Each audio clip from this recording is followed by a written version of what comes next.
The young men rose and returned into the salon, while the Count, again apologizing, left by another door.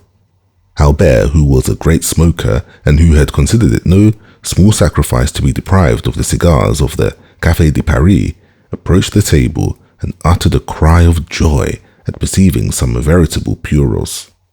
"Well," asked Franz, "what do you think of the Count of Monte Cristo?" "What do I think?" said Albert, evidently surprised at such a question from his companion. "I think he is a delightful fellow, who does the honours of his table admirably, who has travelled much, read much, is, like Brutus, of the Stoic school, and moreover," added he, sending a volume of smoke up towards the ceiling, "that he has excellent cigars." Such was Albert's opinion of the Count, and as Franz well knew that Albert professed never to form an opinion except upon long reflection, he made no attempt to change it. "But," said he, "did you observe one very singular thing?" "What?" "How attentively he looked at you." "At me?" "Yes." Albert reflected. "Ah," replied he, sighing, "that is not very surprising. I have been more than a year absent from Paris, and my clothes are of a most antiquated cut. The Count takes me for a provincial. The first opportunity you have, undeceive him, I beg, and tell him I am nothing of the kind." Franz smiled. An instant after, the Count entered. "I am now quite at your service, gentlemen," said he.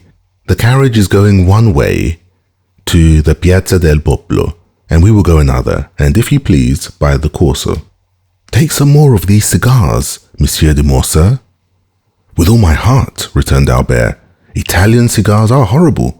When you come to Paris, I will return all this." "I will not refuse. I intend going there soon, and since you will allow me, I will pay you a visit. Come, we have not any time to lose. It is 12:30. Let us set off." All three descended. The coachman received his master's orders and drove down the Via del Babuino, while the three gentlemen walked along the Piazza del Spagna and the Via Frettina, which led directly between the Fiano and Rospoli palaces. Franz's attention was directed towards the windows of that last palace, for he had forgotten the signal agreed upon between the man in the mantle and the Transteverin peasant. "Which are your windows?" asked he of the Count, with as much indifference as he could assume. "The three last," returned he, with a negligence evidently unaffected, for he could not imagine with what intention the question was put. Franz glanced rapidly towards the three windows. The side windows were hung with yellow damask, and the centre one with the white damask and a red cross. The man in the mantle had kept his promise to the Transteverin, and there could now be no doubt that he was the Count. The three windows were still untenanted. Preparations were now making on every side. Chairs were placed, scaffolds were raised, and windows were hung with flags. The masks could not appear, the carriages could not move about, but the masks were visible behind the windows, the carriages and the doors. Franz, Albert, and the Count continued to descend to Corso. As they approached the Piazza del Popolo, the crowd became more dense, and above the heads of the multitude, two objects were visible: the obelisk, surmounted by a cross, which marks the center of the square, and in front of the obelisk, at the point where the three streets del Babuino, del Corso, and di Ripetta meet, the two uprights of the scaffold, between which glittered the curved knife of the mandaia. At the corner of the street, they met the Count's steward, who was awaiting his master.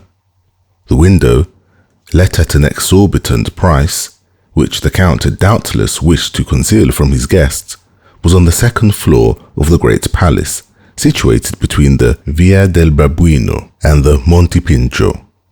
It consisted, as we have said, of a small dressing room opened into a bedroom, and when the door of communication was shut, the inmates were quite alone.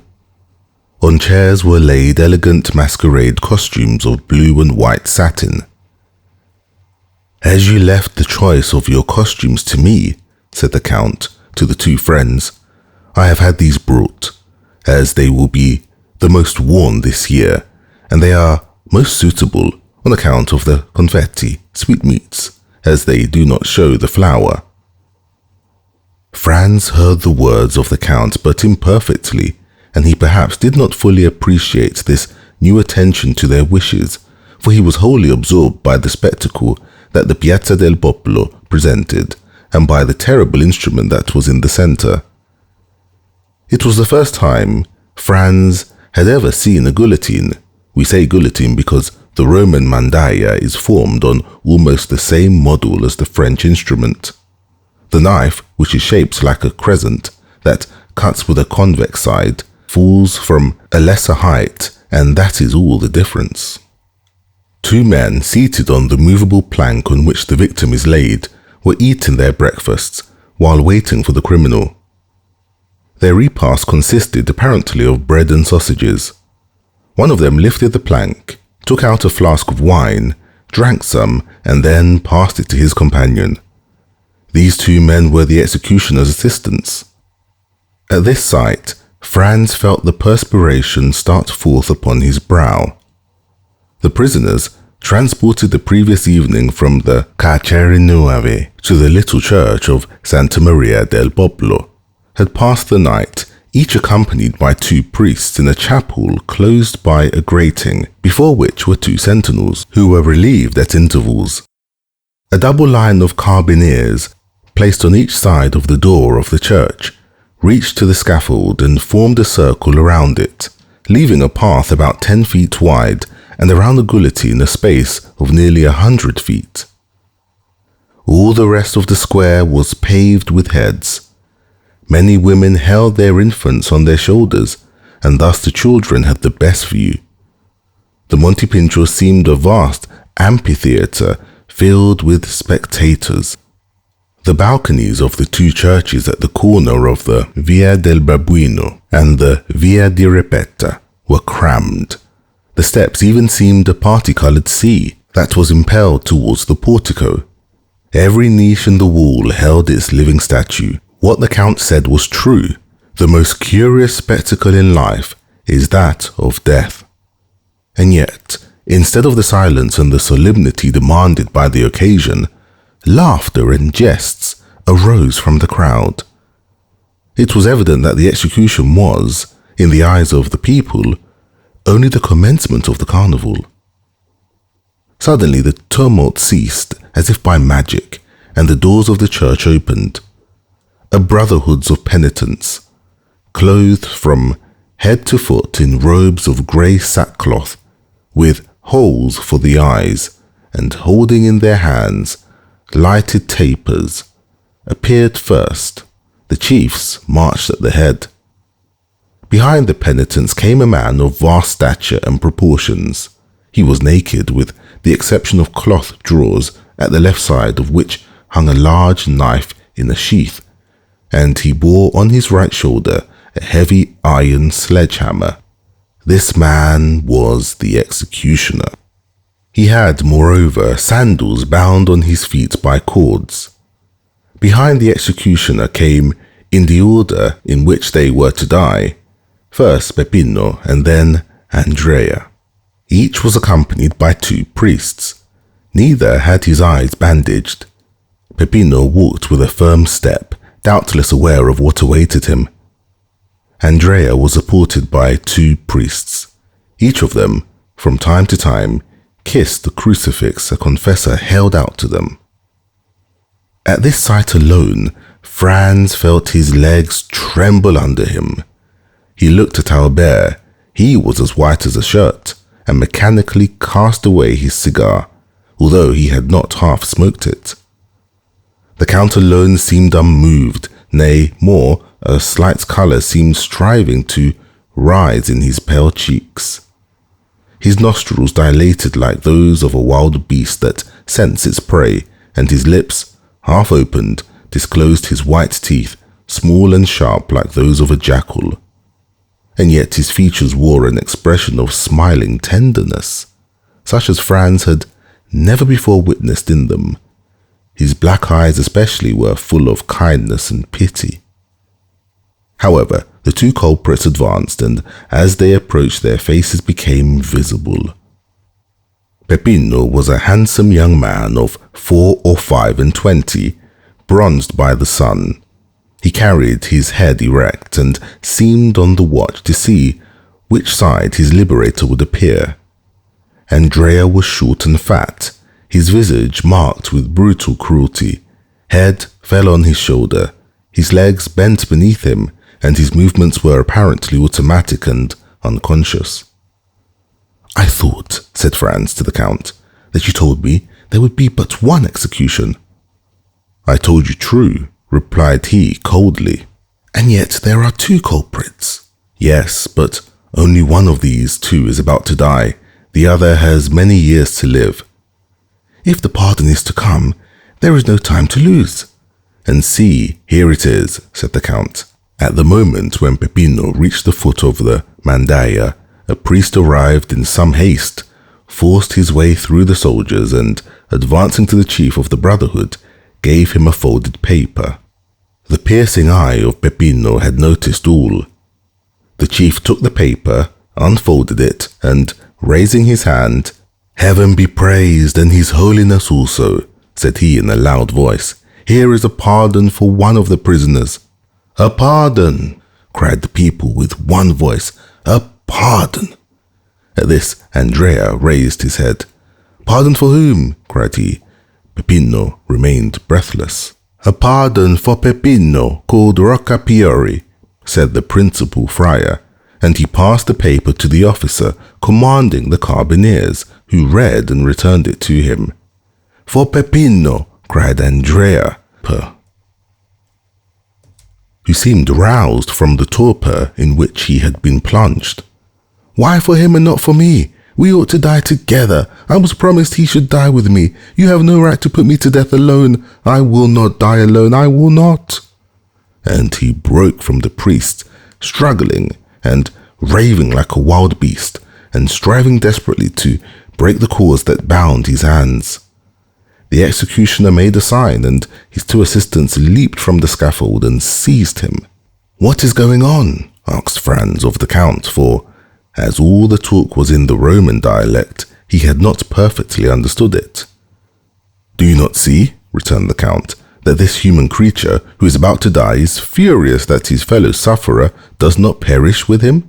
And, were he able, he would rather tear him to pieces with his teeth and nails than let him enjoy the life he himself is about to be deprived of."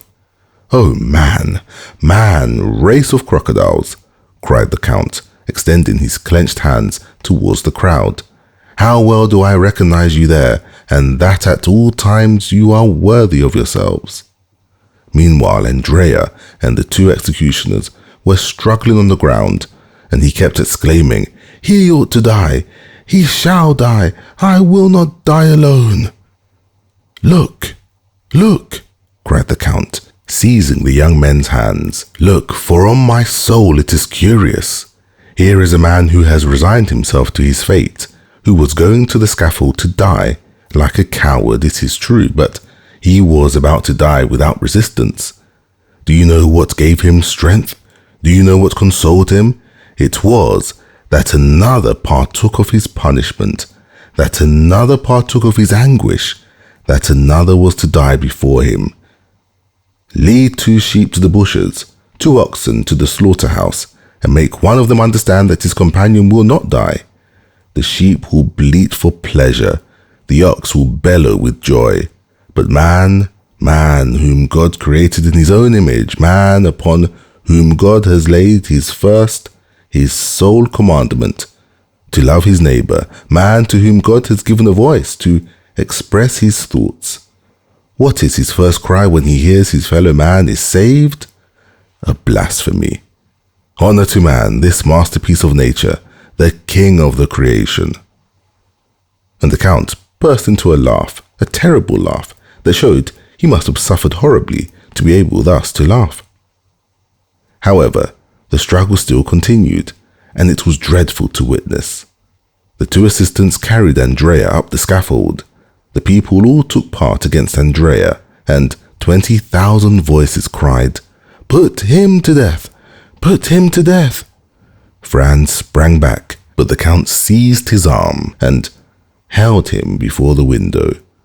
"What are you doing?" said he. "Do you pity him? If you heard the cry of 'mad dog,' you would take your gun.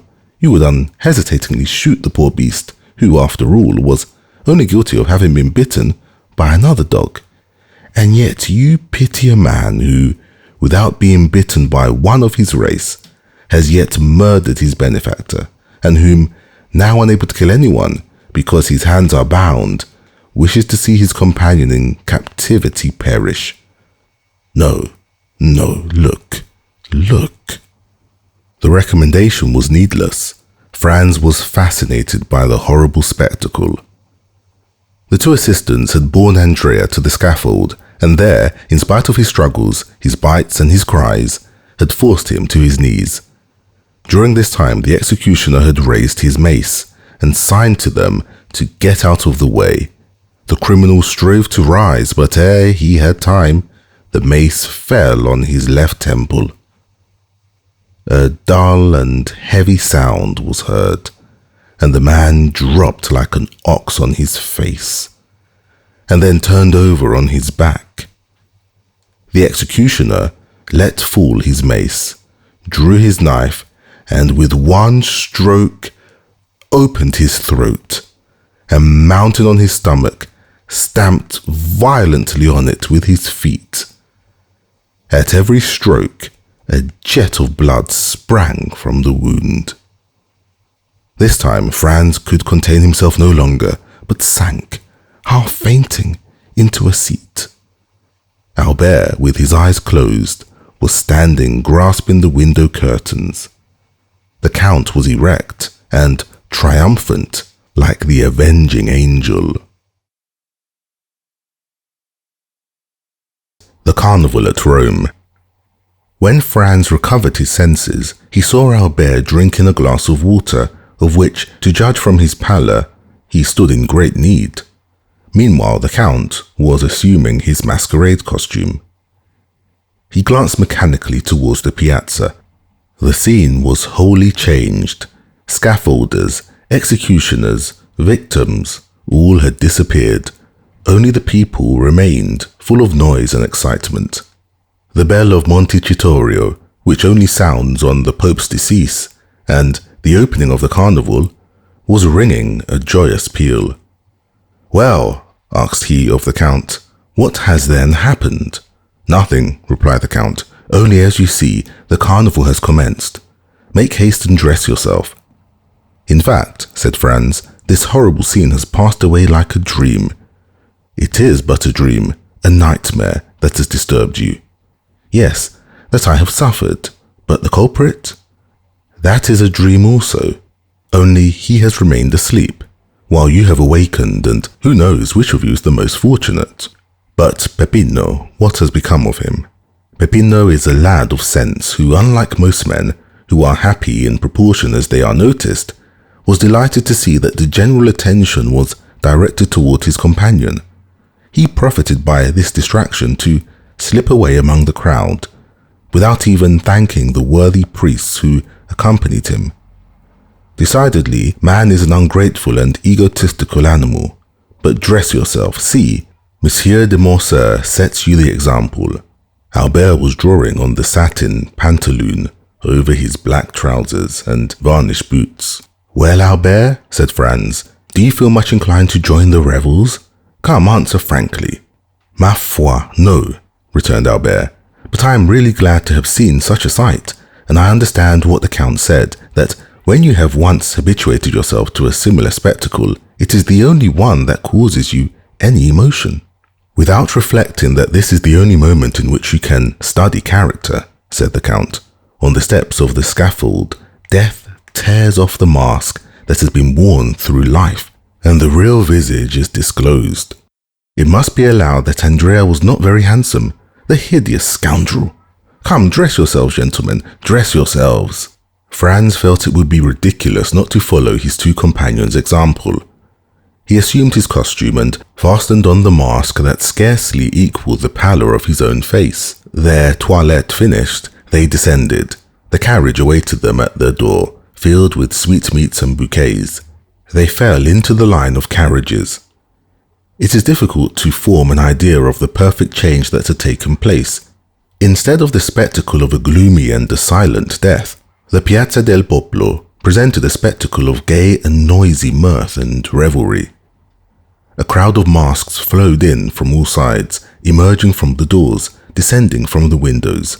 From every street and every corner drove carriages filled with clowns, harlequins, dominoes, mummers, pantomimists, transteverins, knights and peasants, screaming, fighting, gesticulating, throwing eggs filled with flour, confetti, nosegays, attacking with their sarcasms and their missiles, friends and foes, companions and strangers, indiscriminately, and no one took offense or did anything but laugh. Franz and Albert were like men who, to drive away a violent sorrow, have recourse to wine, and who, as they drink and become intoxicated, feel a thick veil drawn between the past and the present. They saw, or rather continued to see, the image of what they had witnessed, but little by little the general vertigo seized them, and they felt themselves obliged to take part in the noise and confusion. A handful of confetti that came from a neighbouring carriage, and which, while it covered Morcerf and his two companions with dust, pricked his neck, and that portion of his face uncovered by his mask like 100 pins, incited him to join in the general combat in which all the masks around him were engaged. He rose in his turn, and seizing handfuls of confetti and sweetmeats with which the carriage was filled, cast them with all the force and skill he was master of. The strife had fairly begun, and the recollection of what they had seen half an hour before was gradually effaced from the young men's minds. So much were they occupied by the gay and glittering procession they now beheld.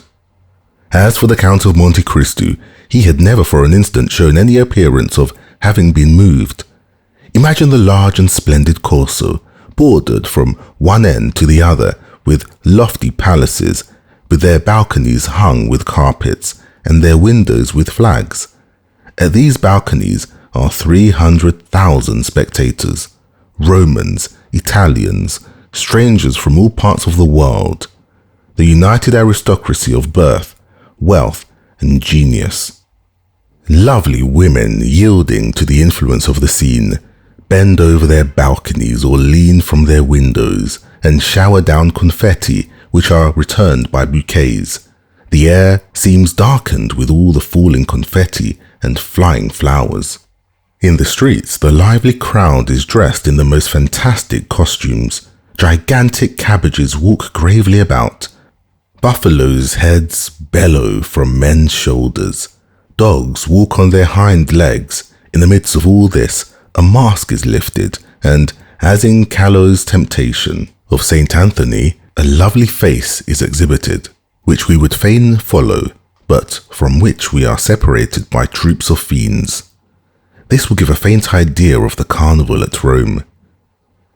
At the second turn, the Count stopped the carriage and requested permission to withdraw, leaving the vehicle at their disposal. Franz looked up. They were opposite the Rospoli place. At the centre window, the one hung with white damask with a red cross, was a blue domino, beneath which Franz's imagination easily pictured the beautiful Greek of the Argentina. "Gentlemen," said the Count, springing out, "when you are tired of being actors and wish to become spectators of this scene, you know you have places at my windows. In the meantime, dispose of my coachman, my carriage, and my servants." We have forgotten to mention that the Count's coachman was attired in a bear skin, exactly resembling Audrey's in The Bear and the Pasha, and the two footmen behind were dressed up as green monkeys with spring masks with which they made grimaces at everyone who passed. Franz thanked the Count for his attention. As for Albert, he was busily occupied throwing bouquets at a carriage full of Roman peasants that was passing near him. Unfortunately for him, the line of carriages moved on again, and while he descended the Piazza del Popolo, the other ascended towards the Palazzo di Venezia. "Ah, my dear fellow," said he to Franz, "you did not see? What? There, that caleche filled with Roman peasants. No, well, I am convinced they are all charming women. How unfortunate that you were masked, Albert," said Franz.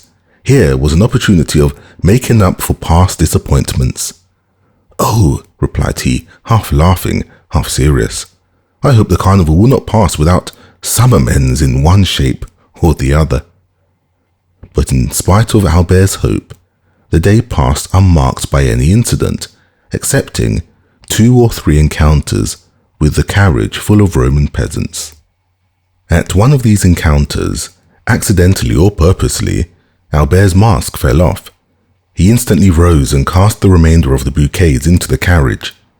Doubtless, one of the charming females Albert had detected beneath their coquettish disguise was touched by his gallantry, for, as the carriage of the 2 friends passed her, she threw a bunch of violets.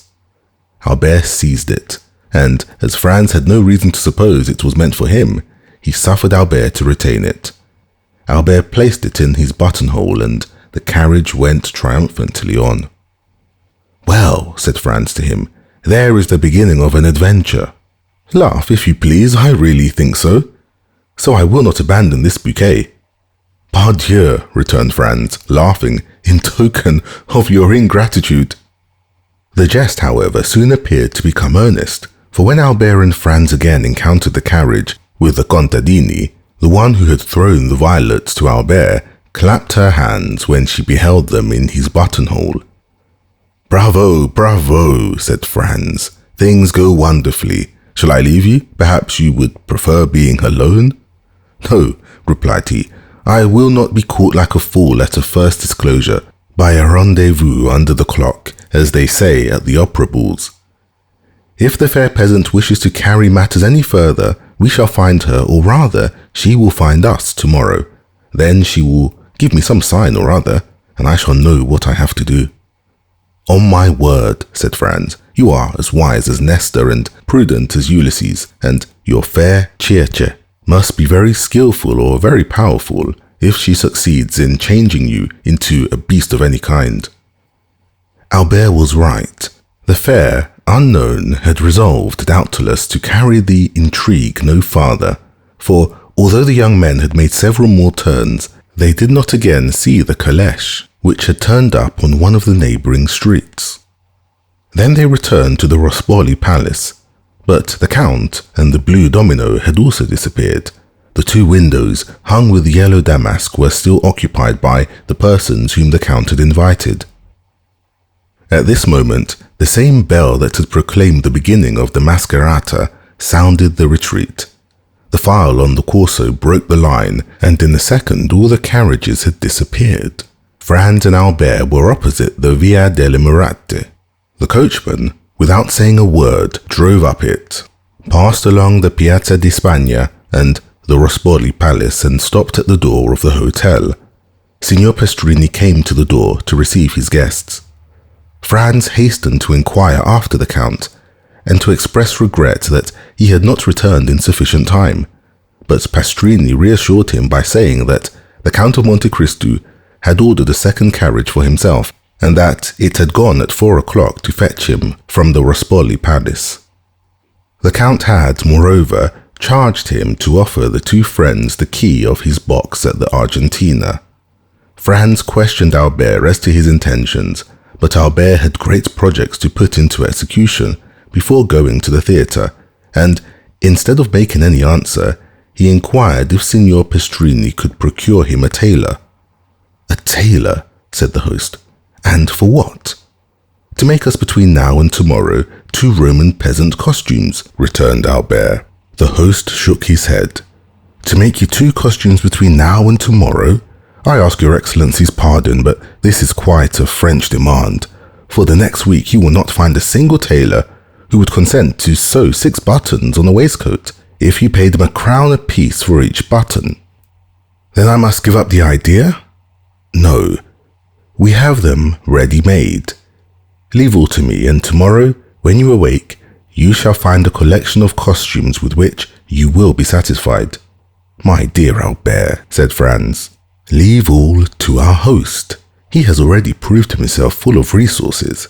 Let us dine quietly and afterwards go and see l'Italien Alger." "Agreed," returned Albert, "but remember, Signor Pastrini, that both my friend and myself attach the greatest importance to having tomorrow the costumes we have asked for." The host again assured them that they might rely on him and that their wishes should be attended to, upon which Franz and Albert mounted to their apartments and proceeded to disencumber themselves of their costumes. Albert, as he took off his dress, carefully preserved the bunch of violets. It was his token reserved for the morrow. The two friends sat down to table, but they could not refrain from remarking the difference between the Count of Monte Cristo's table and that of Signor Pastrini. Truth compelled Franz, in spite of the dislike he seemed to have taken to the Count, to confess that the advantage was not on Pastrini's side. During dessert, the servant inquired at what time they wished for the carriage. Albert and Franz looked at each other, fearing really to abuse the Count's kindness. The servant understood them. "His Excellency the Count of Monte Cristo had," he said, "given positive orders that the carriage was to remain at their lordships' orders all day, and they could therefore dispose of it without fear of indiscretion. They resolved to profit by the Count's courtesy and ordered the horses to be harnessed while they substituted evening dress for that which they had on, and which was somewhat the worse for the numerous combats they had sustained. This precaution taken, they went to the theatre and installed themselves in the Count's box. During the first act, the Countess entered. Her first look at the box was where she had seen the Count the previous evening, so that she perceived Franz and Albert in the place of the very person concerning whom she had expressed so strange an opinion to Franz. Her opera glass was so fixedly directed towards them that Franz saw it would be cruel not to satisfy her curiosity, and, availing himself of one of the privileges of the spectators of the Italian theatres, who used their boxes to hold receptions, the two friends went to pay their respects to the Countess. Scarcely had they entered when she motioned to Franz to assume the seat of honor. Albert, in his turn, sat behind. "Well," said she, hardly giving Franz time to sit down, "it seems you have nothing better to do than to make the acquaintance of this new Lord Ruthven, and you are already the best friends in the world." "Without being so far advanced as that, my dear Countess," returned Franz, "I cannot deny that we have abused his good nature all day." "All day?" "Yes, this morning we breakfasted with him. We rode in his carriage all day, and now we have taken possession of his box." "You know him then?" "Yes, and no." "How so?" "It is a long story. Tell it to me." "It would frighten you too much." "So much the more reason." "At least wait until the story has a conclusion." "Very well. I prefer complete histories. But tell me how you made his acquaintance. Did anyone introduce you to him?" "No, it was he who introduced himself to us." "When?" "Last night after we left you." "Through what medium?" "The very prosaic one of our landlord." "He is staying then at the Hotel de Londres with you?" "Not only in the same hotel, but on the same floor." "What is his name? For, of course, you know." "The Count of Monte Cristo." "That is not a family name." "No, it is the name of the island he has purchased." "And is he a count? A Tuscan count?" "Well, we must put up with that," said the Countess, who was herself from one of the oldest Venetian families. "What sort of a man is he?" "Ask the Vicomte de Morcerf." "You hear, Monsieur de Morcerf, I am referred to you," said the Countess. "We should be very hard to please, madame," returned Albert. "Did we not think him delightful? A friend of 10 years' standing could not have done more for us, or with a more perfect courtesy." "Come," observed the Countess, smiling, "I see my vampire is only some millionaire, who has taken the appearance of Lara in order to avoid being confounded with Monsieur de Rothschild. And have you seen her? Her? The beautiful Greek of yesterday. No, we heard, I think, the sound of her guzzler, but she remained perfectly invisible. When you say invisible, interrupted Albert, it is only to keep up the mystery. For whom do you take the blue domino at the window with the white curtains? Where was this window with white hangings? Asked the Countess. At the Rospoli Palace. The Count had 3 windows at the Rospoli Palace. Yes. Did you pass through the Corso? Yes. Well, did you notice 2 windows hung with yellow damask and one with white damask with a red cross? Those were the Count's windows. Why, he must be a nabob. Do you know what those 3 windows were worth? 200 or 300 Roman crowns? 2,000 or 3,000. The deuce! Does his island produce him such a revenue? It does not bring him a Biocco. Then why did he purchase it? For a whim. Is he an original then? In reality, observed Albert, he seems to me somewhat eccentric. Were he at Paris, and a frequenter of the theatres, I should say he was a poor devil, literally mad. This morning he made 2 or 3 exits worthy of Didier or Anthony. At this moment, a fresh visitor entered and, according to custom, Franz gave up his seat to him. This circumstance had moreover the effect of changing the conversation. An hour afterwards, the 2 friends returned to their hotel. Signor Pastrini had already set about procuring their disguises for the morrow, and he assured them that they would be perfectly satisfied. The next morning at 9 o'clock, he entered Franz's room, followed by a tailor who had 8 or 10 Roman peasant costumes on his arm. They selected 2 exactly alike, and charged the tailor to sew on each of their hats about 20 yards of ribbon, and to procure them 2 of the long silk sashes of different colours with which the lower orders decorate themselves on fête days. Albert was impatient to see how he looked in his new dress, a jacket and breeches of blue velvet, silk stockings with clocks, shoes with buckles, and a silk waistcoat. This picturesque attire set him off to great advantage, and when he had bound the scarf around his waist, and when his hat placed coquettishly on one side let fall on his shoulder a stream of ribbons, Franz was forced to confess that costume has much to do with the physical superiority we accord to certain nations. The Turks used to be so picturesque with their long and flowing robes, but are they not now hideous with their blue frocks buttoned up to the chin, and their red caps, which make them look like a bottle of wine with a red seal?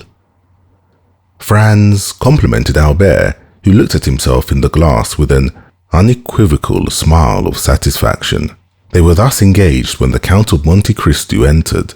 "Gentlemen," said he, "although a companion is agreeable, perfect freedom is sometimes still more agreeable.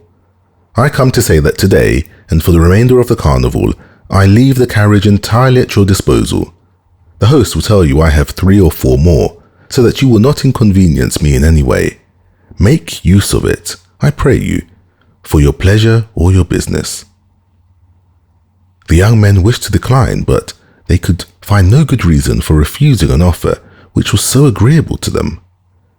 The Count of Monte Cristo remained a quarter of an hour with them, conversing on all subjects with the greatest ease. He was, as we have already said, perfectly well acquainted with the literature of all countries. A glance at the walls of his salon proved to Franz and Albert that he was a connoisseur of pictures. A few words he let fall showed them that he was no stranger to the sciences, and he seemed much occupied with chemistry. The 2 friends did not venture to return the Count the breakfast he had given them. It would have been too absurd to offer him in exchange for his excellent table the very inferior one of Signor Pastrini. They told him so frankly, and he received their excuses with the air of a man who appreciated their delicacy. Albert was charmed with the Count's manners, and he was only prevented from recognizing him for a perfect gentleman by reason of his varied knowledge. The permission to do what he liked with the carriage pleased him, above all, for the fair peasants had appeared in a most elegant carriage the preceding evening, and Albert was not sorry to be upon an equal footing with them. At 1:30 they descended. The coachman and footman had put on their livery over their disguises, which gave them a more ridiculous appearance than ever, and which gained them the applause of Franz and Albert. Albert had fastened the faded bunch of violets to his buttonhole.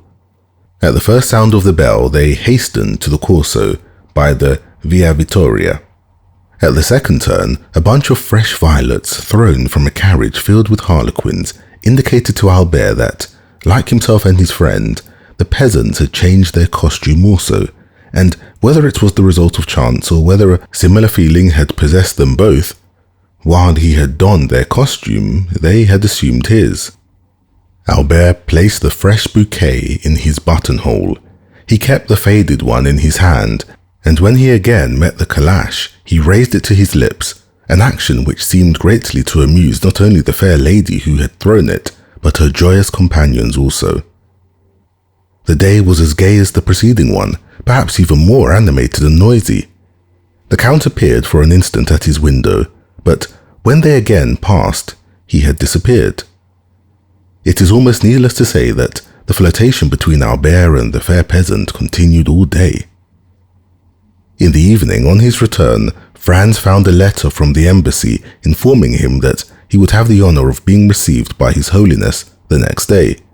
At each previous visit he had made to Rome, he had solicited and obtained the same favor, and incited as much by a religious feeling as by gratitude, he was unwilling to quit the capital of the Christian world without laying a respectful homage at the feet of one of St. Peter's successors, who has set the rare example of all the virtues.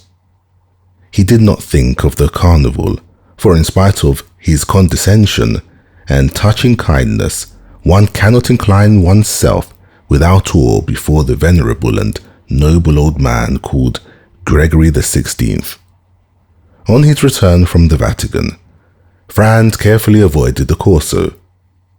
He brought away with him a treasure of pious thoughts, to which a mad gaiety of the maskers would have been profanation. At 5 Albert entered overjoyed. The harlequin had resumed her peasant's costume, and as she passed, she raised her mask. She was charming. Franz congratulated Albert, who received his congratulations with the air of a man conscious that they are merited. He had recognized by certain unmistakable signs that his fair incognita belonged to the aristocracy. He had made up his mind to write to her the next day. Franz remarked while he gave these details that Albert seemed to have something to ask of him, but that he was unwilling to ask it. He insisted upon it, declaring beforehand that he was willing to make any sacrifice the other wished. Albert let himself be pressed just as long as friendship required, and then avowed to Franz that he would do him a great favor by allowing him to occupy the carriage alone the next day. Albert attributed to Franz's absence the extreme kindness of the fair peasant in raising her mask. Franz was not sufficiently egotistical to stop Albert in the middle of an adventure that promised to prove so agreeable to his curiosity and so flattering to his vanity.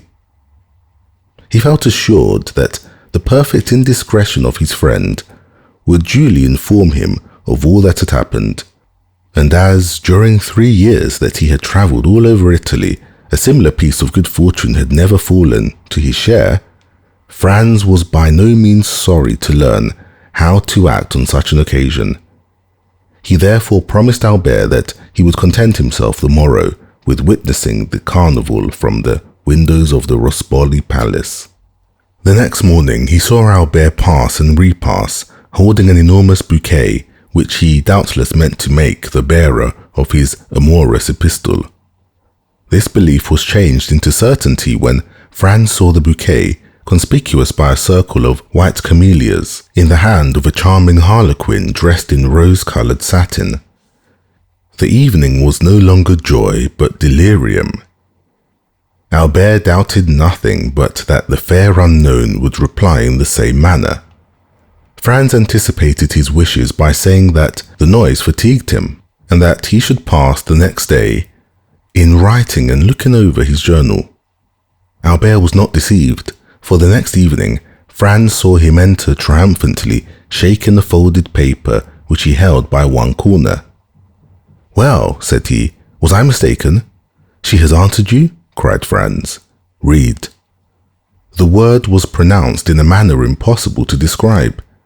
Franz took the letter and read, "Tuesday evening at 7 o'clock, descend from your carriage opposite the Via dei Pontefici and follow the Roman peasant who snatches your torch from you.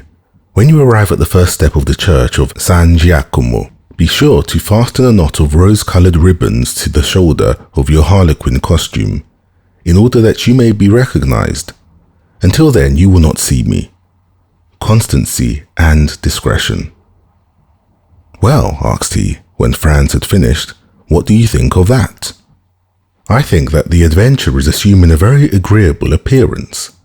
"I think so also," replied Albert, "and I very much fear you will go alone to the Duke of Bracciano's ball."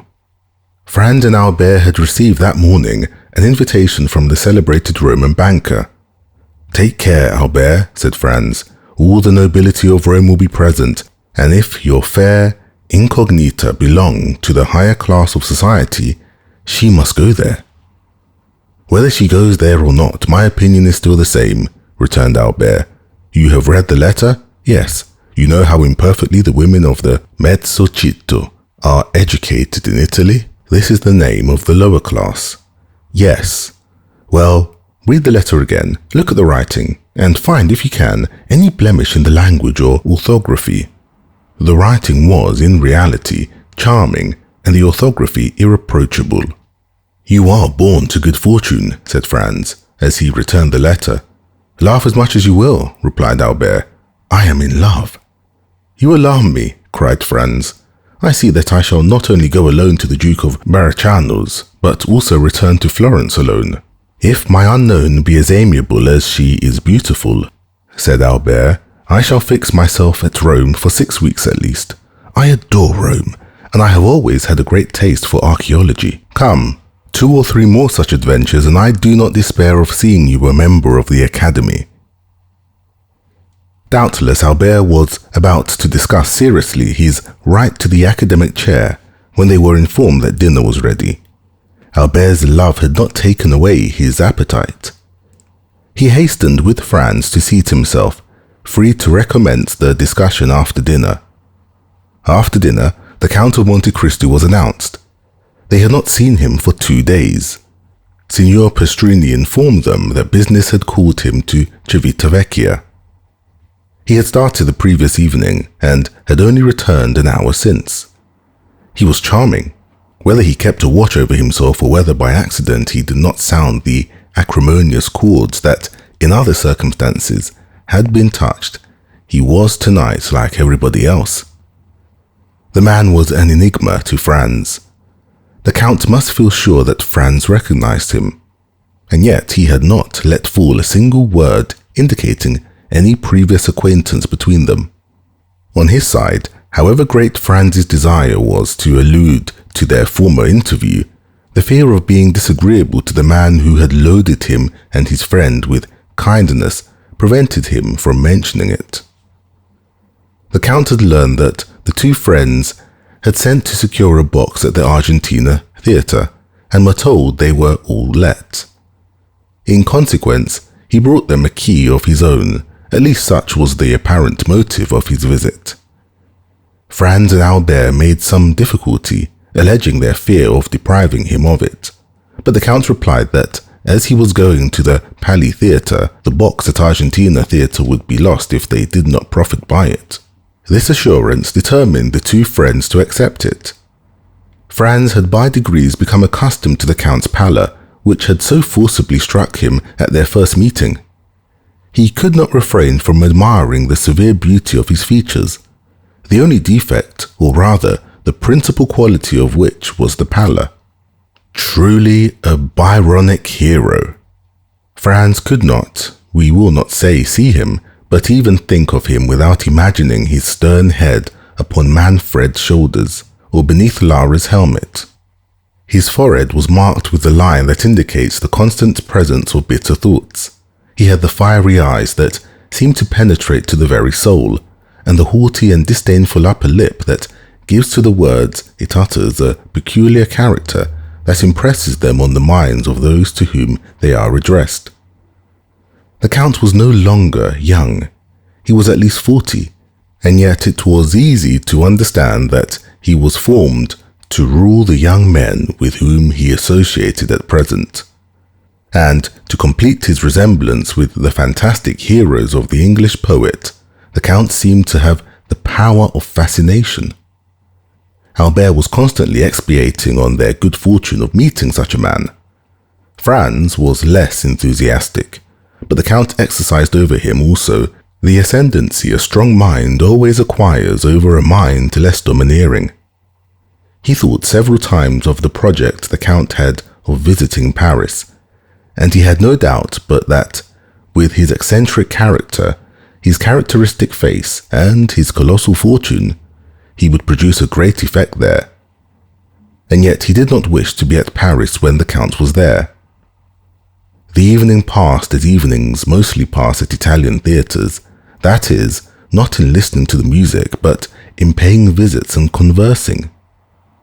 The Countess wished to revive the subject of the Count, but Franz announced he had something far newer to tell her, and, in spite of Albert's demonstrations of false modesty, he informed the Countess of the great event which had preoccupied them for the last 3 days.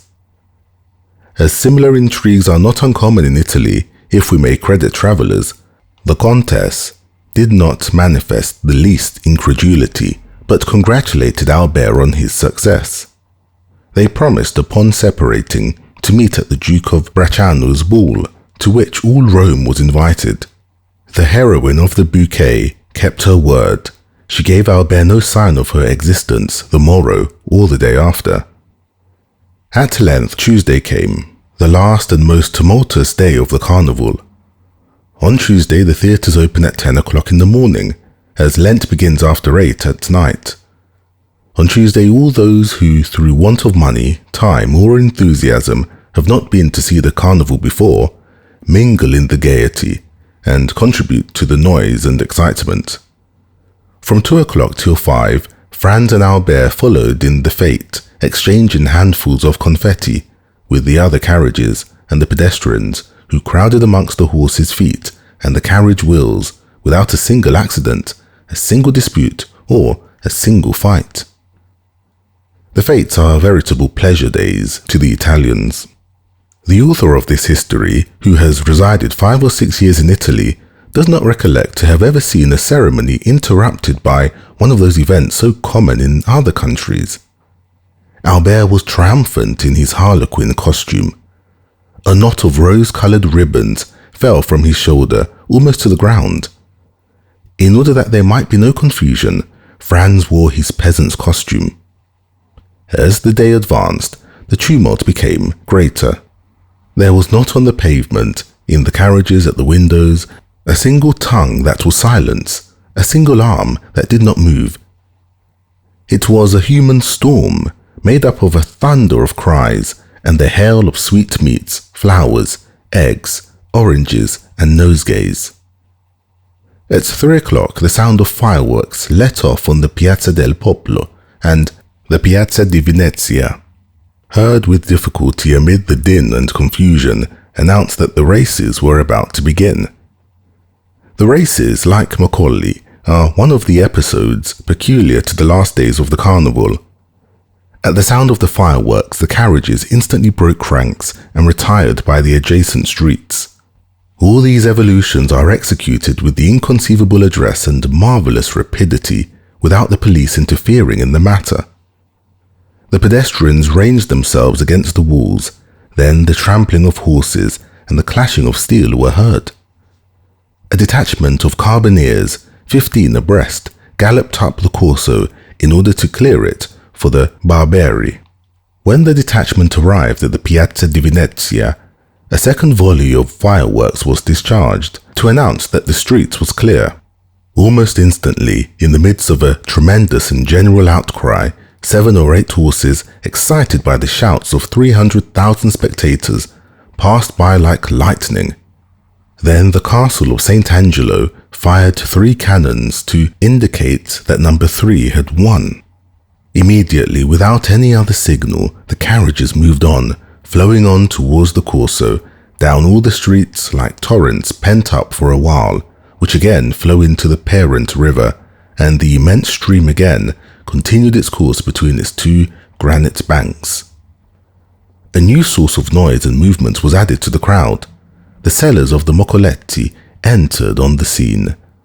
The moccoli and the moccoletti are candles which vary in size from the paschal taper to the rushlight, and which give to each actor in the great final scene of the carnival 2 very serious problems to grapple with. First, how to keep his own moccoletto alight, and secondly, how to extinguish the moccoletti of others. The moccoletto is like life.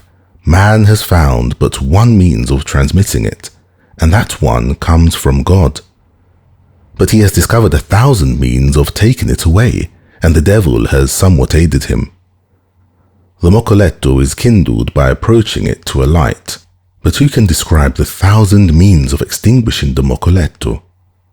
The gigantic bellows, the monstrous extinguishers of superhuman fans. Everyone hastened to purchase moccoletti, Franz and Albert among the rest. The night was rapidly approaching, and already at the cry of moccoletti, repeated by the shrill voices of 1,000 vendors, 2 or 3 stars began to burn among the crowd. It was a signal. At the end of 10 minutes, 50,000 lights glittered, descending from the Palazzo di Venezia to the Piazza del Popolo, and mounting from the Piazza del Popolo to the Piazza di Venezia. It seemed like the fate of jack-o'-lanterns. It is impossible to form any idea of it without having seen it. Suppose that all the stars had descended from the sky and mingled in a wild dance on the face of the earth, the whole accompanied by cries that were never heard in any part of the world. The facchino follows the prince, the transtiverin, the citizen, everyone blowing, extinguishing, relighting. Had old Iulus appeared at this moment, he would have been proclaimed the king of the moccoli, and Aquilo the heir presumptive to the throne.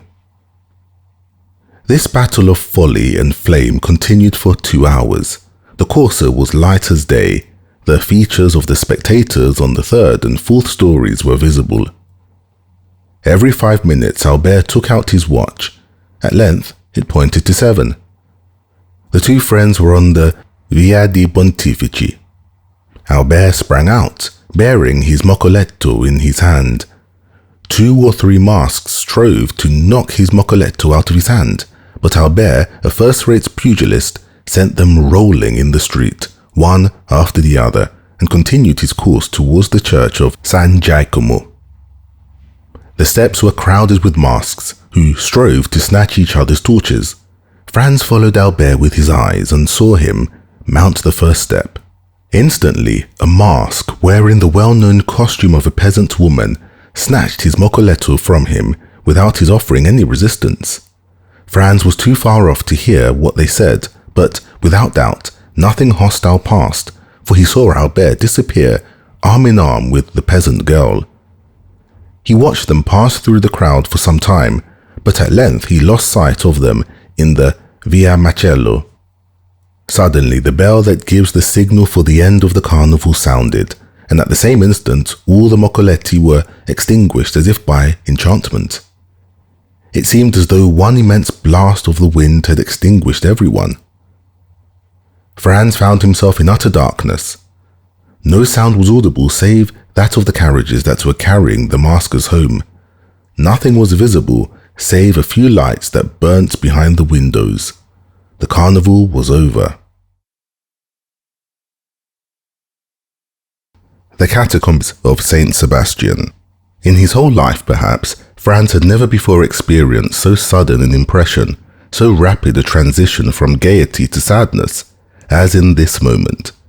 It seemed as though Rome, under the magic breath of some demon of the night, had suddenly changed into a vast tomb. By a chance, which added yet more to the intensity of the darkness, the moon, which was on the wane, did not rise until 11 o'clock, and the streets which the young man traversed were plunged in the deepest obscurity. The distance was short, and at the end of 10 minutes, his carriage, or rather the Count's, stopped before the Hotel de Londres. Dinner was waiting, but Albert had told him that he should not return so soon. Franz sat down without him. Signor Pistrini, who had been accustomed to see them dine together, inquired into the cause of his absence, but Franz merely replied that Albert had received on the previous evening an invitation which he had accepted. The sudden extinction of the Moccoletti, the darkness which had replaced the light, and the silence which had succeeded the turmoil had left in Franz's mind a certain depression which was not free from uneasiness. He therefore dined very silently, in spite of the officious attention of his host, who presented himself 2 or 3 times to inquire if he wanted anything. Franz resolved to wait for Albert as late as possible. He ordered the carriage, therefore, for 11 o'clock, desiring Signor Pistrini to inform him the moment that Albert returned to the hotel. At 11 o'clock, Albert had not come back. Franz dressed himself and went out, telling his host that he was going to pass the night at the Duke of Bracciano's. The house of the Duke of Bracciano is one of the most delightful in Rome. The Duchess, one of the last heiresses of the colonners, does its honours with the most consummate grace, and thus their fates have a European celebrity. Franz and Albert had brought to Rome letters of introduction to them, and their first question on his arrival was to inquire the whereabouts of his travelling companion. Franz replied that he had left him at the moment they were about to extinguish the Moccoli, and that he had lost sight of him in the Via Macello. "Then he has not returned?" said the Duke. "I waited for him until this hour," replied Franz. "And do you know whither he went?" "No, not precisely. However, I think it was something very like a rendezvous." "Diavolo," said the Duke. "This is a bad day, or rather a bad night. To be out late, is it not, Countess?" These words were addressed to the Countess, who had just arrived, and was leaning on the arm of Signor Dolinia, the Duke's brother. "I think, on the contrary, that it is a charming night," replied the Countess, "and those who are here will complain of but one thing, that of its too rapid flight." "I am not speaking," said the Duke with a smile, "of the persons who are here. The men run no other danger than that of falling in love with you, and the women of falling ill of jealousy at seeing you so lovely. I meant persons who were out in the streets of Rome." "Ah," asked the Countess, "who is out in the streets of Rome at this hour, unless it be to go to a ball?" "Our friend Albert de Morcerf, Countess, whom I left in pursuit of his unknown about 7 o'clock this evening," said Franz, "and whom I have not seen since." "And you don't know where he is?" "Not at all." "Is he armed?" "He is in a masquerade." "You should not have allowed him to go," said the Duke to Franz. "You, who know Rome better than he does. You might as well have tried to stop number 3 of the Barbary, who gained the prize in the race today," replied Franz. "And then, moreover, what could happen to him? Who can tell? The night is gloomy, and the Tiber is very near the Via Macello." Franz felt a shudder run through his veins at observing that the feeling of the Duke and the Countess was so much in unison with his own personal disquietude.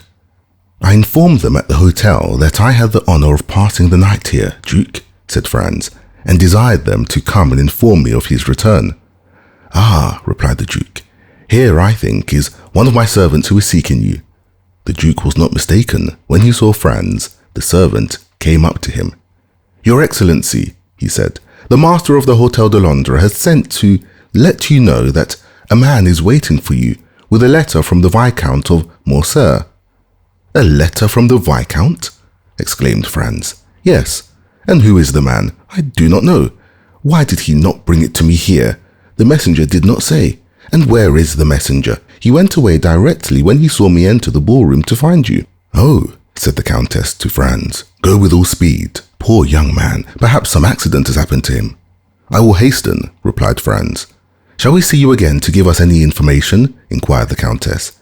Yes, if it is not any serious affair, otherwise I cannot answer as to what I may do myself. Be prudent in any event, said the Countess. Oh, pray be assured of that. Franz took his hat and went away in haste. He had sent away his carriage with orders for it to fetch him at 2 o'clock. Fortunately, the Palazzo Bracciano, which is on one side in the Corso and on the other in the square of the Holy Apostles, is hardly 10 minutes' walk from the Hotel de Londres. As he came near the hotel, Franz saw a man in the middle of the street. He had no doubt that it was the messenger from Albert. The man was wrapped up in a large cloak. He went up to him, but to his extreme astonishment, the stranger first addressed him. What wants your excellency of me? Inquired the man, retreating a step or two as if to keep on his guard. Are you not the person who brought me a letter? Inquired Franz, from the Viscount of Morcerf. Your excellency lodges at Pastrini's hotel? I do. Your excellency is the travelling companion of the Viscount? I am. Your excellency's name is the Baron Franz d'Épinay. Then it is to your excellency that this letter is addressed. Is there any answer? Inquired Franz, taking the letter from him. Yes, your friend at least hopes so. Come upstairs with me and I will give it to you. I prefer waiting here, said the messenger with a smile. And why? Your excellency will know when you have read the letter. Shall I find you here then? Certainly. Franz entered the hotel. On the staircase he met Signor Pastrini. Well, said the landlord. Well, what? Responded Franz. You have seen the man who desired to speak with you from your friend? He asked of Franz. Yes, I have seen him, he replied. And he has handed the letter to me. Light the candles in my apartment, if you please. The innkeeper gave orders to a servant to go before Franz with a light. The young man had found Signor Pastrini looking very much alarmed, and this had only made him the more anxious to read Albert's letter, and so he went instantly towards the wax light and unfolded it. It was written and signed by Albert. Franz read it twice before he could comprehend what it contained. It was thus worded. My dear fellow, the moment you have received this, have the kindness to take the letter to credit from my pocket-book, which you will find in the square drawer of the secretaire. Add your own to it, if it be not sufficient. Run to Torlonia, draw from him instantly 4,000 piastres, and give them to the bearer. It is urgent that I should have this money without delay. I do not say more, relying on you as you may rely on me. Your friend, Albert de Morcerf. P.S. I now believe in Italian, banditi. Below these lines were written in a strange hand the following Italian. If by 6 in the morning the 4,000 piastres are not in my hands, by 7 o'clock the Count Albert will have ceased to live. Luigi Vampa. This second signature explained everything to Franz, who now understood the objection of the messenger to coming up into his apartment. The street was safer for him. Albert then had fallen into the hands of the famous bandit chief, in whose existence he had for so long a time refused to believe. There was no time to lose. He hastened to open the secretaire and found the pocket-book in the drawer, and in it the letter of credit. There were in all 6,000 piastres, but of these 6,000 Albert had already expended 3,000. As to Franz, he had no letter of credit, as he lived at Florence, and had only come to Rome to pass 7 or 8 days. He had brought but 100 louis, and of these he had not more than 50 left. Thus 700 or 800 piastres were wanting to them, both to make up the sum that Albert required. True, he might in such a case rely on the kindness of Signor Torlonia. He was therefore about to return to the Palazzo Bracciano without loss of time, when suddenly a luminous idea crossed his mind. He remembered the Count of Monte Cristo. Franz was about to ring for Signor Pastrini when that worthy presented himself. My dear sir, he said hastily, do you know if the Count is within? Yes, your excellency, he has this moment returned. Is he in bed? I should say no. Then ring at his door, if you please, and request him to be so kind as to give me an audience." Signor Pastrini did as he was desired, and, returning 5 minutes after, he said, "The Count awaits, Your Excellency." Franz went along the corridor, and the servant introduced him to the Count. He was in a small room which Franz had not yet seen, and which was surrounded with divans. The Count came towards him. "Well, what good wind blows you hither at this hour?" he said. "Have you come to sup with me? It would be very kind of you." "No, I have come to speak to you of a very serious matter." "A serious matter?" said the Count, looking at Franz with the earnestness usual to him. "And what may it be?" "Are we alone?" "Yes," replied the Count, going to the door and returning. Franz gave him Albert's letter.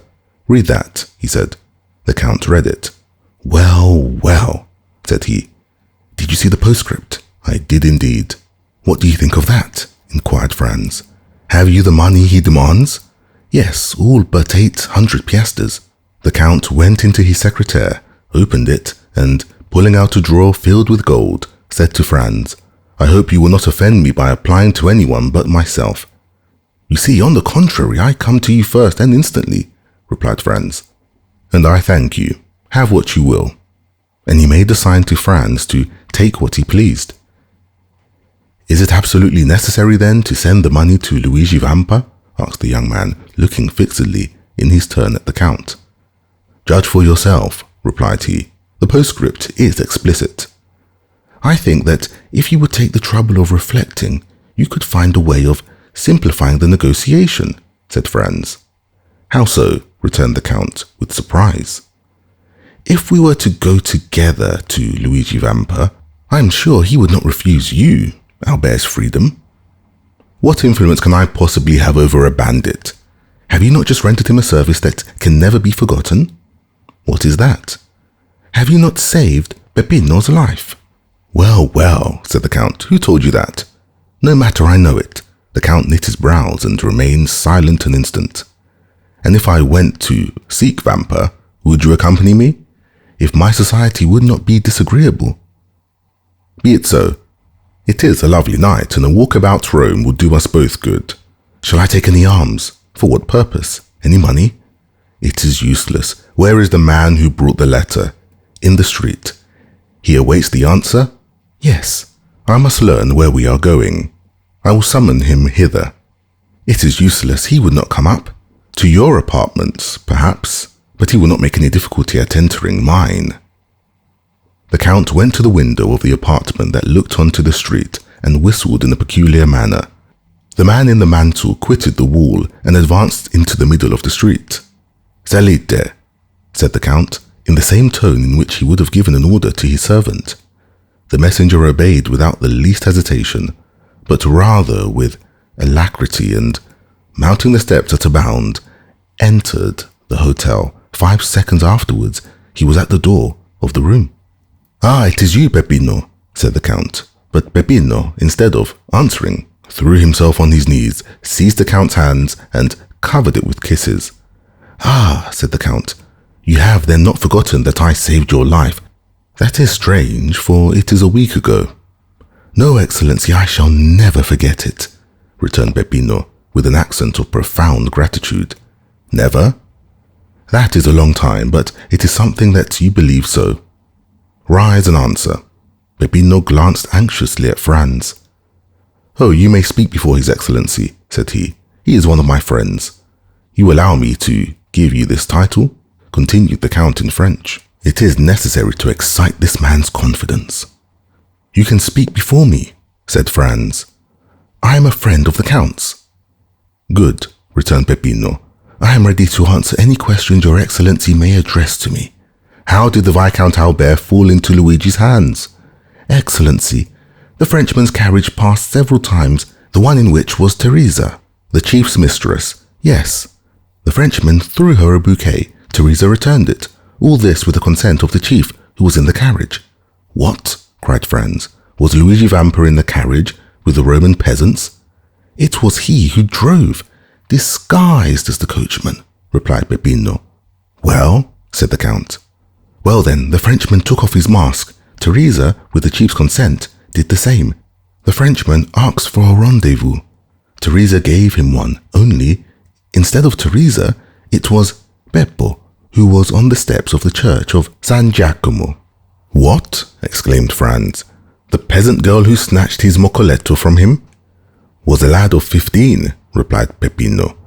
"But it was no disgrace to your friend to have been deceived. Beppo had taken in plenty of others." "And Beppo led him outside the walls?" said the Count. "Exactly so. A carriage was waiting at the end of the Via Macello. Beppo got in, inviting the Frenchman to follow him, and he did not wait to be asked twice. He gallantly offered the right-hand seat to Beppo and sat by him. Beppo told him he was going to take him to a villa, a league from Rome.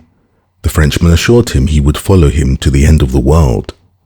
The coachman went up to the Via di Ripetta and the Porta San Paolo, and when they were 200 yards outside, as the Frenchman became somewhat too forward, Beppo put a brace of pistols to his head. The coachman pulled up and did the same. At the same time, 4 of the band, who were concealed on the banks of the Almo, surrounded the carriage. The Frenchman made some resistance and nearly strangled Beppo, but he could not resist 5 armed men and was forced to yield.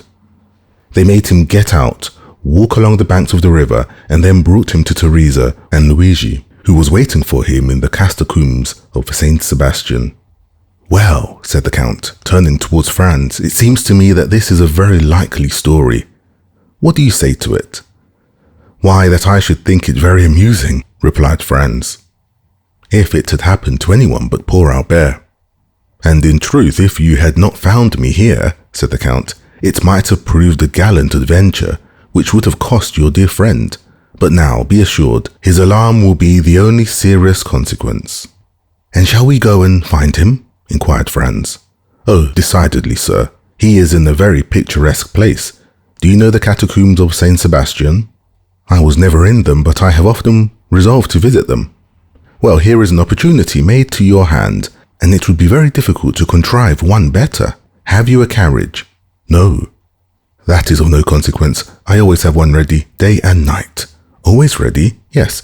I am a very capricious being, and I should tell you that sometimes when I rise, or after my dinner, or in the middle of the night, I resolve on starting for some particular point, and away I go." The Count rang, and a footman appeared. "Order out the carriage," he said, "and remove the pistols which are in the holsters. You need not awaken the coachman. Ali will drive." In a very short time, the noise of wheels was heard, and the carriage stopped at the door. The Count took out his watch. 12:30, he said. "We might start at 5 o'clock and be in time, but the delay may cause your friend to pass an uneasy night, and therefore we had better go with all speed to extricate him from the hands of the infidels. Are you still resolved to accompany me?" "More determined than ever." "Well then, come along." Franz and the Count went downstairs, accompanied by Peppino. At the door they found the carriage. Ali was on the box, in whom Franz recognized the dumb slave of the grotto of Monte Cristo. Franz and the Count got into the carriage. Peppino placed himself beside Ali, and they set off at a rapid pace. Ali had received his instructions and went down the Corso, crossed the Campo Vaccino, went up the Strada San Gregorio, and reached the gates of Saint Sebastian. Then the porter raised some difficulties, but the Count of Monte Cristo produced a permit from the governor of Rome, allowing him to leave or enter the city at any hour of the day or night. The portcullis was therefore raised. The porter had a louis for his trouble, and they went on their way. The road which the carriage now traversed was the ancient Appian Way, and bordered with tombs. From time to time, by the light of the moon, which began to rise, Franz imagined that he saw something like a sentinel appear at various points among the ruins, and suddenly retreat into the darkness on a signal from Peppino. A short time before they reached the baths of Caracalla, the carriage stopped. Peppino opened the door, and the Count and Franz alighted. "In 10 minutes, said the Count to his companion, "we shall be there." He then took Peppino aside, gave him an order in a low voice, and Peppino went away, taking with him a torch, brought with them in the carriage. 5 minutes elapsed, during which Franz saw the shepherd going along a narrow path that led over the irregular and broken surface of the Campagna, and finally he disappeared in the midst of the tall red herbage, which seemed like the bristling mane of an enormous lion. "Now," said the Count, "let us follow him." Franz and the Count in their turn then advanced along the same path, which, at the distance of 100 paces, led them over a declivity to the bottom of a small valley. They then perceived 2 men conversing in the obscurity. "Ought we go on?" asked Franz of the Count, "or should we pause?" "Let us go on. Peppino will have warned the sentry of our coming." One of the 2 men was Peppino, and the other a bandit on the outlook. Franz and the Count advanced, and the bandit saluted them. "Your Excellency," said Peppino, addressing the Count, "if you will follow me, the opening of the catacombs is close at hand." "Go on then," replied the Count. They came to an opening behind a clump of bushes and in the midst of a pile of rocks, by which a man could scarcely pass. Peppino glided into this crevice. After they got along a few paces, the passage widened. Peppino passed, lighted his torch, and turned to see if they came after him. The Count first reached an open space, and Franz followed him closely. The passageway sloped in a gentle descent, enlarging as they proceeded.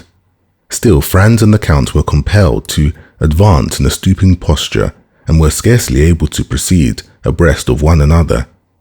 They went on 150 paces in this way, and then were stopped by, "Who comes there?" At the same time they saw the reflection of a torch on the carbine barrel. "A friend," responded Peppino, and advancing alone towards the sentry, he said a few words to him in a low tone, and then he, like the first, saluted the nocturnal visitors, making a sign that they might proceed. Behind the sentinel was a staircase with 20 steps. Franz and the Count descended these and found themselves in the mortuary chamber. 5 corridors diverged like the rays of a star, and the walls, dug into niches, which were arranged one above the other in the shape of coffins, showed that they were at last in the catacombs. Down one of the corridors, whose extent it was impossible to determine, rays of light were visible. The Count laid his hand on Franz's shoulder. "Would you like to see a camp of bandits in repose?" he inquired. "Exceedingly," replied Franz. "Come with me then. Peppino, put out the torch." Peppino obeyed, and Franz and the Count were in utter darkness, except that 50 paces in advance of them, a reddish glare, more evident since Peppino had put out his torch, was visible along the wall. They advanced silently, the Count guiding Franz as if he had the singular faculty of seeing in the dark. Franz himself, however, saw his way more plainly in proportion as he went on towards the light, which served in some manner as a guide. 3 arcades were before them, and the middle one was used as a door. These arcades opened on one side into the corridor where the Count and Franz were, and on the other into a large square chamber, entirely surrounded by niches similar to those of which we have spoken. In the midst of this chamber were 4 stones which had formerly served as an altar, as was evident from the cross which still surmounted them. A lamp, placed at the base of a pillar, lighted up with its pale and flickering flame the singular scene which presented itself to the eyes of the 2 visitors concealed in the shadow. A man was seated with his elbow leaning on the column, and was reading with his back turned to the arcades, through the openings of which the newcomers contemplated him. This was the chief of the band, Luigi Vampa. Around him and in groups, according to their fancy, lying in the mantles or with their backs against a sort of stone bench, which went all round the columbarium, were to be seen 20 brigands or more, each having the carbine within reach. At the other end, silent, scarcely visible, and like a shadow, was a sentinel, who was walking up and down before a grotto, which was only distinguishable because, in that spot, the darkness seemed more dense than elsewhere. When the Count thought Franz had gazed sufficiently on this picturesque tableau, he raised his finger to his lips to warn them to be silent, and ascending the 3 steps which led to the corridor of the columbarium, entered the chamber by the middle arcade and advanced towards Vampa, who was so intent on the book before him that he did not hear the noise of his footsteps. "Who comes there?" cried the sentinel, who was less abstracted and who saw by the lamplight a shadow approaching his chief. At this challenge, Vampa rose quickly, drawing at the same moment a pistol from his girdle. In a moment all the bandits were on their feet, and 20 carbines were levelled at the Count. "Well," said he in a voice perfectly calm, and no muscle of his countenance disturbed, "well, my dear Vampa, it appears to me that you receive a friend with a great deal of ceremony." "Ground arms!" exclaimed the chief, with an imperative sign of the hand, while the other took off his hat respectfully. Then, turning to the singular personage who had caused this scene, he said, "Your pardon, Your Excellency, but I was so far from expecting the honor of a visit that I did not really recognize you." "It seems that your memory is equally short in everything, Vampa," said the Count, "and that not only do you forget people's faces, but also the conditions you make with them." "What conditions have I forgotten, Your Excellency?" inquired the bandit, with the air of a man who, having committed an error, is anxious to repair it. "Was it not agreed," asked the Count, "that not only my person, but also that of my friends, should be respected by you?" "And how have I broken that treaty, Your Excellency? You have this evening carried off and conveyed hither the Viscount Albert de Morcerf." "Well," continued the Count, in a tone that made Franz shudder, "this young gentleman is one of my friends. This young gentleman lodges in the same hotel as myself. This young gentleman has been up and down the Corso for 8 hours in my private carriage, and yet, I repeat to you, you have carried him off and conveyed him hither, and," added the Count, taking the letter from his pocket, "you have set a ransom on him as if he were an utter stranger." "Why did you not tell me all this, you?" inquired the brigand chief, turning towards his men, who all retreated before his look. "Why have you caused me thus to fail in my word towards a gentleman like the Count, who has all our lives in his hands? By heavens, if I thought one of you knew that the young gentleman was the friend of His Excellency, I would blow his brains out with my own hand."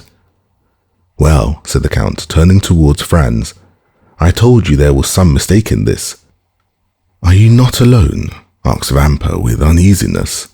"I am with the person to whom this letter was addressed, and to whom I desire to prove that Luigi Vampa was a man of his word. Come, Your Excellency," the Count added, turning to Franz.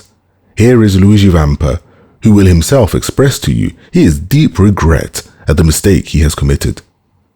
Franz approached, the chief advancing several steps to meet him. "Welcome among us, Your Excellency," he said to him. "You heard what the Count just said, and also my reply. Let me add that I would not for the 4,000 piastres at which I had fixed your friend's ransom known that this had happened." "But," said Franz, looking around him uneasily, "where is the Viscount? I do not see him." "Nothing has happened to him, I hope," said the Count frowningly. "The prisoner is there," replied Vampa, pointing to the hollow space in front of which the bandit was on guard, "and I will go myself and tell him he is free." The chief went towards the place he had pointed out as Albert's prison, and Franz and the Count followed him. "What is the prisoner doing?" inquired Vampa of the sentinel. "Ma foi, Captain," replied the sentry, "I do not know. For the last hour I have not heard him, sir." "Come in, Your Excellency," said Vampa. The Count and Franz ascended 7 or 8 steps after the chief, who drew back a bolt and opened the door. Then, by the gleam of a lamp similar to that which lighted the columbarium, Albert was to be seen wrapped up in a cloak, which one of the bandits had lent him, lying in a corner in profound slumber. "Come," said the Count, smiling with his own peculiar smile. "Not so bad for a man who is to be shot at 7 o'clock tomorrow morning." Vampa looked at Albert with a kind of admiration. He was not insensible to such a proof of courage. "You are right, Your Excellency," he said. "This must be one of your friends." Then going to Albert, he touched him on the shoulder, saying, "Will your excellency please awaken?" Albert stretched out his arms, rubbed his eyelids and opened his eyes. "Oh," said he, "it is you, Captain. You should have allowed me to sleep. I had such a delightful dream. I was dancing the galop at Torlonia's with the Countess." Then he drew his watch from his pocket, that he might see how time sped. "1:30 only," said he. "Why the devil do you rouse me at this hour?" "To tell you that you are free, your excellency." "My dear fellow," replied Albert with perfect ease of mind, "remember for the future Napoleon's maxim, never awaken me but for bad news. If you had let me sleep on, I should have finished my gallop, and have been grateful to you all my life. So then, they have paid my ransom?" "No, your excellency." "Well then, how am I free? A person to whom I can refuse nothing has come to demand you." "Come hither?" "Yes, hither." "Really? Then that person is a most amiable person." Albert looked around and perceived Franz. "What?" said he. "Is it you, my dear Franz, whose devotion and friendship are thus displayed?" "No, not I," replied Franz, "but our neighbour, the Count of Monte Cristo." "Oh, my dear Count," said Albert gaily, arranging his cravat and wristbands. "You are really most kind, and I hope you will consider me as under eternal obligations to you, in the first place for the carriage, and in the next for this visit." And he put out his hand to the Count, who shuddered as he gave his own, but who nevertheless did give it. The bandit gazed on this scene with amazement. He was evidently accustomed to see his prisoners tremble before him, and yet here was one whose gay temperament was not for a moment altered. As for Franz, he was enchanted at the way in which Albert had sustained the national honour in the presence of the bandit. "My dear Albert," he said, "if you will make haste, we shall yet have time to finish the night at Torlonia's. You may conclude your interrupted gallop, so that you will owe no ill will to Signor Luigi, who has indeed, throughout this whole affair, acted like a gentleman. You are decidedly right, and we may reach the palazzo by 2 o'clock. Signor Luigi," continued Albert, "is there any formality to fulfill before I take leave of your excellency?" "None, sir," replied the bandit. "You are as free as air." "Well then, a happy and merry life to you. Come, gentlemen, come." And Albert, followed by Franz and the Count, descended the staircase, crossed the square chamber where stood all the bandits hat in hand. "Peppino," said the brigand chief, "give me the torch." "What are you going to do?" inquired the Count. "I will show you the way back myself," said the captain. "That is the least honour that I can render to your excellency." And, taking the lighted torch from the hands of the herdsman, he preceded his guests not as a servant who performs an act of civility, but like a king who precedes ambassadors. On reaching the door, he bowed. "And now, your excellency," added he, "allow me to repeat my apologies, and I hope you will not entertain any resentment at what has occurred." "No, my dear Vampa," replied the Count. "Besides, you compensate for your mistakes in so gentlemanly a way that one almost feels obliged to you for having committed them." "Gentlemen," added the chief, turning towards the young men, "perhaps the offer may not appear very tempting to you, but if you should ever feel inclined to pay me a second visit, whereby I may be, you shall be welcome."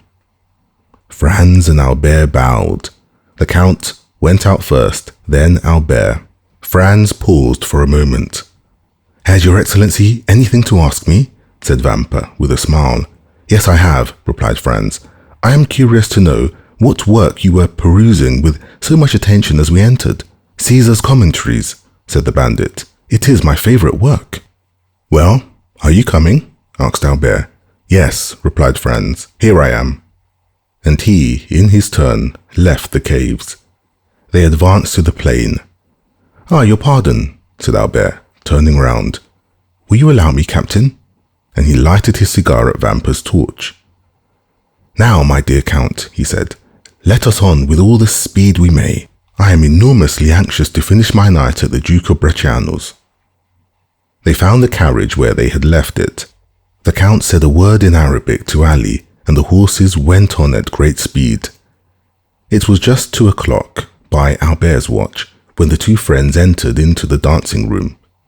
Their return was quite an event, but as they entered together, all uneasiness on Albert's account ceased instantly. "Madame," said the Viscount of Morcerf, advancing towards the Countess, "yesterday you were so condescending as you promised me a gallop. I am rather late in claiming this gracious promise, but here is my friend whose character for veracity you well know, and he will assure you the delay arose from no fault of mine."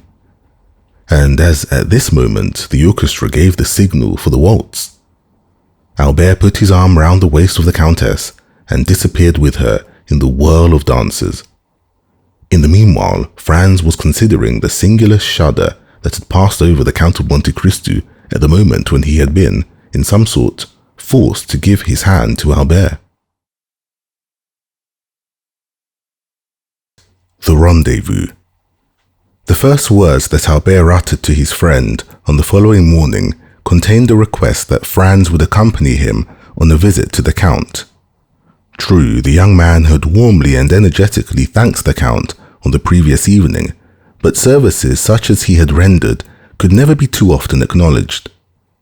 Franz, who seemed attracted by some invisible influence towards the Count in which terror was strangely mingled, felt an extreme reluctance to permit his friend to be exposed alone to the singular fascination that this mysterious personage seemed to exercise over him, and therefore made no objection to Albert's request, but at once accompanied him to the desired spot, and, after a short delay, the Count joined them in the salon. "My dear Count," said Albert, advancing to meet him, "permit me to repeat the poor thanks I offered last night, and to assure you that the remembrance of all I owe to you will never be effaced from my memory. Believe me, as long as I live, I shall never cease to dwell with grateful recollection on the prompt and important service you rendered me, and also to remember that to you I am indebted even for my life." "My very good friend and excellent neighbor," replied the Count with a smile, "you really exaggerate my trifling exertions. You owe me nothing but some trifle of 20,000 francs, which you have saved out of your travelling expenses, so that there is not much of a score between us. But you must really permit me to congratulate you on the ease and unconcern with which you resigned yourself to your fate, and the perfect indifference you manifested as to the turn events might take." "Upon my word," said Albert, "I deserve no credit for what I could not help, namely, a determination to take everything as I found it, and to let those bandits see that, although men get into troublesome scrapes all over the world, there is no nation but the French that can smile even in the face of grim death itself. All that, however, has nothing to do with my obligations to you, and I now come to ask you whether, in my own person, my family, or connections, I can in any way serve you. My father, the Comte de Morcerf, although of Spanish origin, possesses considerable influence both at the court of France and Madrid, and I unhesitatingly place the best services of myself and all to whom my life is dear at your disposal." "Monsieur de Morcerf," replied the Count, "your offer, far from surprising me, is precisely what I expected from you, and I accept it in the same spirit of hearty sincerity with which it is made. Nay, I will go still further and say that I had previously made up my mind to ask a great favour at your hands." "Oh, pray name it." "I am wholly a stranger to Paris. It is a city I have never seen." "Is it possible," exclaimed Albert, "that you have reached your present age without visiting the finest capital in the world? I can scarcely credit it." "Nevertheless, it is quite true. Still, I agree with you in thinking that my present ignorance of the first city in Europe is a reproach to me in every way and calls for immediate correction. But in all probability, I should have performed so important, so necessary a duty as that of making myself acquainted with the wonders and beauties of your justly celebrated capital.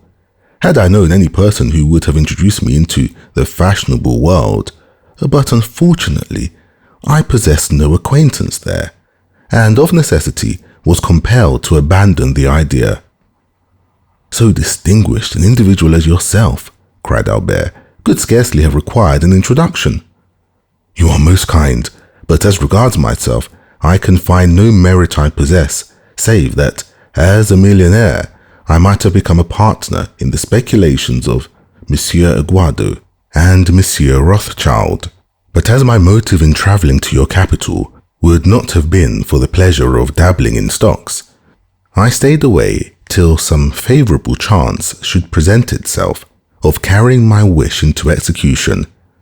Your offer, however, smooths all difficulties, and I have only to ask you, my dear Monsieur de Morcerf," these words were accompanied by a most peculiar smile, "whether you undertake upon my arrival in France to open to me the doors of that fashionable world of which I know more than a Huron or a native of Cochin China." "Oh, that I do, and with infinite pleasure," answered Albert, "and so much the more readily as a letter received this morning from my father summons me to Paris in consequence of a treaty of marriage. My dear Franz, do not smile, I beg of you, with a family of high standing and connected with the very cream of Parisian society." "Connected by marriage, you mean?" said Franz laughingly. "Well, never mind how it is," answered Albert. "It comes to the same thing in the end. Perhaps by the time you return to Paris, I shall be quite a sober, staid father of a family. A most edifying representative I shall make of all the domestic virtues, don't you think so? But as regards your wish to visit our fine city, my dear Count, I can only say that you may command me and mine to any extent you please." "Then it is settled," said the Count, "and I give you my solemn assurance that I only waited an opportunity like the present to realize plans that I have long meditated." Franz did not doubt that these plans were the same concerning which the Count had dropped a few words in the grotto of Monte Cristo, and while the Count was speaking, the young man watched him closely, hoping to read something of his purpose in his face. But his countenance was inscrutable, especially when, as in the present case, it was veiled in a sphinx-like smile. "But tell me now, Count," exclaimed Albert, delighting at the idea of having to chaperone so distinguished a person as Monte Cristo, "tell me truly whether you are in earnest, or if this project of visiting Paris is merely one of the chimerical and uncertain air castles of which we make so many in the course of our lives, but which, like a house built on the sand, is liable to be blown over by the first puff of wind." "I pledge you my honour," returned the Count, "that I mean to do as I have said. Both inclination and positive necessity compel me to visit Paris. When do you propose going thither?" "Have you made up your mind when you shall be there yourself?" "Certainly I have, in a fortnight or 3 weeks' time, that is to say, as fast as I can get there." "Nay," said the Count, "I will give you 3 months ere I join you. You see, I make an ample allowance for all delays and difficulties." "And in 3 months' time," said Albert, "you will be at my house?" "Shall we make a positive appointment for a particular day and hour?" inquired the Count. "Only let me warn you that I am proverbial for my punctilious exactitude in keeping my engagements." "Day for day, hour for hour," said Albert. "That will suit me to a dot." "So be it then," replied the Count, and extending his hand towards a calendar suspended near the chimney-piece, he said, "Today is the 21st of February," and drawing out his watch, added, "It is exactly 10:30 o'clock. Now promise me to remember this, and expect me the 21st of May at the same hour in the forenoon." "Capital!" exclaimed Albert. "Your breakfast shall be waiting. Where do you live?" "Number 27, Rue de Helder." "Have you your bachelor's apartments there? I hope my coming will not put you to any inconvenience." "I reside in my father's house, but occupy a pavilion at the farther side of the courtyard, entirely separated from the main building." "Quite sufficient," replied the Count, as, taking out his tablet, he wrote down number 27, Rue de Helder, 21st May, 10:30 in the morning. "Now then," said the Count, returning his tablets to his pocket, "make yourself perfectly easy. The hand of your timepiece will not be more accurate in marking the time than myself." "Shall I see you again ere my departure?" asked Albert. "That depends. When do you leave?" "Tomorrow evening at 5 o'clock." In that case, I must say adieu to you, as I am compelled to go to Naples, and shall not return hither before Saturday evening or Sunday morning.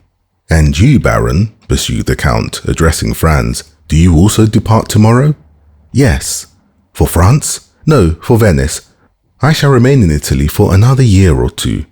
Then we shall not meet in Paris? I fear I shall not have that honour. Well, since we must part, said the Count, holding out a hand to each of the young men, allow me to wish you both a safe and pleasant journey.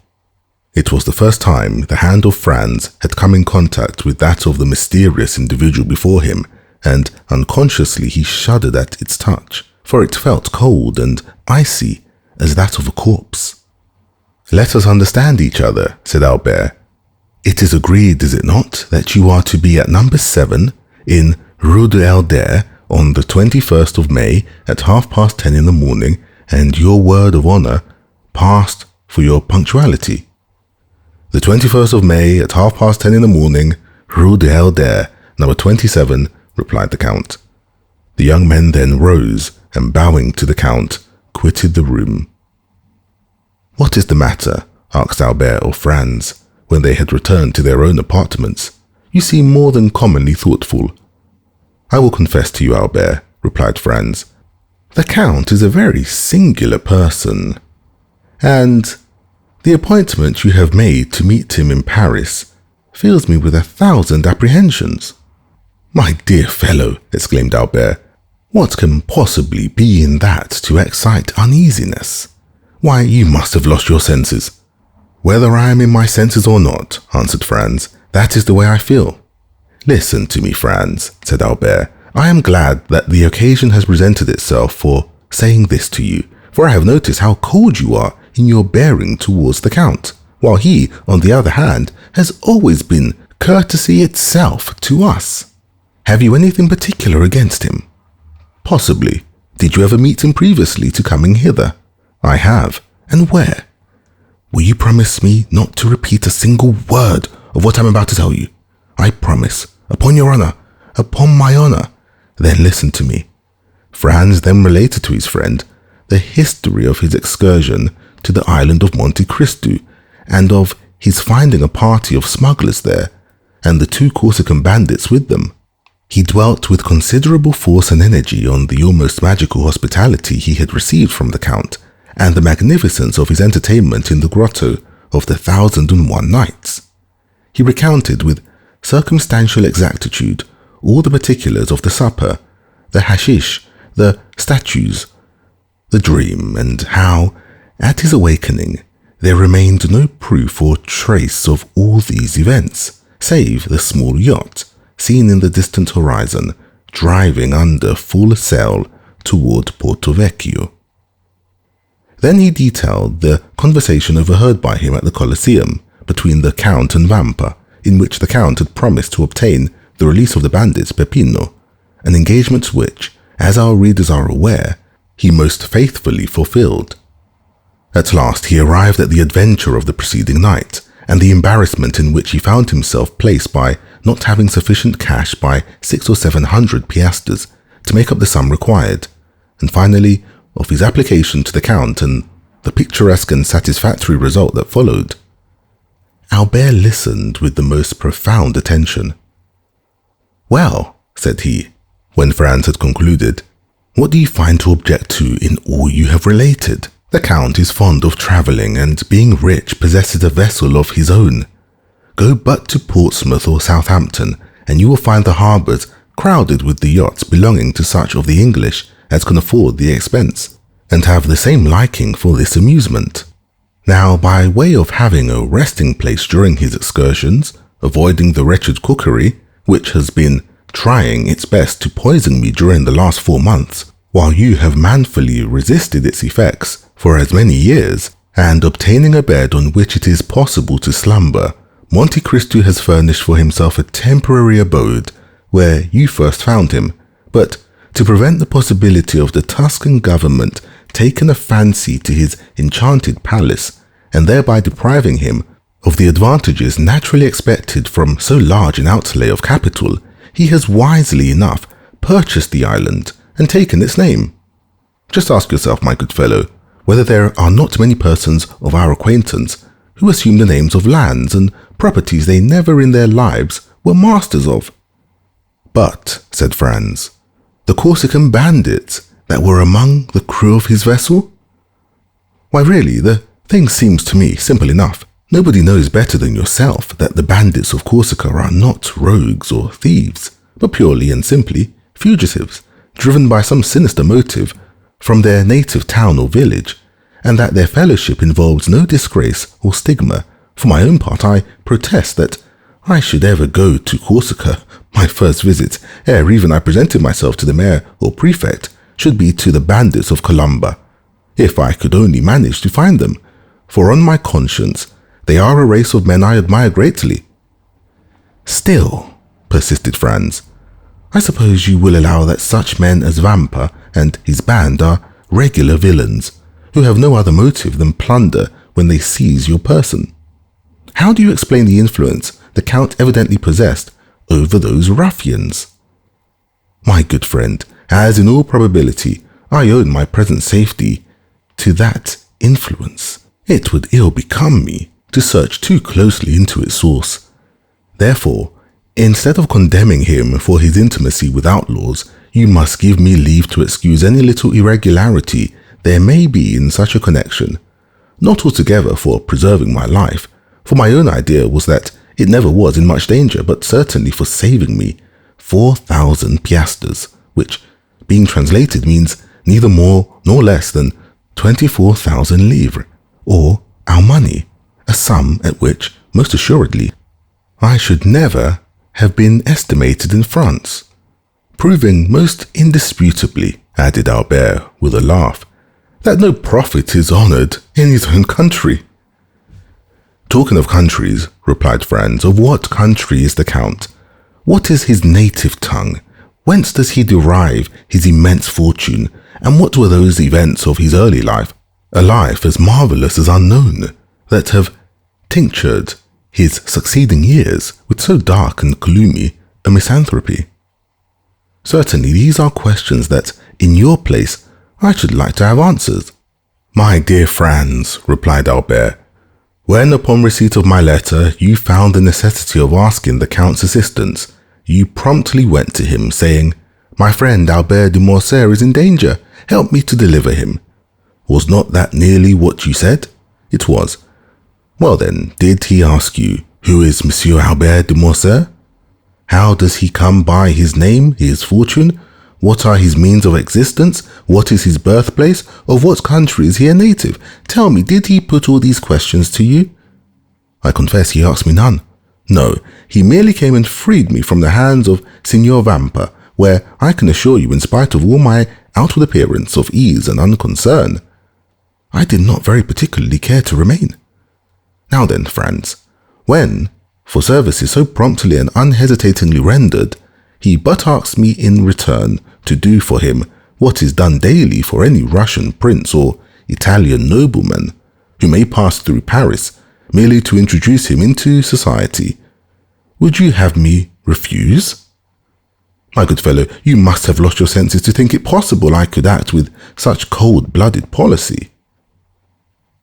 At this time, it must be confessed that, contrary to the usual state of affairs in discussions between the young men, the effective arguments were all on Albert's side. Well, said Franz, with a sigh, do as you please, my dear Viscount, for your arguments are beyond my powers of refutation. Still, in spite of all, you must admit that this Count of Monte Cristo is a most singular personage. He is a philanthropist, answered the other, and no doubt his motive in visiting Paris is to compete for the Monte prize, given, as you are aware, to whoever shall be proved to have most materially advanced the interests of virtue and humanity. If my vote and interest can obtain it for him, I will readily give him the one and promise the other. And now, my dear Franz, let us talk of something else. Come, shall we take our luncheon and then pay a last visit to St. Peter's? Franz silently assented, and the following afternoon at 5:30, the young men parted. Albert de Morcerf to return to Paris, and Franz d'Épinay to pass a fortnight at Venice. But ere he entered his travelling carriage, Albert, fearing that his expected guest might forget the engagement he had entered into, placed in the care of a waiter at the hotel a card to be delivered to the Count of Monte Cristo, on which, beneath the name of Viscount Albert de Morcerf, he had written in pencil, 27, Rue de Elder, on the 21st May, 10:30 a.m. The guests. In the house of the Rue de Elder, where Albert had visited the Count of Monte Cristo, everything was being prepared on the morning of the 21st of May to do honour to the occasion. Albert de Morcerf inhabited a pavilion situated at the corner of a large court, and directly opposite another building in which were the servants' apartments. 2 windows only of the pavilion faced the street. 3 other windows looked into the court, and 2 at the back into the garden. Between the court and the garden, built in the heavy style of the imperial architecture, was the large and fashionable dwelling of the Count and Countess of Morcerf.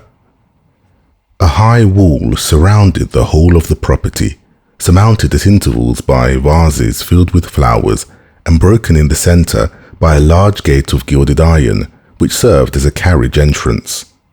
A small door, close to the lodge of the concierge, gave ingress and egress to the servants and masters when they were on foot.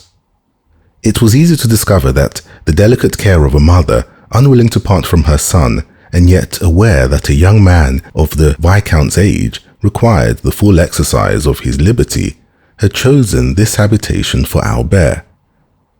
There were not lacking, however, evidences of what we may call the intelligent egoism of a youth who is charmed with the indolent, careless life of an only son, and who lives, as it were, in a gilded cage.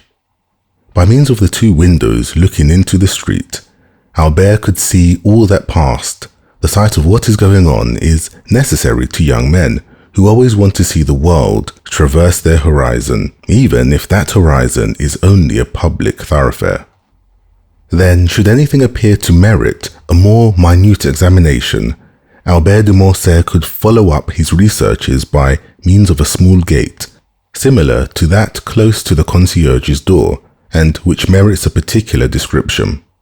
It was a little entrance that seemed never to have been opened since the house was built. So entirely was it covered with dust and dirt, but the well-oiled hinges and locks told quite another story. This door was a mockery to the concierge, from whose vigilance and jurisdiction it was free, and like that famous portal in the Arabian Nights, opening at the Sesame of Ali Baba, it was wont to swing backward at the cabalistic word or a concerted tap from without from the sweetest voices or whitest fingers in the world. At the end of a long corridor with which the door communicated and which formed the antechamber was on the right Albert's breakfast room looking into the court, and on the left the salon looking into the garden. Shrubs and creeping plants covered the windows and hid from the garden and court these 2 apartments, the only rooms into which, as they were on the ground floor, the prying eyes of the curious could penetrate. On the floor above were similar rooms with the addition of a 3rd, formed out of the antechamber. These 3 rooms were a salon, a boudoir, and a bedroom. The salon downstairs was only an Algerian divan for the use of smokers. The boudoir upstairs communicated with the bedchamber by an invisible door on the staircase. It was evident that every precaution had been taken. Above this floor was a large atelier, which had been increased in size by pulling down the partitions, a pandemonium in which the artist and the dandy strove for preeminence. There were collected and piled up all Albert's successive caprices, hunting horns, bass viols, flutes, a whole orchestra, for Albert had had not a taste but a fancy for music, easels, palettes, brushes, pencils, for music had been succeeded by painting, foils, boxing gloves, broadswords, and single sticks, for following the example of fashionable young men of the time. Albert de Morcerf cultivated with far more perseverance than music and drawing the three arts that complete a dandy's education, i.e. fencing, boxing, and single-stick, and it was here that he received grizier, cooks, and charles le boucher. The rest of the furniture of this privileged apartment consisted of old cabinets filled with Chinese porcelain and Japanese vases, lucca della robbia faienses, and palissy platters of old armchairs in which perhaps had sat Henry IV or Sully, Louis VIII or Richelieu, for two of these armchairs, adorned with a carved shield on which were engraved the fleur-de-lis of France on the azure field, evidently came from the Louvre, or at least some royal residence. Over these dark and sombre chairs were thrown splendid stuffs dyed beneath Persia's sun, or woven by the fingers of the women of Calcutta or of Chandernagore. What these stuffs did there it was impossible to say. They awaited, while gratifying the eyes, a destination unknown to their owner himself. In the meantime, they filled the place with their golden and silky reflections.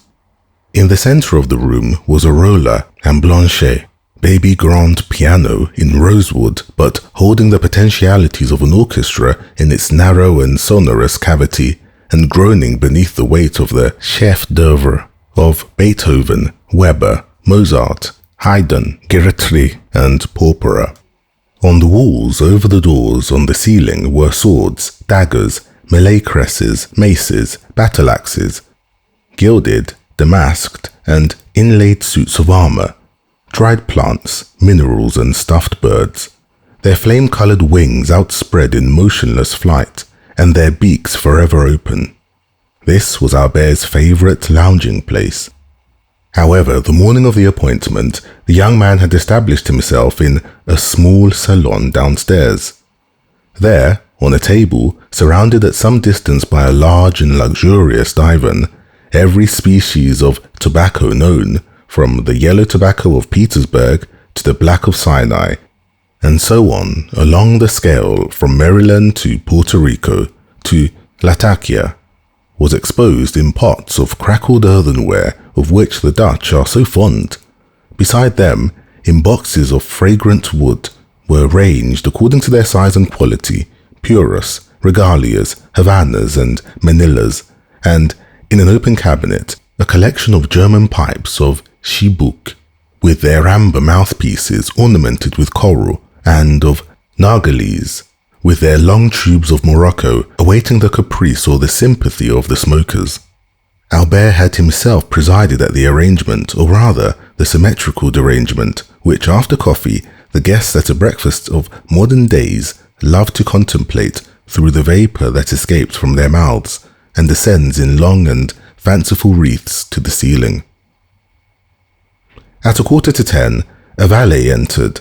He composed with a little groom named John, who only spoke English, all Albert's establishment, although the cook of the hotel was always at his service, and on great occasions the Count's chasseur also.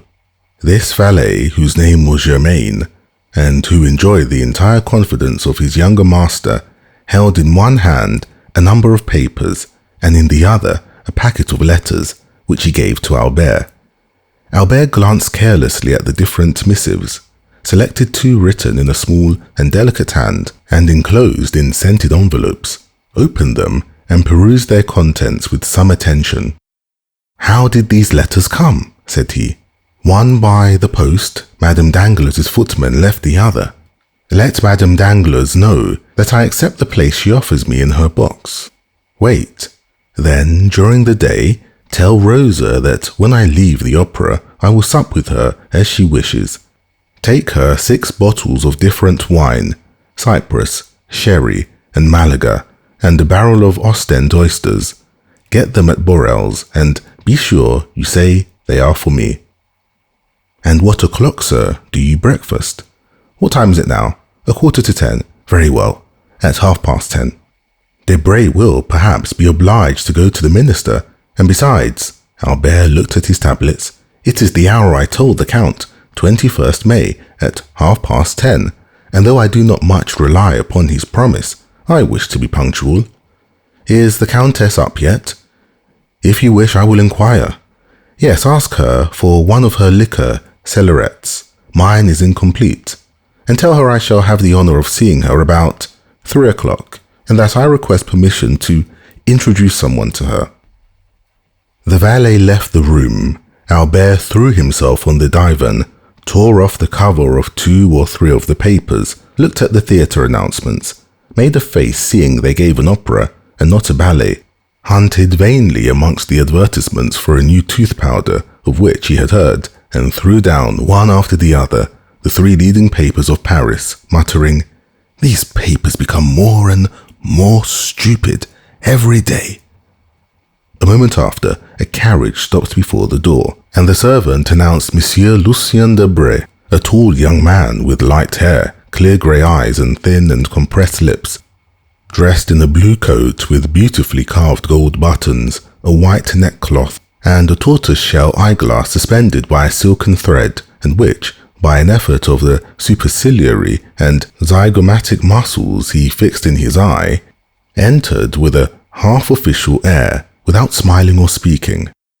"Good morning, Lucien." "Good morning," said Albert. "Your punctuality really alarms me." "What do I say? Punctuality? You whom I expected last, you arrive at 5 minutes to 10, when the time fixed was past. Has the ministry resigned?" "No, my dear fellow," returned the young man, seating himself on the divan. "Reassure yourself, we are tottering always, but we never fall. And I begin to believe that we shall pass into a state of immobility, and then the affairs of the peninsula will completely consolidate us."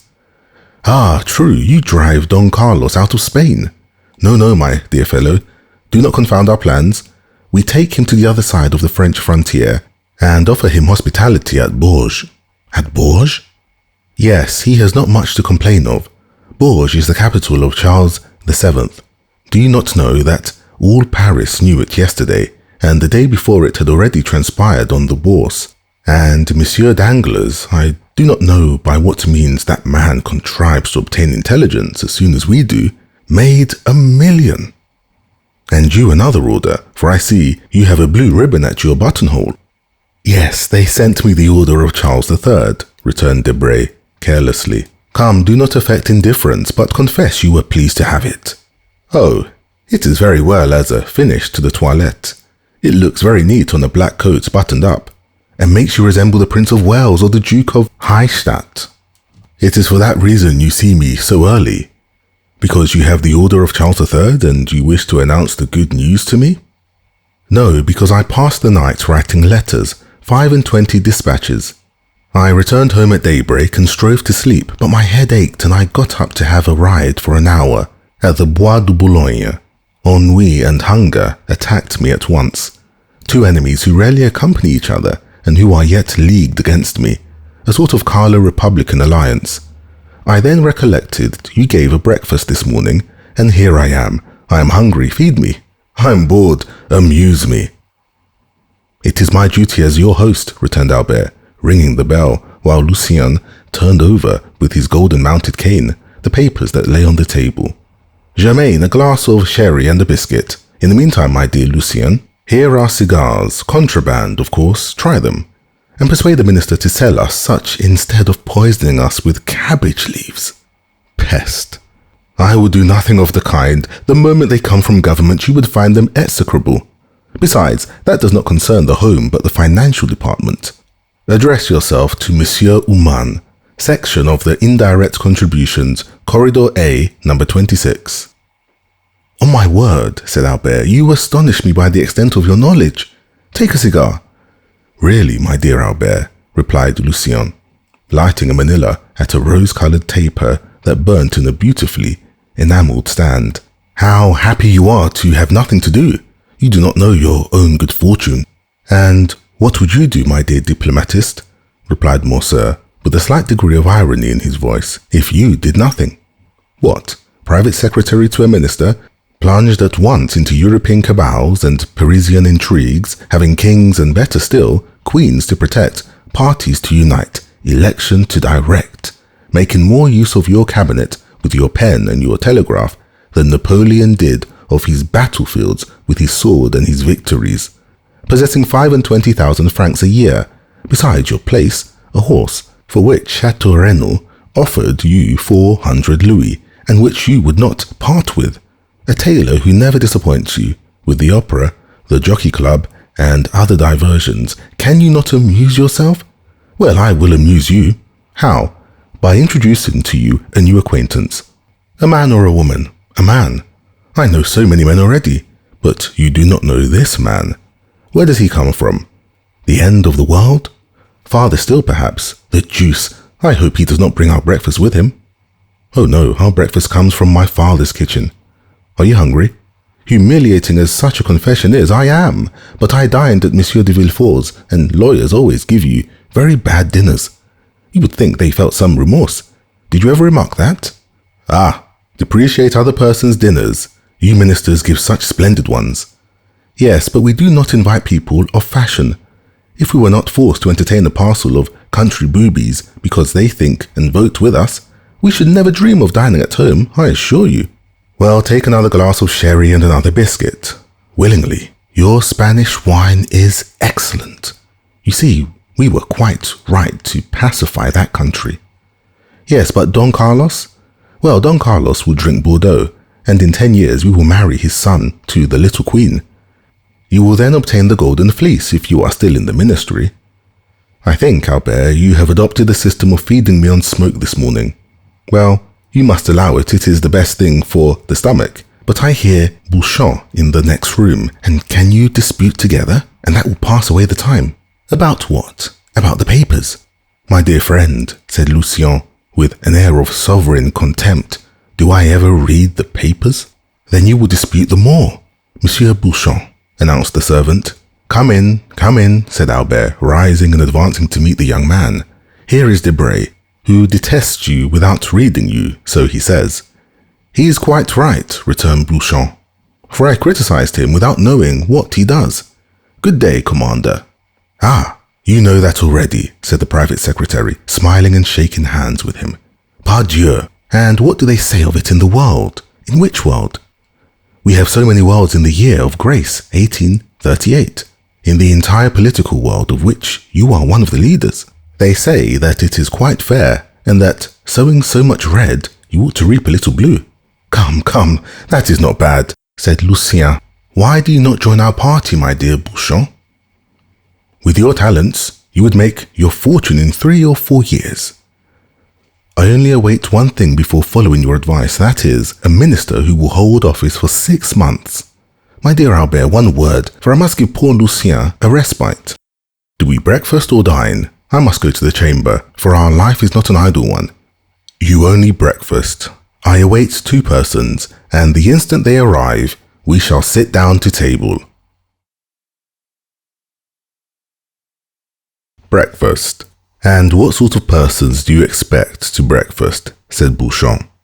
A gentleman and a diplomatist. Then we shall have to wait 2 hours for the gentleman, and 3 for the diplomatist. I shall come back to dessert. Keep me some strawberries, coffee, and cigars. I shall take a cutlet on my way to the chamber. Do not do anything of the sort, for were the gentleman a Montmorency, and the diplomatist a Metternich, we will breakfast at 11. In the meantime, follow Debray's example and take a glass of sherry and a biscuit. Be it so, I will stay. I must do something to distract my thoughts. You are like Debray, and yet it seems to me that when the minister is out of spirits, the opposition ought to be joyous. Ah, you do not know with what I am threatened. I shall hear this morning that Monsieur Danglars make a speech at the Chamber of Deputies, and at his wife's this evening I shall hear the tragedy of a peer of France. The devil take the constitutional government, and since we had our choice, as they say, at least, how could we choose that?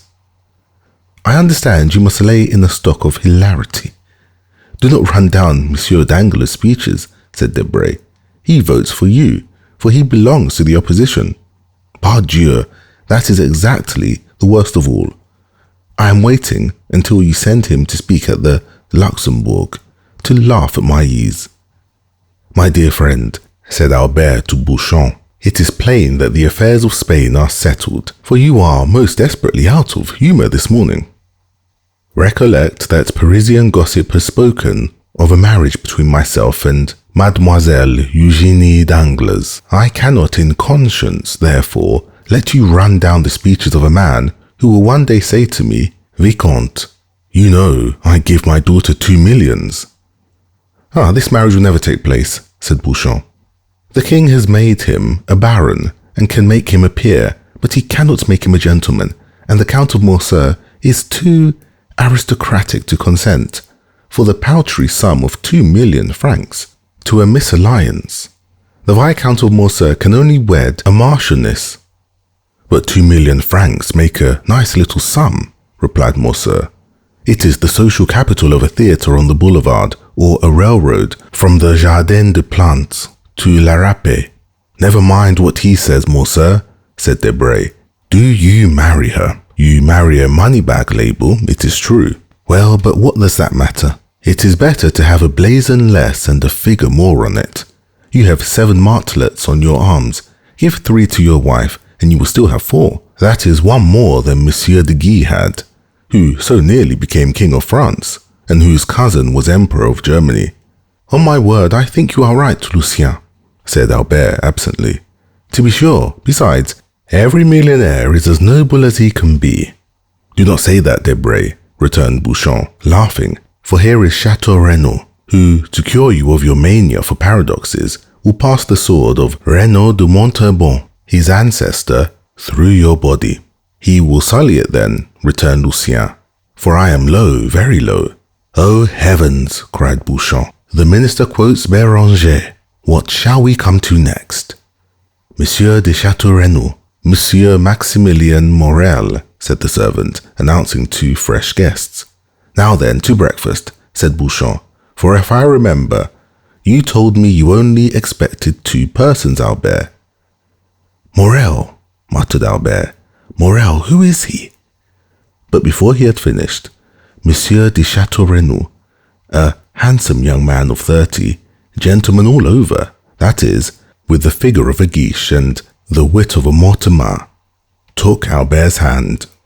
My dear Albert, said he, let me introduce you to Monsieur Maximilien Morel, captain of Spahis, my friend, and what is more, however, the man speaks for himself, my preserver. Salute my hero, Viscount.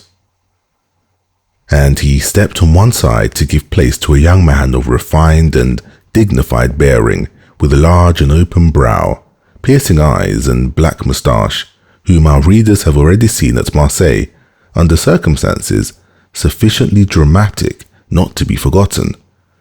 A rich uniform, half French, half Oriental, set off his graceful and stalwart figure, and his broad chest was decorated with the Order of the Legion of Honor. The young officer bowed with easy and elegant politeness. Monsieur, said Albert with affectionate courtesy, the Count of Chateau Renaud knew how much pleasure this introduction would give me. You are his friend, be ours also. Well said, interrupted Chateau Renaud, and pray that, if you should ever be in a similar predicament, he may do as much for you as he did for me. What has he done? Asked Albert. Oh, nothing worth speaking of, said Morel. Monsieur de Chateau Renaud exaggerates. Not worth speaking of, cried Chateau Renaud. Life is not worth speaking of. That is rather too philosophical, on my word, Morel. It is very well for you, who risk your life every day, but for me, who only did it once. We gather from all this, Baron, that Captain Morel saved your life. Exactly so. On what occasion? Asked Beauchamp. Beauchamp, my good fellow, you know I'm starving, said Debray. Do not set him off on some long story. Well, I do not prevent your sitting down to table, replied Beauchamp. Chateau Renaud can tell us while we eat our breakfast. Gentlemen, said Morcerf, it is only 10:15, and I expect to see someone else. Ah, true, a diplomatist, observed Debray. Diplomat or not, I don't know. I only know that he charged himself on my account with a mission, which he terminated so entirely to my satisfaction that, had I been king, I should have instantly created him knight of all my orders, even had I been able to offer him the golden fleece and the garter. Well, since we are not to sit down to table, said Debray. "Take a glass of sherry and tell us all about it." "You know that I had the fancy of going to Africa. It is a road your ancestors have traced for you," said Albert gallantly. "Yes, but I doubt that your object was, like theirs, to rescue the Holy Sepulchre." "You are quite right, Bouchon," observed the young aristocrat. "It was only to fight as an amateur. I cannot bear dueling ever since 2 seconds, whom I had chosen to arrange an affair, forced me to break the arm of one of my best friends, one whom you all know, poor Franz d'Epinay." "Ah, true," said Debray. "You did fight some time ago. About what?" "The devil take me if I remember," returned Chateau Renaud. "But I recollect perfectly one thing, that, being unwilling to let such talents as mine sleep, I wished to try upon the Arabs the new pistols that had been given to me. In consequence, I embarked for Oran, and went from thence to Constantine, where I arrived just in time to witness the raising of the siege. I retreated with the rest for 80 and 40 hours. I endured the rain during the day and the cold during the night tolerably well, but the third morning my horse died of cold. Poor brute, accustomed to be covered up and to have a stove in the stable, the Arabian finds himself unable to bear 10 degrees of cold in Arabia." "That's why you want to purchase my English horse," said Debray. "You think he will bear the cold better." "You are mistaken, for I have made a vow never to return to Africa." "You are very much frightened then?" asked Bouchon. "Well, yes, and I had a good reason to be so," replied Chateau Renaud. "I was retreating on foot, for my horse was dead. 6 Arabs came up, full gallop, to cut off my head. I shot 2 with my double-barreled gun, and 2 more with my pistols, but I was then disarmed, and 2 were still left. One seized me by the hair, that is why I now wear it so short, for no one knows what may happen. The other swung a yataghan, and I already felt the cold steel on my neck, when this gentleman whom you see here charged them, shot the one who held me by the hair, and cleft the skull of the other with his sabre. He assigned himself the task of saving a man's life that day. Chance caused that man to be myself. When I am rich, I will order a statue of Chance from Clagman or Marochetti." "Yes," said Morel, smiling. "It was the 5th of September, the anniversary of the day on which my father was miraculously preserved. Therefore, as far as it lies in my power, I endeavour to celebrate it by some." "Heroic action," interrupted Chateau Renaud. "I was chosen, but that is not all. After rescuing me from the sword, he rescued me from the cold, not by sharing his cloak with me, like St. Martin, but by giving me the whole, then from hunger by sharing with me. Guess what?" "A Strasbourg pie?" asked Bouchon. "No, his horse, of which we each of us ate a slice with a hearty appetite. It was very hard." "The horse?" said Morcerf, laughing. "No, the sacrifice," returned Chateau Renaud. "Ask Debray if he would sacrifice his English steed for a stranger." "Not for a stranger," said Debray, "but for a friend I might, perhaps." "I divined that you would become mine, Count," replied Morel.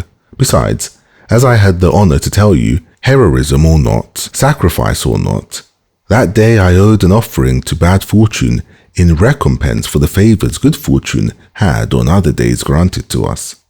"The history to which Monsieur Morel alludes," continued Chateau Renaud, "is an admirable one, which he will tell you some day when you are better acquainted with him.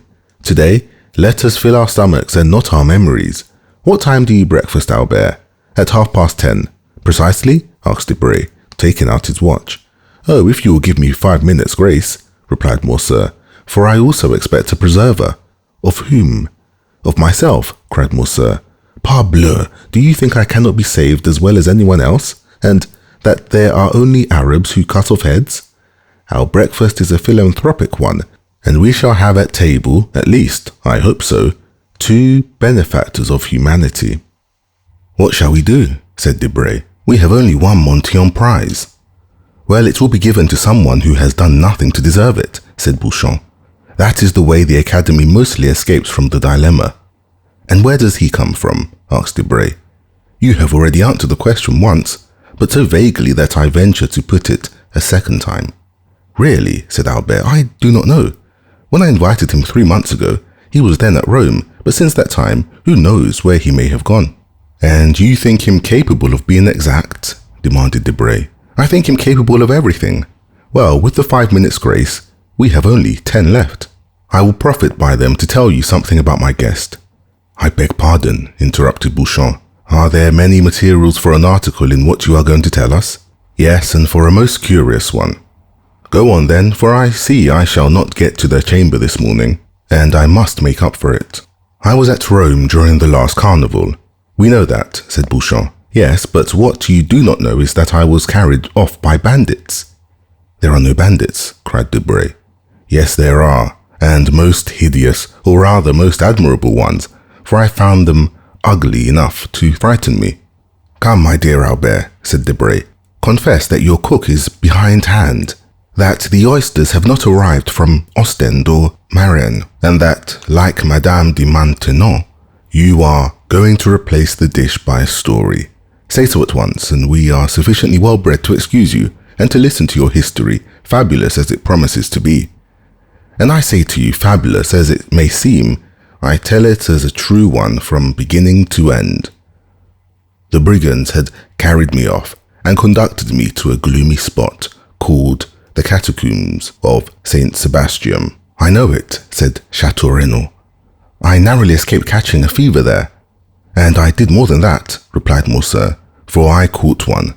I was informed that I was prisoner until I paid the sum of 4,000 Roman crowns, about 24,000 francs. Unfortunately, I had not above 1,500. I was at the end of my journey and of my credit. I wrote to Franz, and were he here, he would confirm every word. I wrote then to Franz that if he did not come with the 4,000 crowns before 6, at 10 minutes past, I should have gone to join the blessed saints and glorious martyrs in whose company I had the honor of being, and Signor Luigi Vampa, such was the name of the chief of these bandits, would have scrupulously kept his word. But Franz did come with the 4,000 crowns, said Chateau Renaud. A man whose name is Franz d'Epinay or Albert de Morcerf has not much difficulty in procuring them. No, he arrived accompanied simply by the guest I am going to present to you. Ah, this gentleman is a Hercules killing Cacus, a Persian freeing Andromeda. No, he is a man about my own size, armed to the teeth. He had not even a knitting needle, but he paid your ransom. He said 2 words to the chief and I was free. And they apologized to him for having carried you off, said Bouchon. Just so. Why, he is a second Ariosto. No, his name is the Count of Monte Cristo. There is no Count of Monte Cristo, said Debray. I do not think so, added Chateau Renaud, with the air of a man who knows the whole of the European nobility perfectly. Does anyone know anything of the Count of Monte Cristo? He comes possibly from the Holy Land, and one of his ancestors possessed Calvary, as the Mortemar did the Dead Sea. I think I can assist your researches, said Maximilian. Monte Cristo is a little island I have often heard spoken of by the old sailors my father employed. A grain of sand in the center of the Mediterranean, an atom of the infinite. Precisely, cried Albert. Well, he is whom I speak is the lord and master of this grain of sand, of this atom. He has purchased the title of count somewhere in Tuscany. Is he rich then? I believe so. But that ought to be visible. That is what deceives you, Debray. I do not understand you. Have you read the Arabian Nights? What a question! Well, do you know if the persons you see there are rich or poor, if their sacks of wheat are not rubies or diamonds? They seem like poor fishermen, and suddenly they open some mysterious cavern filled with the wealth of the Indies, which means that my Count of Monte Cristo is one of those fishermen. He has even a name taken from the book, since he calls himself Sinbad the Sailor and has a cave filled with gold. And have you seen this cavern, Morcerf? Asked Bouchon. No, but Franz has. For heaven's sake, not a word of this before him. Franz went in with his eyes blindfolded and was waited on by mutes and by women to whom Cleopatra was a painted strumpet. Only he is not quite sure about the women, for they did not come in until after he had taken hashish, so that what he took for women might have been simply a row of statues. The two young men looked at Morcerf as if to say, "Are you mad? Or are you laughing at us?" "And I also," said Morel thoughtfully, "have heard something like this from an old sailor named Penelon." "Ah," cried Albert, "it is very lucky that Monsieur Morel comes to aid me. You are vexed, are you not, that he thus gives you a clue to the labyrinth?" "My dear Albert," said Debray, "what you tell us is so extraordinary." "Ah, because your ambassadors and your consuls do not tell you of them. They have no time. They are too much taken up with interfering in the affairs of their countrymen who travel. Now you get angry and attack our poor agents. How will you have them protect you? The chamber cuts down their salaries every day, so that now they have scarcely any. Will you be ambassador, Albert? I will send you to Constantinople. No, lest on the first demonstration I make in favor of Mehemet Ali, the Sultan send me the bowstring and make my secretary strangle me." "You say very true," responded Debray. "Yes," said Albert, "but this has nothing to do with the existence of the Count of Monte Cristo. Pardieu, everyone exists. Doubtless, but not in the same way. Everyone has not black slaves, a princely retinue, an arsenal of weapons that would do credit to an Arabian fortress, horses that cost 6,000 francs apiece, and Greek mistresses. Have you seen the Greek mistress?" "I have both seen and heard her. I saw her at the theatre and heard her one morning when I breakfasted with the Count. He eats then? Yes, but so little, it can hardly be called eating. He must be a vampire. Laugh if you will, the Countess, who knew Lord Ruthven, declared that the Count was a vampire." "Ah, capital," said Bouchon. "For a man not connected with newspapers, here is the pendant to the famous sea serpent of the Constitutionnel. Wild eyes, the iris of which contracts or dilates at pleasure," said Debray. "Facial angle strongly developed, magnificent forehead, livid complexion, black beard, sharp and white teeth, politeness unexceptionable." "Just so, Lucien," returned Morcerf. "If you have described him feature for feature, yes, keen and cutting politeness, this man has often made me shudder, and one day when we were viewing an execution, I thought I should faint, more from hearing the cold and calm manner in which he spoke of every description of torture, than from the sight of the executioner and the culprit." "Did he not conduct you to the ruins of the Colosseum and suck your blood?" asked Bouchon. "Or, having delivered you, make you sign a flaming parchment, surrendering your soul to him as Esau did his birthright?" Rail on at your ease, gentlemen," said Morcerf, somewhat piqued. "When I look at you Parisians, idlers on the Boulevard de Gand, or the Bois de Boulogne, and think of this man, it seems to me we are not of the same race." "I am highly flattered," returned Bouchon. "At the same time," added Chateau Renaud, "your Count of Monte Cristo is a very fine fellow, always accepting his little arrangements with the Italian banditti." "There are no Italian banditti," said Debray. "No vampire," cried Bouchon. "No Count of Monte Cristo," added Debray. "There is 10:30 striking, Albert." "Confess you have dreamed this, and let us sit down to breakfast," continued Bouchon. But the sound of the clock had not died away when Germain announced, "His Excellency the Count of Monte Cristo." The involuntary start everyone gave proved how much Morcerf's narrative had impressed them, and Albert himself could not wholly refrain from manifesting sudden emotion.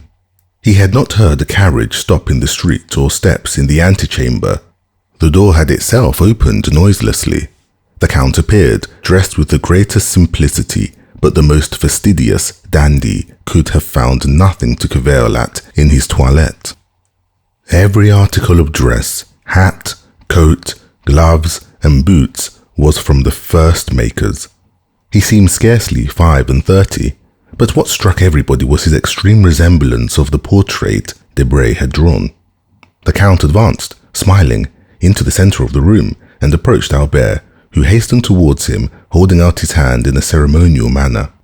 "Punctuality," said Monte Cristo, "is the politeness of kings, according to one of your sovereigns, I think, but it is not the same with travellers. However, I hope you will excuse the 2 or 3 seconds I am behindhand. 500 leagues are not to be accomplished without some trouble, and especially in France where it seems it is forbidden to beat the postilions." "My dear Count," replied Albert, "I was announcing your visit to some of my friends whom I had invited in consequence of the promise you did me the honor to make, and whom I now present to you. They are the Count of Chateau Renaud, whose nobility goes back to the 12 peers, and whose ancestors had a place at the Round Table; Monsieur Lucien Debray, private secretary to the Minister of the Interior; Monsieur Bouchon, an editor of a paper and the terror of the French government, but whom, in spite of his national celebrity, you perhaps have not heard in Italy, since his paper is prohibited there; and Monsieur Maximilien Morel, captain of Spahi." At this name, the Count, who had hitherto saluted everyone with courtesy, but at the same time with coldness and formality, stepped a pace forward, and a slight tinge of red coloured his pale cheeks.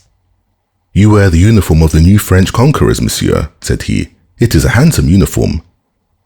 No one could have said what caused the Count's voice to vibrate so deeply, and what made his eye flash, which was in general so clear, lustrous, and limpid when he pleased. "You have never seen our Africans, Count?" said Albert. "Never," replied the Count, who was by this time perfectly the master of himself again. "Well, beneath this uniform beats one of the bravest and noblest hearts in the whole army." "Oh, Monsieur de Morcerf," interrupted Morel. "Let me go on, Captain.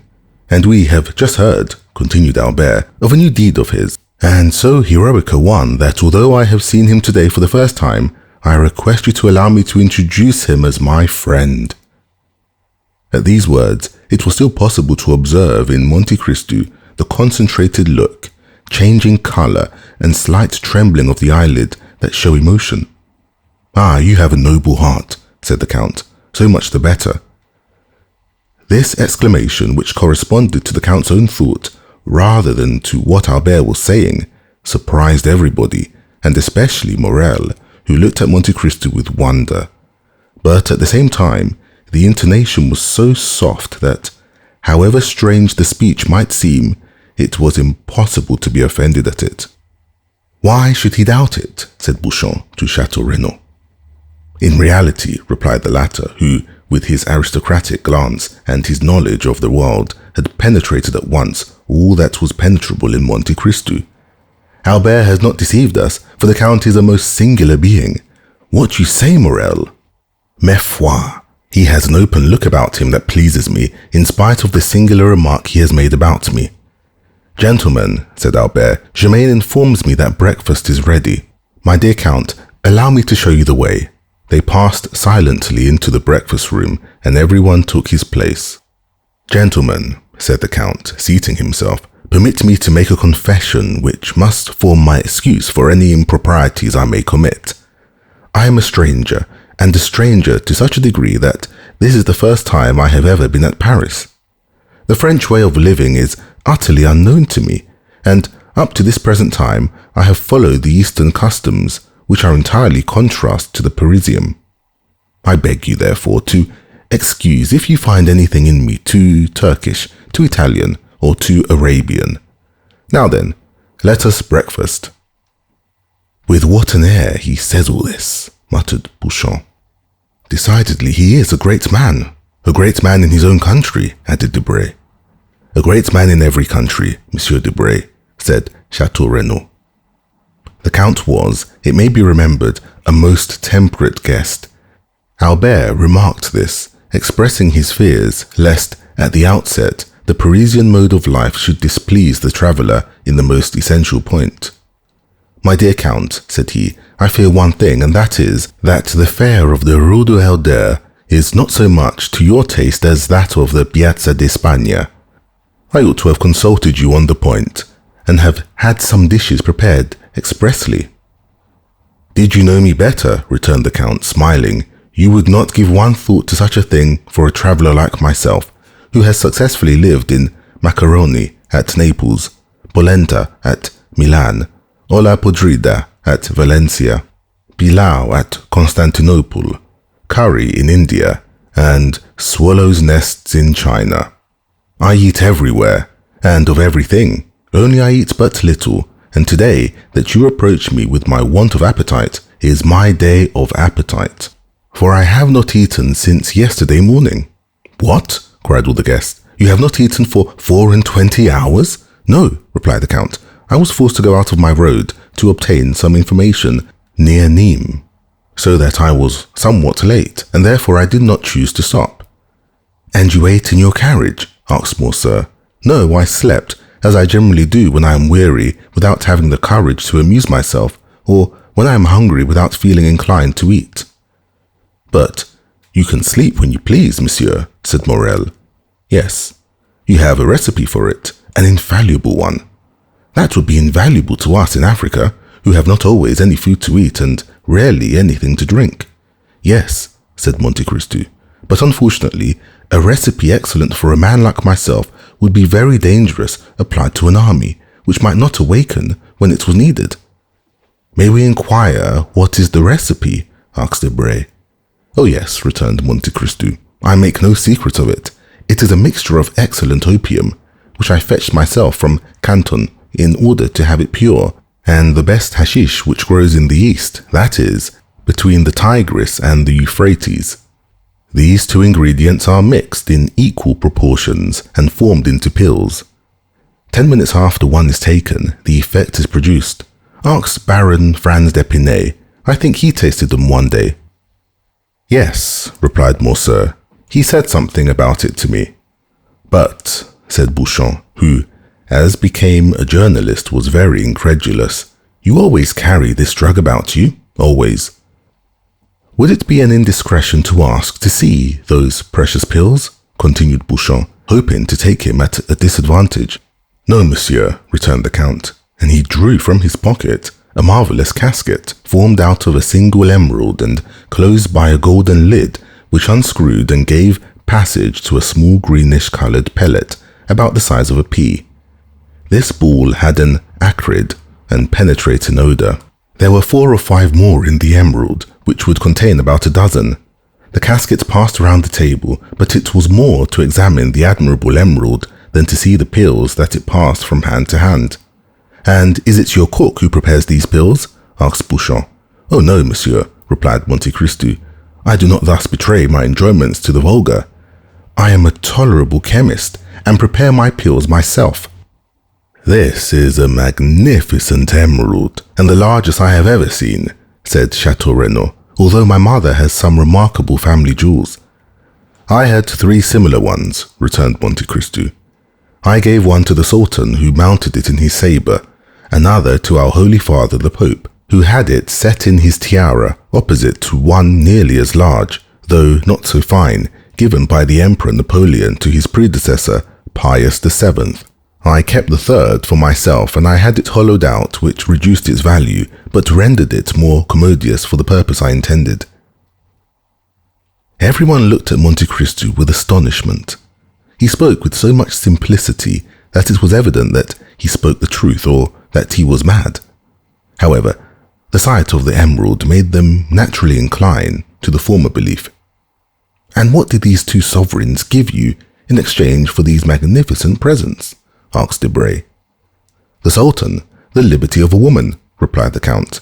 "The Pope, the life of a man, so that once in my life I have been as powerful as if heaven had brought me into the world on the steps of a throne." "And it was Peppino you saved, was it not?" cried Morcerf. "It was for him that you obtained pardon?" "Perhaps," returned the Count, smiling. "My dear Count, you have no idea what pleasure it gives me to hear you speak thus," said Morcerf. "I had announced you beforehand to my friends as an enchanter of the Arabian Nights, a wizard of the Middle Ages, but the Parisians are so subtle in paradoxes that they mistake for caprices of the imagination the most incontestable truths, when these truths do not form a part of their daily existence. For example, here is Debray who reads and Beauchamp who prints every day. A member of the Jockey Club has been stopped and robbed on the boulevard. 4 persons have been assassinated in the Rue Saint-Denis or the Faubourg Saint-Germain. 10, 15 or 20 thieves have been arrested in a cafe on the Boulevard du Temple or in the Terme du Julien.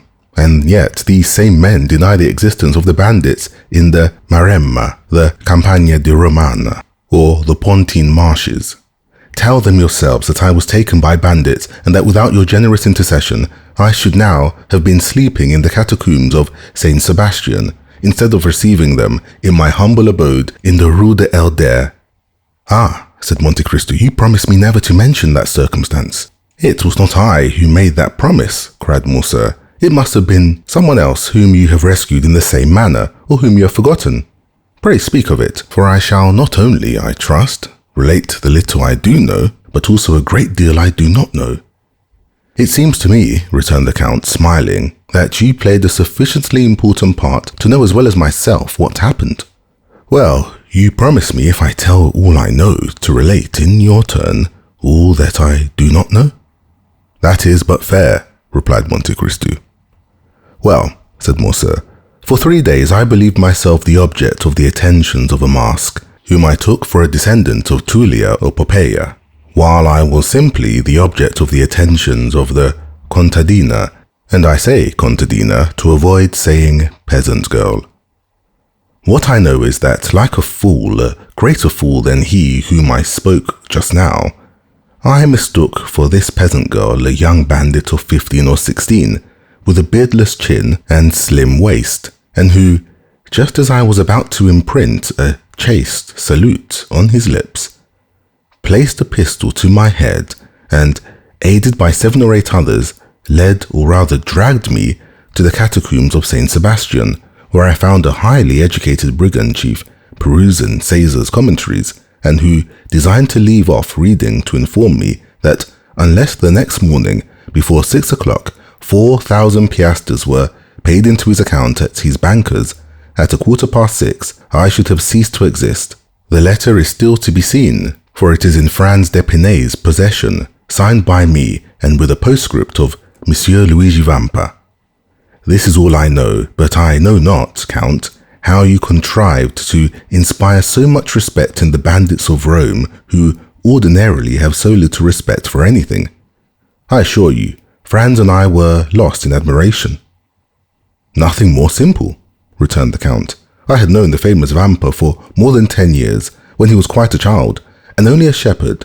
I gave him a few gold pieces for showing me my way, and he, in order to repay me, gave me a poniard, the hilt of which he had carved with his own hand, and which you may have seen in my collection of arms. In after years, whether he had forgotten this interchange of presents, which ought to have cemented our friendship, or whether he did not recollect me, he sought to take me, but on the contrary, it was I who captured him and a dozen of his band. I might have handed him over to Roman justice, which is somewhat expeditious, and which would have been particularly so with him, but I did nothing of the sort. I suffered him and his band to depart. With the condition that they should sin no more, said Beauchamp, laughing. I see, they kept their promise.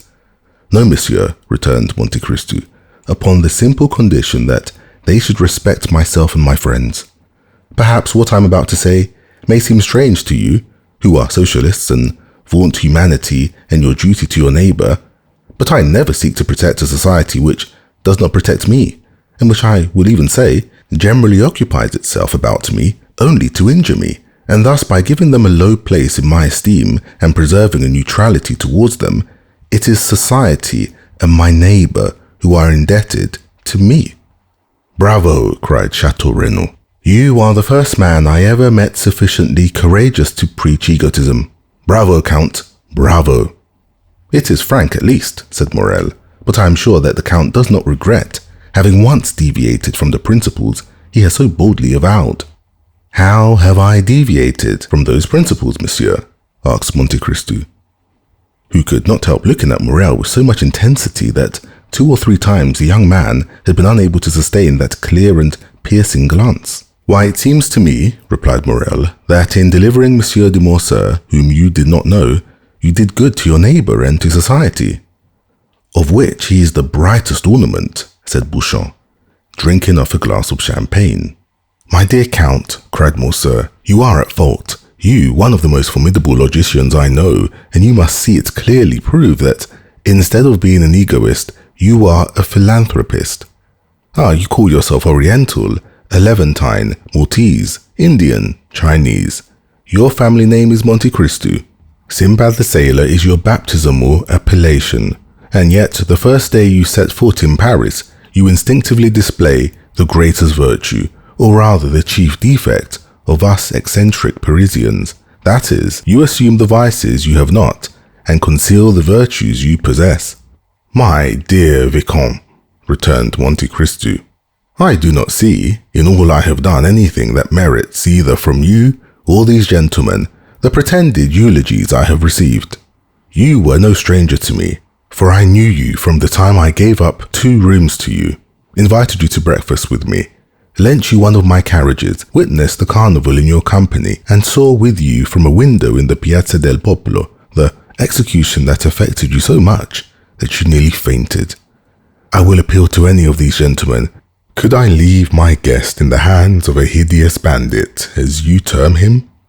Besides, you know, I had the idea that you could introduce me into some of the Paris salons when I came to France. You might some time ago have looked upon this resolution as a vague project, but today you see it was a reality, and you must submit to it under penalty of breaking your word. I will keep it, returned Morcerf, but I fear that you will be much disappointed, accustomed as you are to the picturesque events and fantastic horizons. Amongst us, you will not meet with any of those episodes with which your adventurous existence has so familiarized you. Our Chimborazo is Mortemar, our Himalaya is Mount Valérien, our great desert is the plain of Grenelle, where they are now boring an artesian well to water the caravans. We have plenty of thieves, though not so many as is said, but these thieves stand in far more dread of a policeman than a lord. France is so prosaic and Paris is so civilized a city that you will not find in its 85 departments, I say 85 because I do not include Corsica, you will not find then in these 85 departments a single hill on which there is not a telegraph, or a grotto in which the commissary of police has not put up a gas lamp. There is but one service I can render you, and for that I place myself entirely at your orders. That is, to present, or make my friends present, you everywhere. Besides, you have no need of anyone to introduce you, with your name, and your fortune, and your talent. Monte Cristo bowed with a somewhat ironical smile. You can present yourself everywhere, and be well received. I can be useful in one way only, if knowledge of Parisian habits, of the means of rendering yourself comfortable, or of the bazaars can assist. You may depend upon me to find you a fitting dwelling here. I do not dare to offer you to share my apartments with you, as I shared yours at Rome. I, who do not profess egotism, but am yet egoist par excellence, for, except myself, these rooms would not hold a shadow more, unless that shadow were feminine. Ah, said the Count, that is a most conjugal reservation.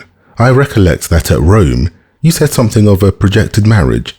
May I congratulate you?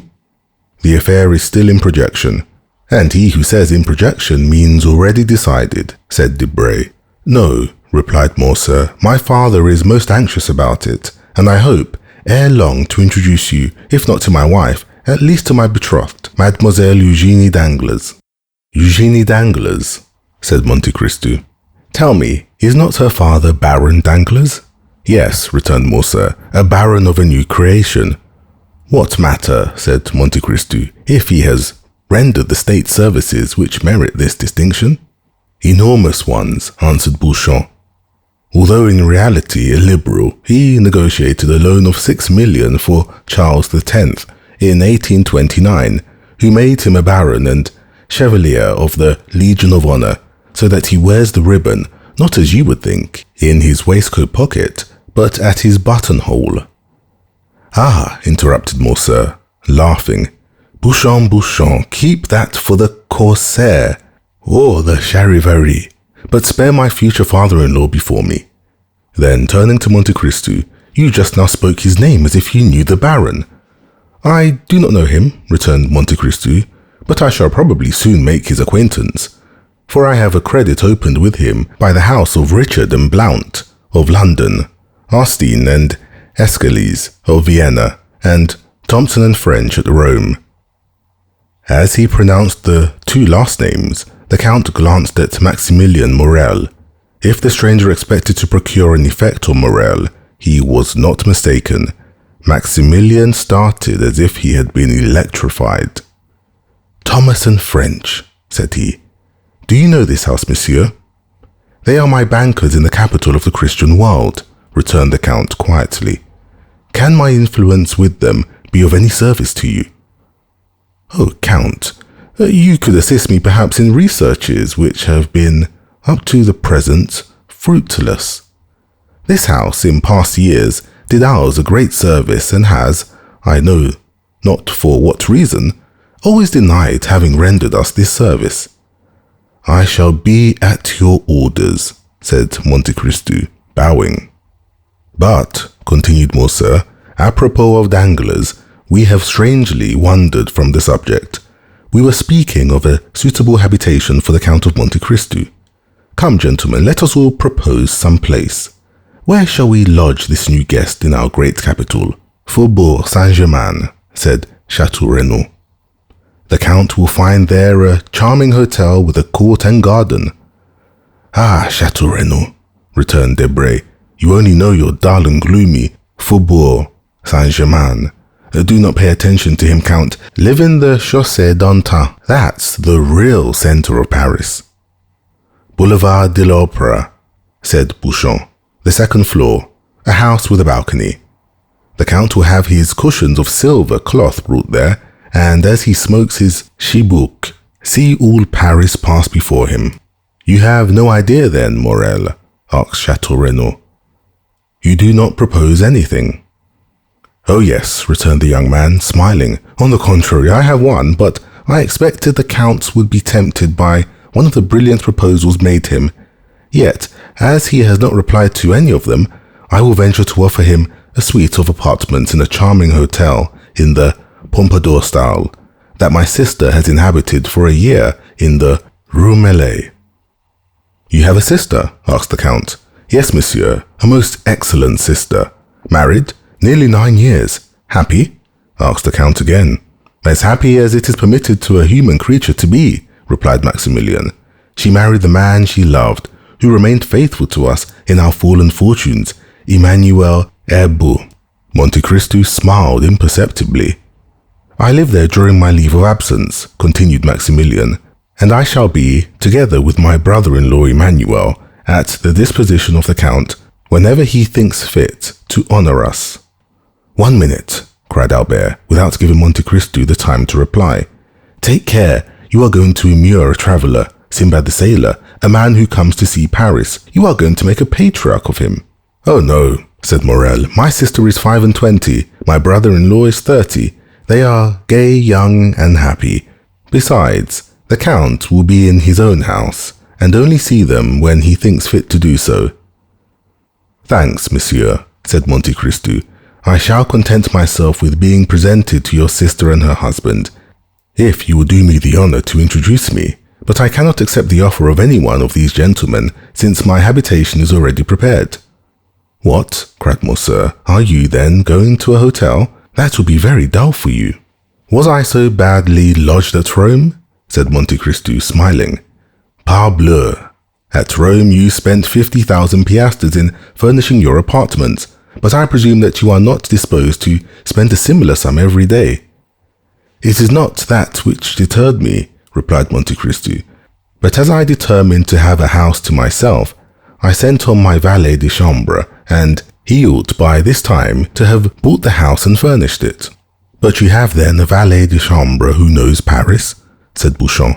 "It is the first time he has ever been to Paris," returned Monte Cristo. "It is Ali!" cried Albert, in the midst of the general surprise. "Yes, Ali himself, my Nubian mute, whom you saw, I think, at Rome." "Certainly," said Morcerf, "I recollect him perfectly. But how could you charge a Nubian to purchase a house and a mute to furnish it? He would do everything wrong." "Undeceive yourself, monsieur," replied Monte Cristo. "I am quite sure that, on the contrary, He will choose everything as I wish. He knows my tastes, my caprices, my wants. He has been here a week, with the instinct of a hound, hunting by himself. He will arrange everything for me. He knew that I should arrive today at 10 o'clock. He was waiting for me at 9, at the Barrière de Fontainebleau. He gave me this paper. It contains the number of my new abode. Read it for yourself. And Monte Cristo passed the paper to Albert. Ah, that is really original, said Bouchon. And very princely, added Chateau Renaud. What, do you not know your house? Asked Debray. No, said Monte Cristo, I told you I did not wish to be behind my time. I dressed myself in the carriage and descended at the Viscount's door. The young men looked at each other. They did not know if it was a comedy Monte Cristo was playing, but every word he uttered had such an air of simplicity that it was impossible to suppose what he said was false. Besides, why should he tell a falsehood? We must content ourselves then, said Bouchon, with rendering the Count all the little services in our power. In my quality of journalism, open all the theatres to him. Thanks, monsieur, returned Monte Cristo. My steward has orders to take a box at each theatre. Is your steward also a Nubian? Asked Debray. No, he is a countryman of yours, if a Corsican is a countryman of anyone's. But you know him, Monsieur de Morcerf. Is it that excellent Monsieur Bertuccio, who understands hiring windows so well? Yes, you saw him the day I had the honor of receiving you. He has been a soldier, a smuggler in fact, everything. I would not be quite sure that he has not been mixed up with the police for some trifle, a stab with a knife, for instance. And you have chosen this honest citizen for your steward, said Debray. Of how much does he rob you every year? On my word, replied the Count, not more than another. I am sure he answers my purpose, knows no impossibility, and so I keep him. Then, continued Chateau Renaud, since you have an establishment, a steward, and a hotel in the Champs-Élysées, you only want a mistress. Albert smiled. He thought of the fair Greek he had seen in the Count's box at the Argentina and Val theatres. I have something better than that, said Monte Cristo. I have a slave. You procure your mistresses from the opera, the vaudeville, or the varieties. I purchased mine at the Constantinople. It cost me more, but I have nothing to fear. But you forget, replied Debray, laughing, that we are Franks by name and Franks by nature, as King Charles said, and that the moment she puts her foot in France, your slave becomes free. Who will tell her? The first person who sees her. She only speaks Romaic. That is different, but at least we shall see her, said Bouchon. Or do you keep eunuchs as well as mutes? Oh no, replied Monte Cristo. I do not carry brutalism so far. Everyone who surrounds me is free to quit me, and when they leave me, will no longer have any need of me or anyone else. It is for that reason, perhaps, that they do not quit me. They had long since passed to dessert and cigars. My dear Albert, said Debray, rising, it is 2:30. Your guest is charming, but you leave the best company to go into the worst sometimes. I must return to the minister's. I will tell him of the Count, and we shall soon know who he is. Take care, returned Albert. No one has been able to accomplish that. Oh, we have 3 million of our police. It is true they are almost always spent beforehand, but no matter. We shall still have 50,000 francs to spend for this purpose. And when you know, will you tell me? I promise you. Au revoir, Albert. Gentlemen, good morning. As he left the room, Debray called out loudly, My carriage! Bravo, said Bouchon to Albert. I shall not go to the chamber, but I have something better to offer my readers than a speech from Monsieur Danglars. For heaven's sake, Bouchon, returned Morcerf, do not deprive me of the merit of introducing him everywhere. Is he not peculiar? He is more than that, replied Chateau Renaud. He is one of the most extraordinary men I ever saw in my life. Are you coming, Morel? Directly when I have given my card to the Count, who has promised to pay us a visit at Rue Meslay, number 14. Be sure I shall not fail to do so, returned the Count, bowing. and Maximilien Morel left the room with the Baron de Chateau Renaud, leaving Monte Cristo alone with Morcerf. The presentation. When Albert found himself alone with Monte Cristo, "My dear Count," said he, "allow me to commence my services as cicerone by showing you a specimen of a bachelor's apartment. You, who are accustomed to the palaces of Italy, can amuse yourself by calculating in how many square feet a young man who is not the worst lodged in Paris can live. As we pass from one room to another, I will open the windows to let you breathe." Monte Cristo had already seen the breakfast room and the salon on the ground floor. Albert led him first to his atelier, which was, as we have said, his favorite apartment. Monte Cristo quickly appreciated all that Albert had collected here: old cabinets, Japanese porcelain, oriental stuffs, Venetian glass, arms from all the parts of the world. Everything was familiar to him, and at the first glance he recognized their date, their country, and their origin. Morcerf had expected he should be the guide. On the contrary, it was he who, under the Count's guidance, followed a course of archaeology, mineralogy, and natural history. They descended to the first floor. Albert led his guest to the salon. The salon was filled with the works of modern artists.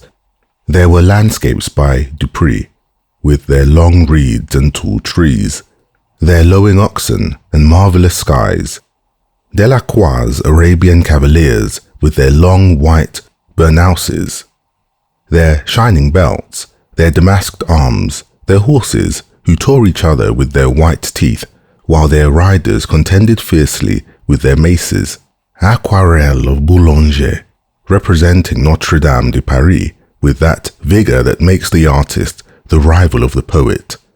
There were paintings by Diaz, who makes his flowers more beautiful than flowers, his suns more brilliant than the sun. Designs by Decamps, as vividly colored as those of Salvator Rosa, but more poetic. Pastels by Giroux and Muller, representing children like angels and women with the features of a virgin. Sketches torn from the album of Dauzat, Travels in the East, that had been made in a few seconds on the saddle of a camel or beneath the dome of a mosque. In a word, all that modern art can give in exchange and as recompense for the lost art and gone with all ages, long since past. Albert expected to have something new this time to show to the traveller, but to his great surprise, the latter, without seeking for the signatures, many of which indeed were only initials, named instantly the author of every picture in such a manner that it was easy to see that each name was not only known to him, but that each style associated with it had been appreciated and studied by him. From the salon they passed into the bedchamber.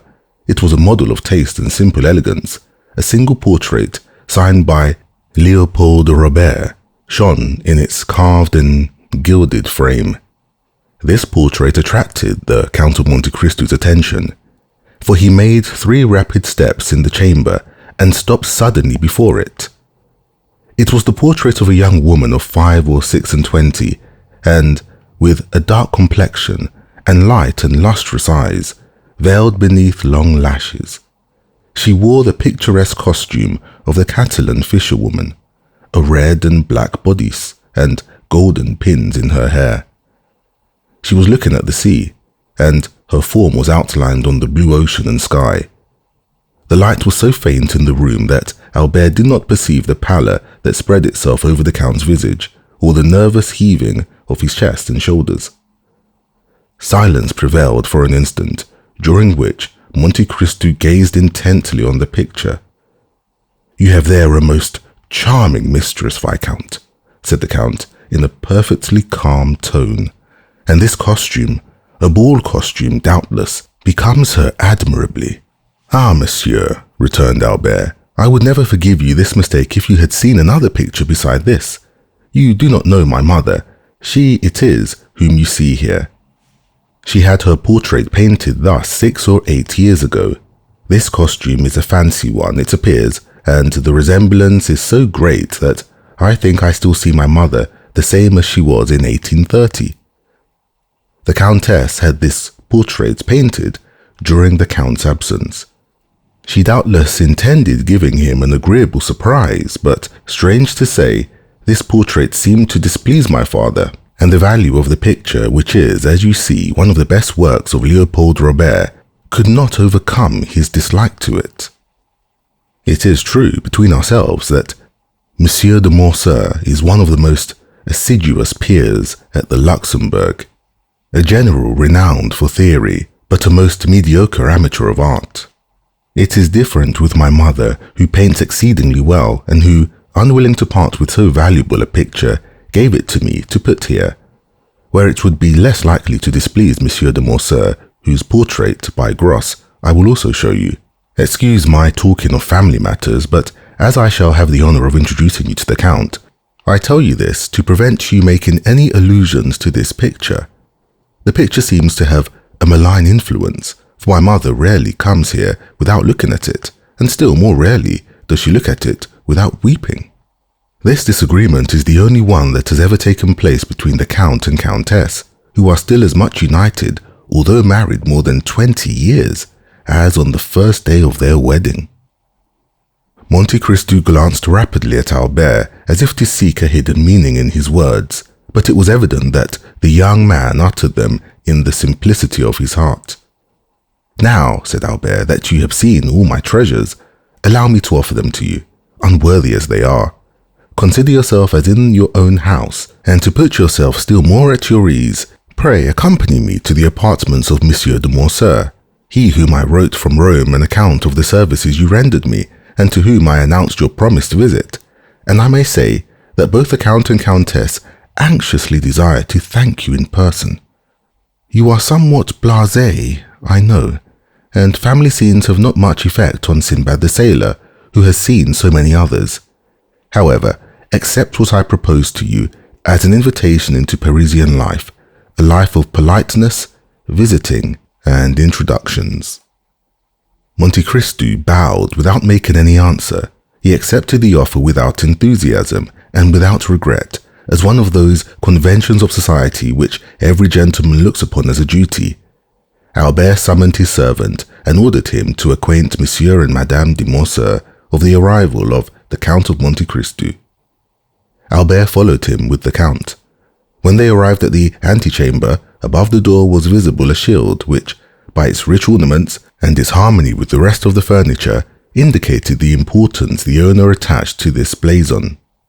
Monte Cristo stopped and examined it attentively. Azure 7 merlet, or placed bender, said he. These are doubtless your family arms.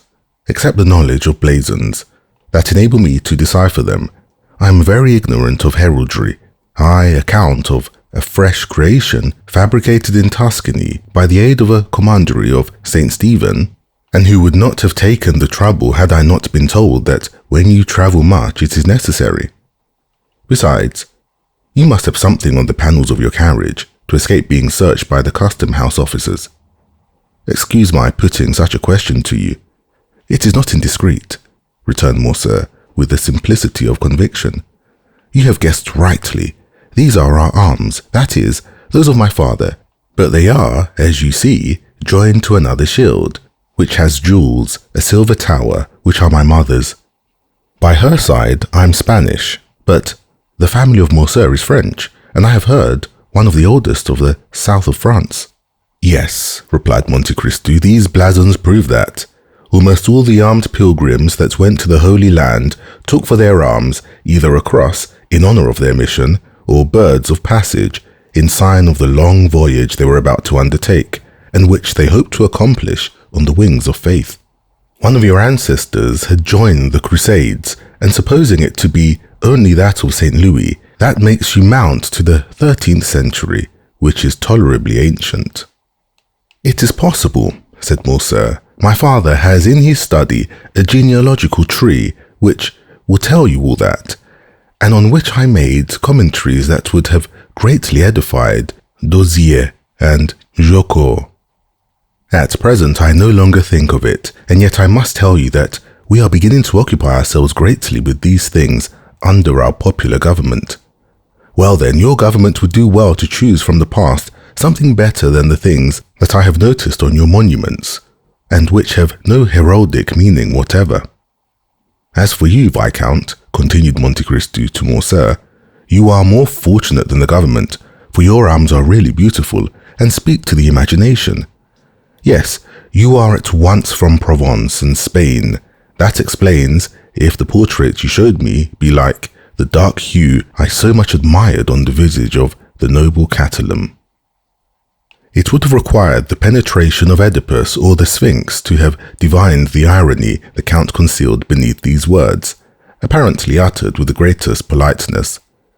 Morcerf thanked him with a smile and pushed open the door above which were his arms and which, as we have said, opened into the salon. In the most conspicuous part of the salon was another portrait.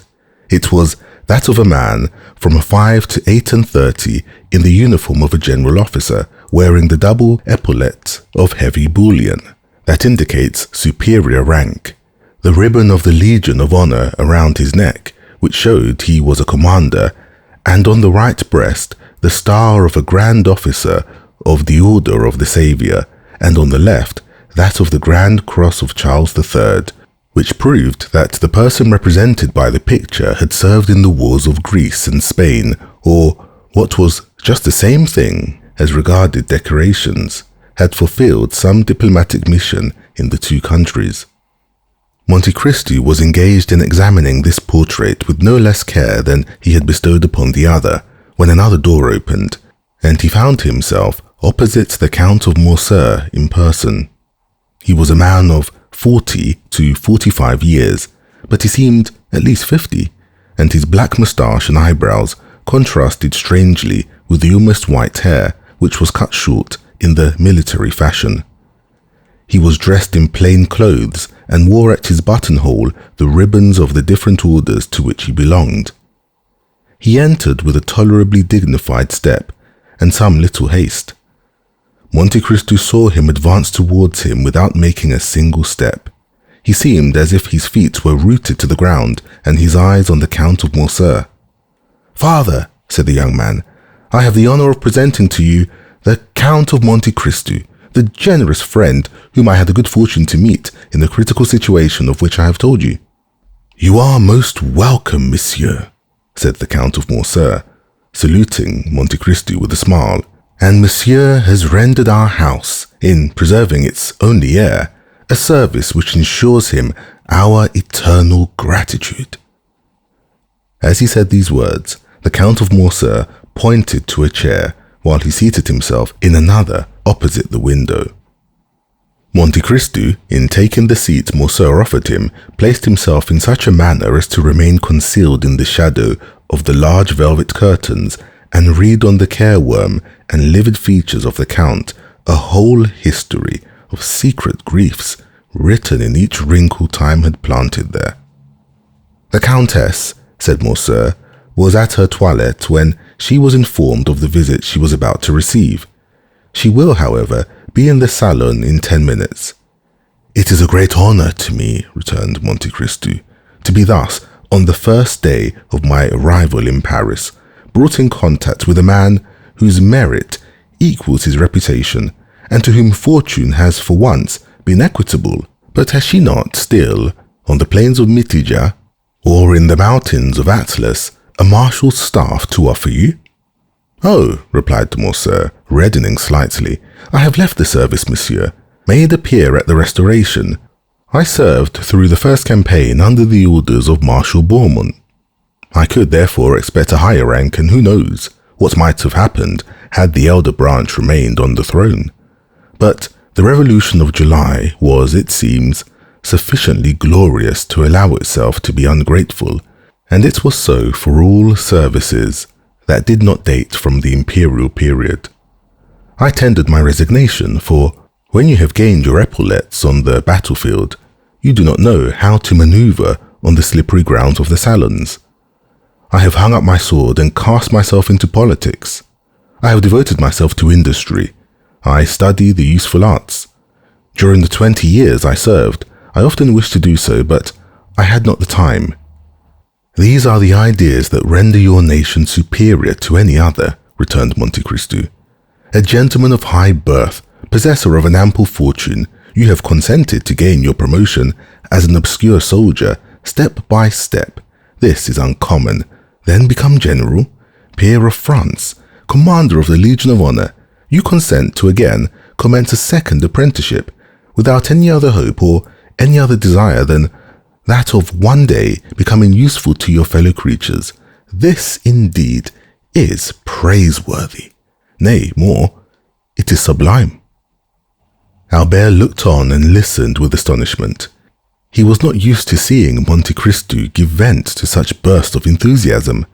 "Alas," continued the stranger, doubtless to dispel the slight cloud that covered Morcerf's brow, "we do not act thus in Italy.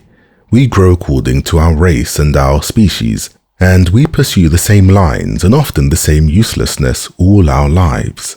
"But, monsieur," said the Count of Morcerf, "for a man of your merit, Italy is not a country, and France opens her arms to receive you. Respond to her call. France will not, perhaps, be always ungrateful. She treats her children ill, but she always welcomes strangers." "Ah, father," said Albert with a smile, "it is evident you do not know the Count of Monte Cristo. He despises all honors and contents himself with those written on his passport." "That is the most just remark," replied the stranger, "I have ever heard made concerning myself." "You have been free to choose your career," observed the Count of Morcerf with a sigh, "and you have chosen the path strewed with flowers."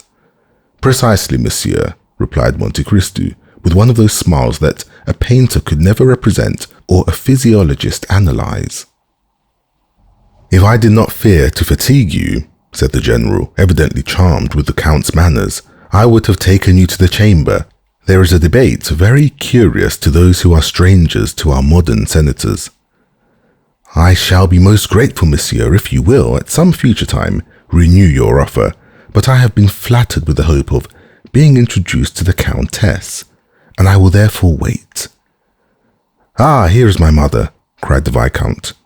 Monte Cristo turned round hastily and saw Madame de Morcerf at the entrance of the salon, at the door opposite to that by which her husband had entered, pale and motionless.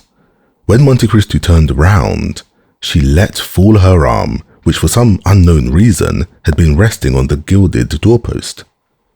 She had been there some moments and had heard the last two words of the visitor. The latter rose and bowed to the Countess, who inclined herself without speaking. "Ah, good heavens, madame," said the Count. "Are you ill, or is it the heat of the room that affects you?" "Are you ill, mother?" cried the Viscount, springing towards her. She thanked them both with a smile. "No," returned she, "but I feel some emotion on seeing, for the first time, the man without whose intervention we should have been in tears and desolation. Monsieur," continued the Countess, advancing with the majesty of a queen, "I owe to you the life of my son, and for this I bless you. Now I thank you for the pleasure you give me in thus affording me the opportunity of thanking you as I have blessed you from the bottom of my heart." The Count bowed again, but lower than before. He was even paler than Mercedes. "Madame," said he, "the Count and yourself recompense too generously a simple action. To save a man, to spare a father's feeling or a mother's sensibility, is not to do a good action, but a simple deed of humanity." At these words, uttered with the most exquisite sweetness and politeness, Madame de Morcerf replied, "It is very fortunate for my son, monsieur, that he found such a friend, and I thank God that things are thus." And Mercedes raised her fine eyes to heaven with so fervent an expression of gratitude that the Count fancied he saw tears in them. Monsieur de Morcerf approached her. "Madame," said he, "I have already made my excuses to the Count for quitting him, and I pray you do also. The sitting commences at 2. It is now 3, and I am to speak. Go then, and Monsieur and I will strive our best to forget your absence," replied the Countess, with the same tone of deep feeling. Monsieur, continued she, turning to Monte Cristo, will you do us the honour of passing the rest of the day with us? Believe me, madame, I feel most grateful for your kindness, but I got out of my travelling carriage at your door this morning, and I am ignorant how I am installed in Paris, which I scarcely know. This is but a trifling inquietude, I know, but one that may be appreciated. We shall have the pleasure another time, said the Countess. You promise that? Monte Cristo inclined himself without answering, but the gesture might pass for assent. I will not detain you, monsieur, continued the Countess. I would not have our gratitude become indiscreet or importunate. My dear Count, said Albert, I will endeavour to return your politeness at Rome, and place my coupé at your disposal until your own be ready. 1,000 thanks for your kindness, Viscount, returned the Count of Monte Cristo, but I suppose that Monsieur Bertuccio has suitably employed the 4 hours and a half I have given him, and that I shall find a carriage of some sort ready at the door. Albert was used to the Count's manner of proceeding. He knew that, like Nero, he was in search of the impossible, and nothing astonished him, but wishing to judge with his own eyes how far the Count's orders had been executed, he accompanied him to the door of the house. Monte Cristo was not deceived. As soon as he appeared in the Count of Morcerf's antechamber, a footman, the same who at Rome had brought the Count's card to the 2 young men and announced his visit, sprang to the vestibule, and when he arrived at the door, the illustrious traveller found his carriage awaiting him. It was a coupé of Collar's building, and with horses and harness for which Drake had, to the knowledge of all the lions of Paris, refused on the previous day 700 guineas. Monsieur, said the Count to Albert, I do not ask you to accompany me to my house, as I can only show you a habitation fitted up in a hurry, and I have, as you know, a reputation to keep up as regards not being taken by surprise. Give me therefore 1 more day before I invite you. I shall be then certain not to fail in my hospitality. If you ask me for a day, Count, I know what to anticipate. It will not be a house I shall see, but a palace. You have decidedly some genius at your control. Ma foi, spread that idea, replied the Count of Monte Cristo, putting his foot on the velvet-lined steps of his splendid carriage, and that will be worth something to me among the ladies. As he spoke, he sprang into the vehicle. The door was closed, but not so rapidly that Monte Cristo failed to perceive the almost imperceptible movement which stirred the curtains of the apartment in which he had left Madame de Morcerf. When Albert returned to his mother, he found her in the boudoir, reclining in a large velvet armchair. The whole room so obscure that only the shining spangle, fastened here and there to the drapery, and the angles of the gilded frames of the pictures showed with some degree of brightness in the gloom. Albert could not see the face of the Countess, as it was covered with a thin veil she had put on her head, and which fell over her features in misty folds. But it seemed to him as though her voice had altered. He could distinguish amid the perfumes of the roses and the heliotropes in the flower stands the sharp and fragrant odour of volatile salts, and he noticed in one of the chased cups on the mantelpiece of the Countess's smelling bottle, taken from its shagreen case, and exclaimed in a tone of uneasiness as he entered, "My dear mother, have you been ill during my absence?" "No, no, Albert, but you know these roses, tuberoses and orange flowers throw out all at first, before one is used to them, such violent perfumes."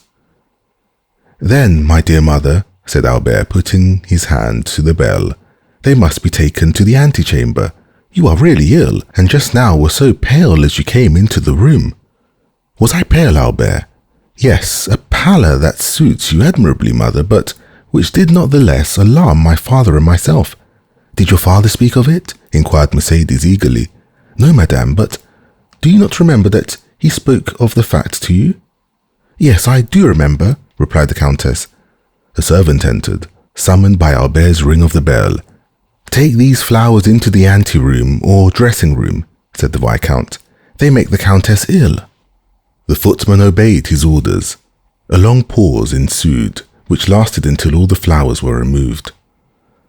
"What is this name of Monte Cristo?" inquired the Countess, when the servant had taken away the last vase of flowers. "Is it a family name, or the name of the estate, or a simple title?" "I believe, mother, it is merely a title. The Count purchased an island in the Tuscan archipelago, and, as he told you yesterday, has founded a commandery. You know, the same thing was done for St. Stephen of Florence, St. George Constantinian of Parma, and even for the Order of Malta. Except this, he has no pretension to nobility, and calls himself a chance count, although the general opinion of Rome is that the Count is a man of very high distinction."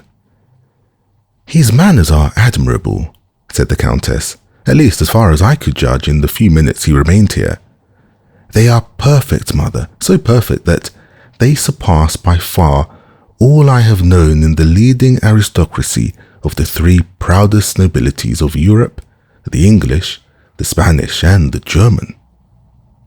The Countess paused a moment, then, after a slight hesitation, she resumed. "You have seen, my dear Albert, I ask the question as a mother, you have seen Monsieur de Monte Cristo in this house. You are quick-sighted, have much knowledge of the world, more tact than is usual at your age. Do you think the Count is really what he appears to be?" "What does he appear to be?" "Why, you have just said a man of high distinction. I told you, my dear mother, he was esteemed such. But what is your own opinion, Albert?" "I must tell you that I have not come to any decided opinion respecting him, but I think him a Maltese. I do not ask you of his origin, but what he is." "Ah, what he is, that is quite another thing. I have seen so many remarkable things in him that if you would have me really say what I think, I shall reply that I really do look upon him as one of Byron's heroes, whom misery has marked with a fatal brand. Some man-friend, some Lara, some Werner. One of those wrecks, as it were, of some ancient family who, disinherited of the patrimony, have achieved one by the force of their adventurous genius, which has placed them above the laws of society. You say, I say that Monte Cristo is an island in the midst of the Mediterranean, without inhabitants or garrison, the resort of smugglers of all nations and pirates of every flag. Who knows whether or not these industrious worthies do not pay to their feudal lord some dues for his protection?" "That is impossible," said the Countess, reflecting. "Never mind," continued the young man. "Smuggler or not, you must agree, mother dear, as you have seen him, that the Count of Monte Cristo is a remarkable man, who will have the greatest success in the salons of Paris. Why, this very morning in my rooms, he made his entrée amongst us by striking every man of us with amazement, not even excepting Chateau Renaud." "And what do you suppose is the Count's age?" inquired Mercedes, evidently attaching great importance to this question. 35 or 36, mother." "So young it is impossible," said Mercedes, replying at the same time to what Albert said as well as her own private reflection. "It is the truth, however. 3 or 4 times he has said to me, and certainly without the slightest premeditation, at such a period I was 5 years old, at another 10 years old, at another 12, and I, induced by curiosity, which kept me alive to these details, have compared the dates and never found him inaccurate. The age of this singular man, who is of no age, is then, I am certain, 35. Besides, mother, remark how vivid his eye, how raven black his hair, and his brow, though so pale, is free from wrinkles. He is not only vigorous, but also young." The Countess bent her head, as if beneath a heavy wave of bitter thoughts. "And has this man displayed a friendship for you, Albert?" she asked with a nervous shudder. "I am inclined to think so. And do you like him? Why, he pleases me in spite of Franz d'Epinay, who tries to convince me that he is a being returned from another world." The Countess shuddered. "Albert," she said, in a voice which was altered by emotion, "I have always put you on your guard against new acquaintances, Now you are a man and are able to give me advice, yet I repeat to you, Albert, be prudent. Why, my dear mother, it is necessary, in order to make your advice turn to account, that I should know beforehand what I have to distrust. The Count never plays. He only drinks pure water, tinged with a little sherry, and is so rich that he cannot, without intending to laugh at me, try to borrow money. What then have I to fear from him?"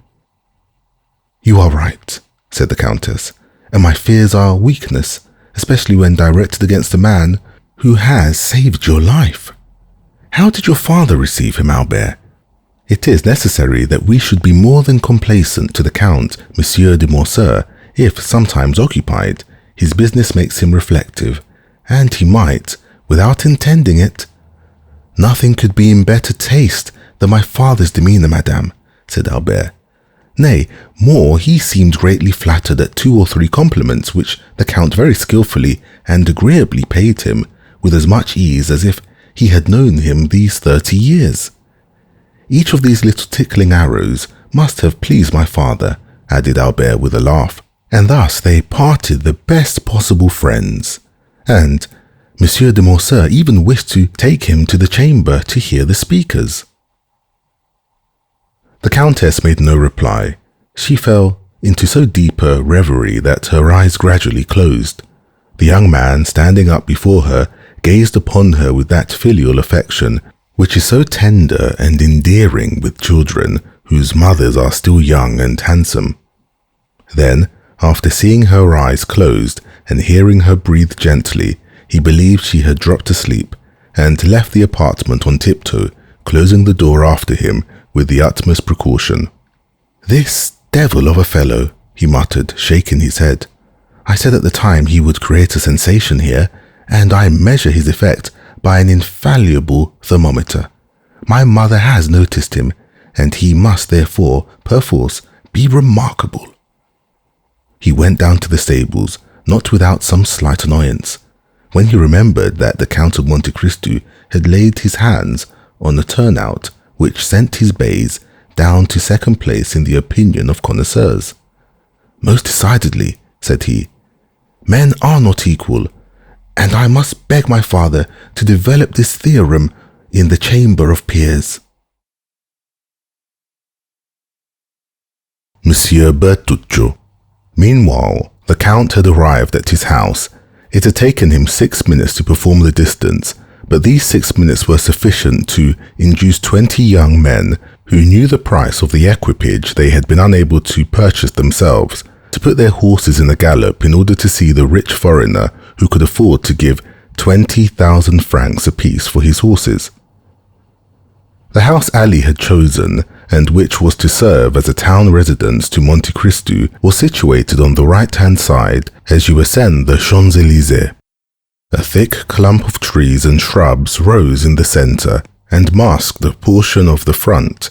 Around this shrubbery 2 alleys, like 2 arms, extended right and left, and formed a carriage drive from the iron gates to the double portico, on every step of which stood a porcelain vase filled with flowers.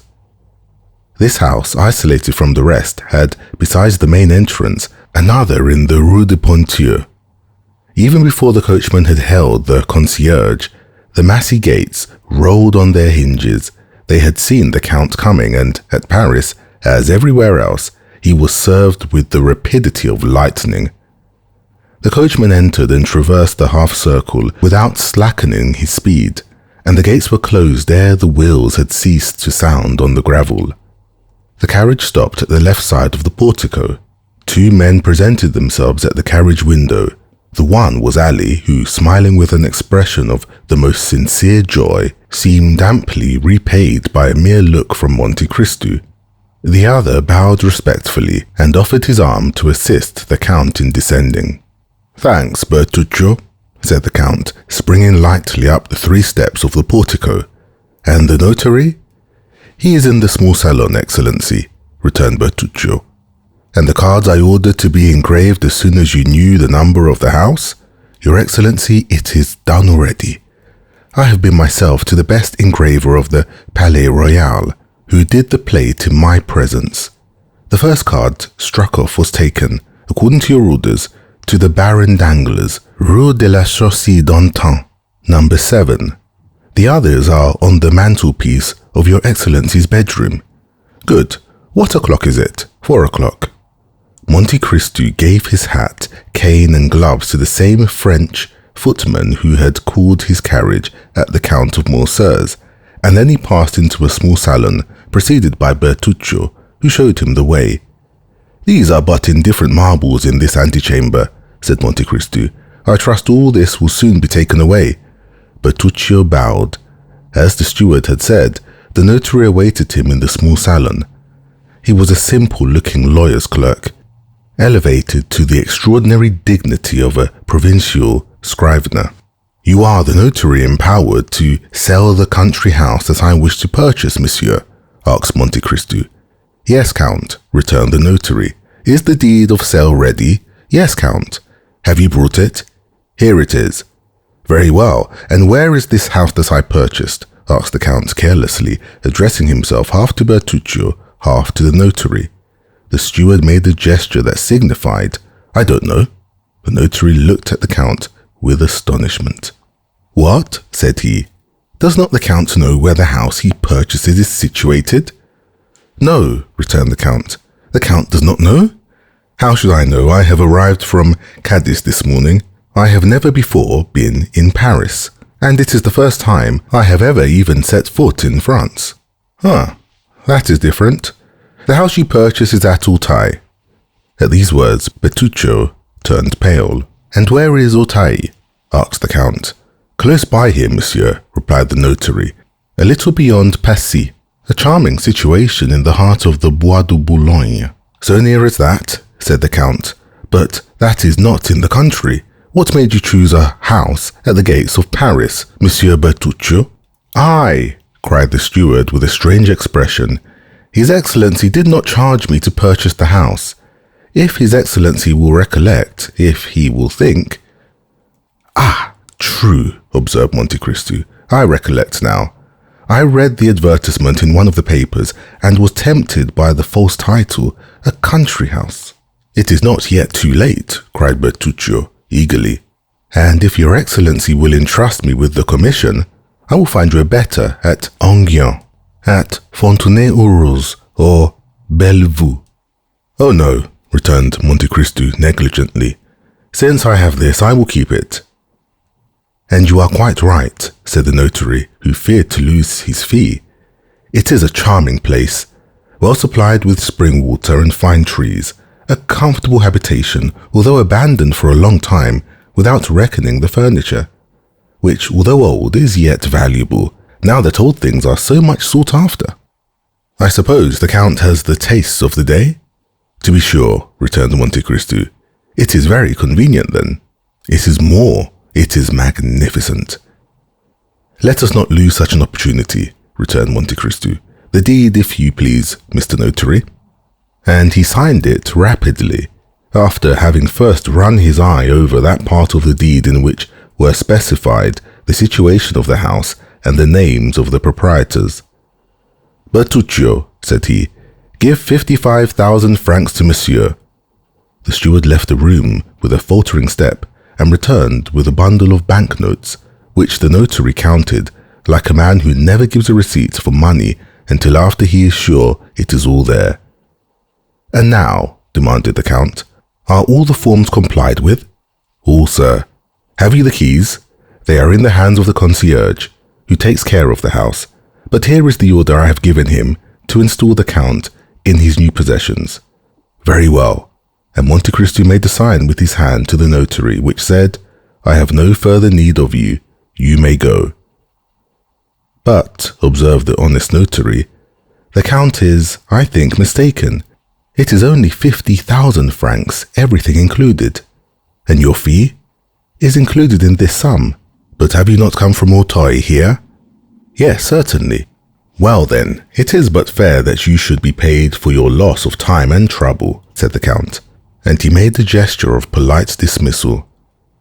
The notary left the room backwards and bowing down to the ground. It was the first time he had ever met a similar client. "See this gentleman out," said the Count to Bertuccio. And the steward followed the notary out of the room. Scarcely was the Count alone when he drew from his pocket a book closed with a lock, and opened it with a key which he wore round his neck, and which never left him. After having sought for a few minutes, he stopped at a leaf which had several notes, and compared them with the deed of sale, which lay on the table, and recalling his souvenirs, "Auteuil, Rue de la Fontaine, number 28, it is indeed the same," said he, "and now I am to rely upon an avowal extorted by religious or physical terror? However, in an hour I shall know all. Bertuccio," cried he, striking a light hammer with a pliant handle on a small gong. "Bertuccio!" The steward appeared at the door. "Monsieur Bertuccio," said the Count, "did you never tell me that you had travelled in France?" "In some parts of France, yes, Excellency." "You know the environs of Paris, then?" "No, Excellency, no," returned the steward, with a sort of nervous trembling, which Monte Cristo, a connoisseur in all emotions, rightly attributed to great disquietude. "It is unfortunate," returned he, "that you have never visited the environs, for I wish to see my new property this evening, and had you gone with me, you could have given me some useful information." "To Auteuil," cried Bertuccio, whose copper complexion became livid. "I go to Auteuil? Well, what is there surprising in that? When I live at Auteuil, you must come there, as you belong to my service."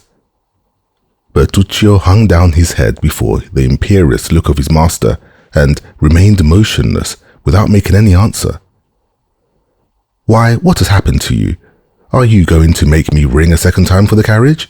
asked Monte Cristo, in the same tone that Louis XIV pronounced the famous, "I have been almost obliged to wait."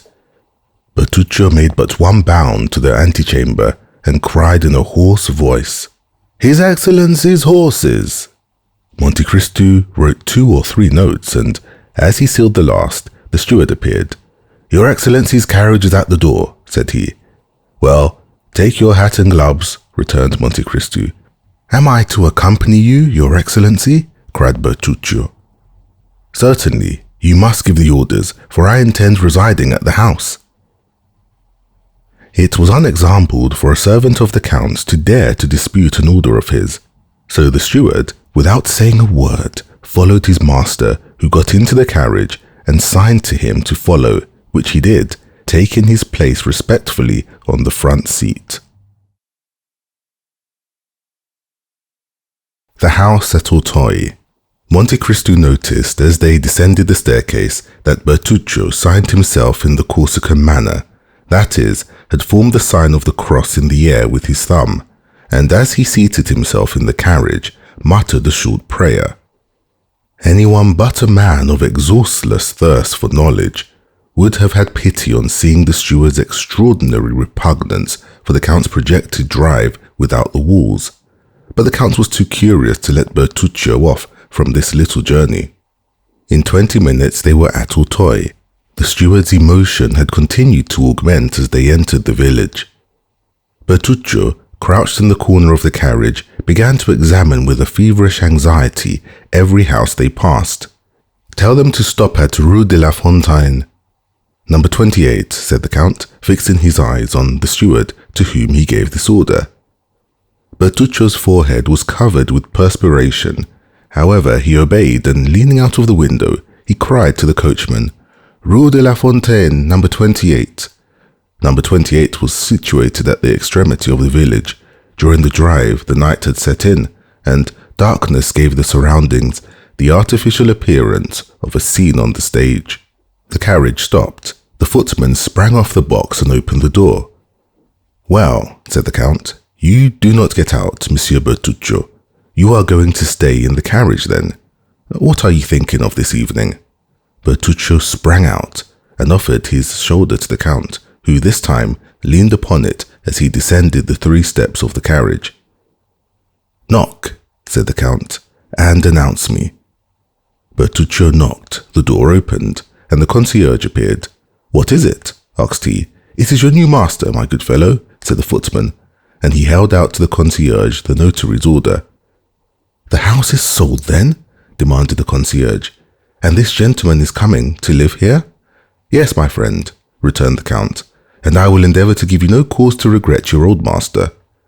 "Oh, monsieur," said the concierge, "I shall not have much cause to regret him, for he came here but seldom.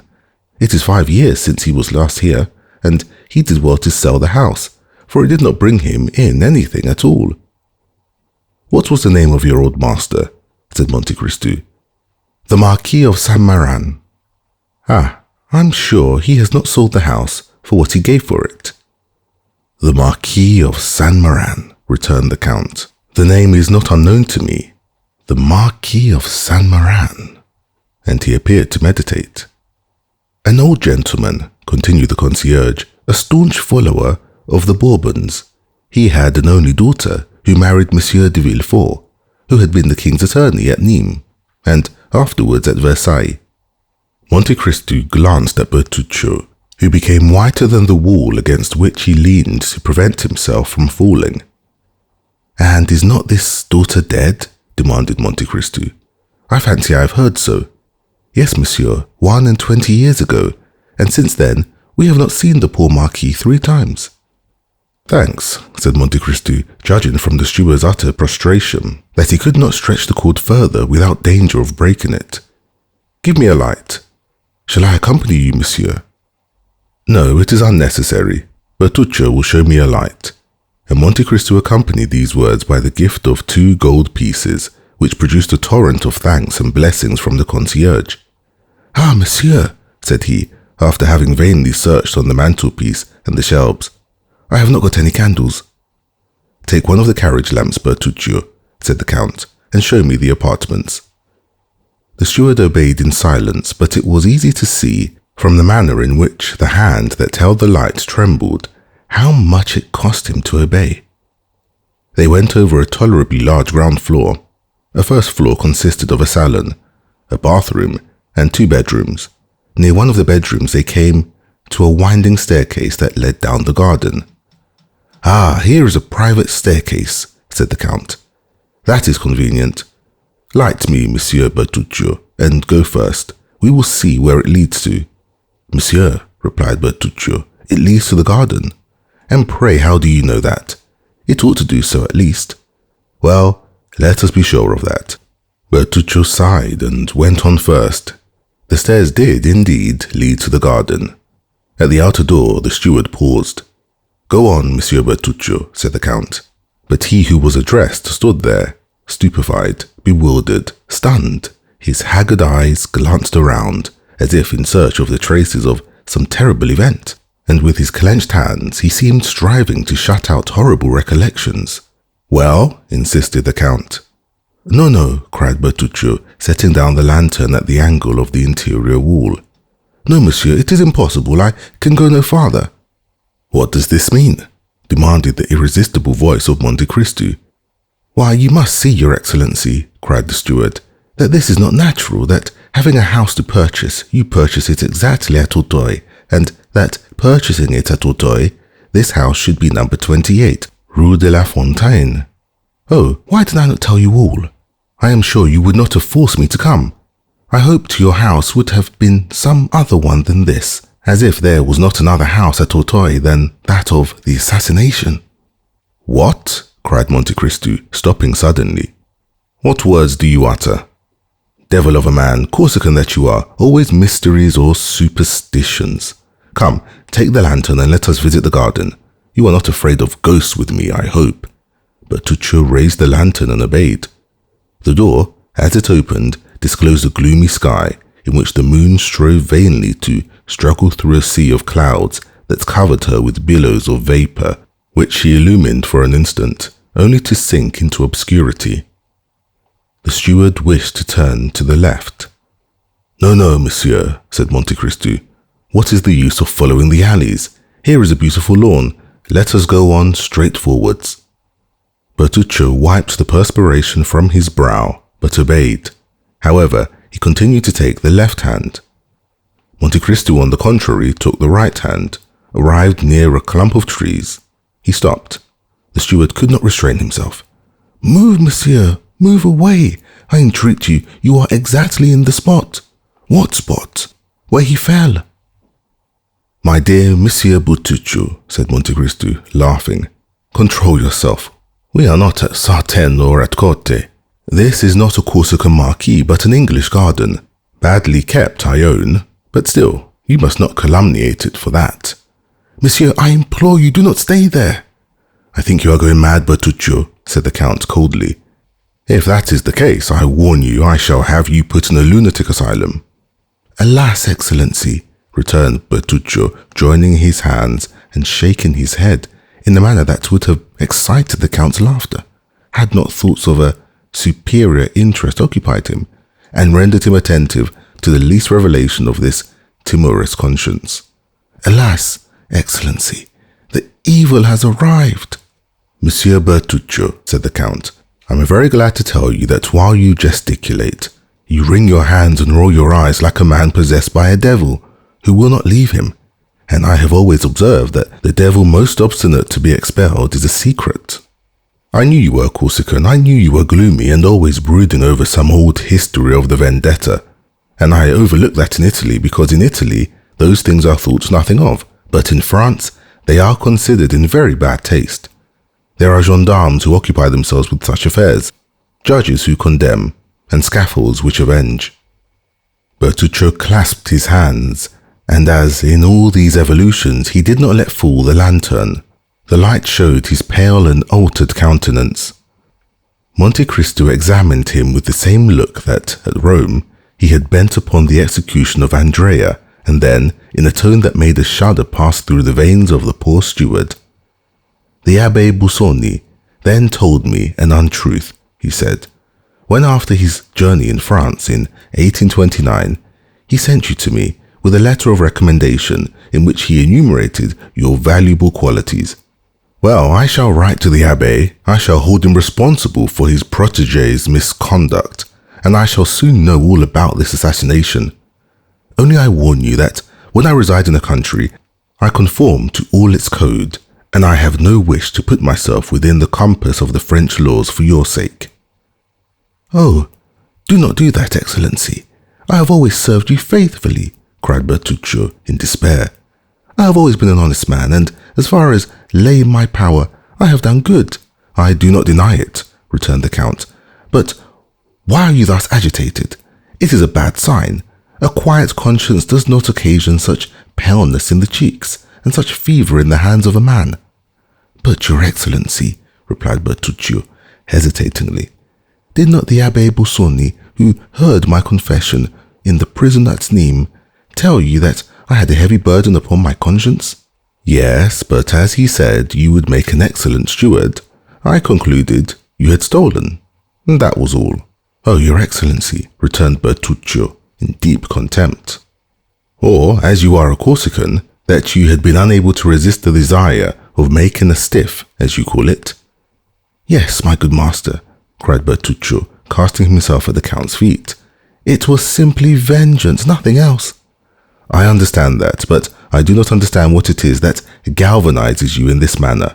But, monsieur, it is very natural, returned Bertuccio, since it was this house that my vengeance was accomplished. What, my house? Oh, Your Excellency, it was not yours then. Whose then? The Marquis de Saint-Méran, I think, the concierge said. What had you to revenge on the Marquis de Saint-Méran? Oh, it was not on him, monsieur, it was on another. This is strange, returned Monte Cristo, seeming to yield to his reflections, that you should find yourself without any preparation in a house where the event happened that causes you so much remorse. Monsieur, said the steward, it is fatality, I am sure. First, you purchase a house at Auteuil. This house is the one where I have committed an assassination. You descend to the garden by the same staircase by which he descended. You stop at the spot where he received the blow, and 2 paces farther is the grave in which he had just buried his child. This is not chance, for chance, in this case, is too much like providence. Well, amiable Corsican, let us suppose it is providence. I always suppose anything people please, and besides, You must concede something to diseased minds. Come, collect yourself and tell me all. I have related it but once, and that was to the Abbé Busoni. Such things, continued Bertuccio, shaking his head, are only related under the seal of confession. Then, said the Count, I refer you to your confessor. Turn chartreux or Trappist and relate your secrets. But as for me, I do not like anyone who is alarmed by such phantasms. And I do not choose that my servants be afraid to walk in the garden of an evening. I confess I am not very desirous of a visit from the commissary of police, for in Italy, justice is only paid when silent. In France, she is paid only when she speaks. I thought you, somewhat Corsican, a great deal smuggler, and an excellent steward, but I see you have other strings to your bow. You are no longer in my service, Monsieur Bertuccio. Oh, Your Excellency, cried the steward, struck with terror at this threat. If that is the only reason I cannot remain in your service, I will tell all, for if I quit you, it will only be to go to the scaffold. That is different, replied Monte Cristo, but if you intend to tell an untruth, reflect, it were better not to speak at all.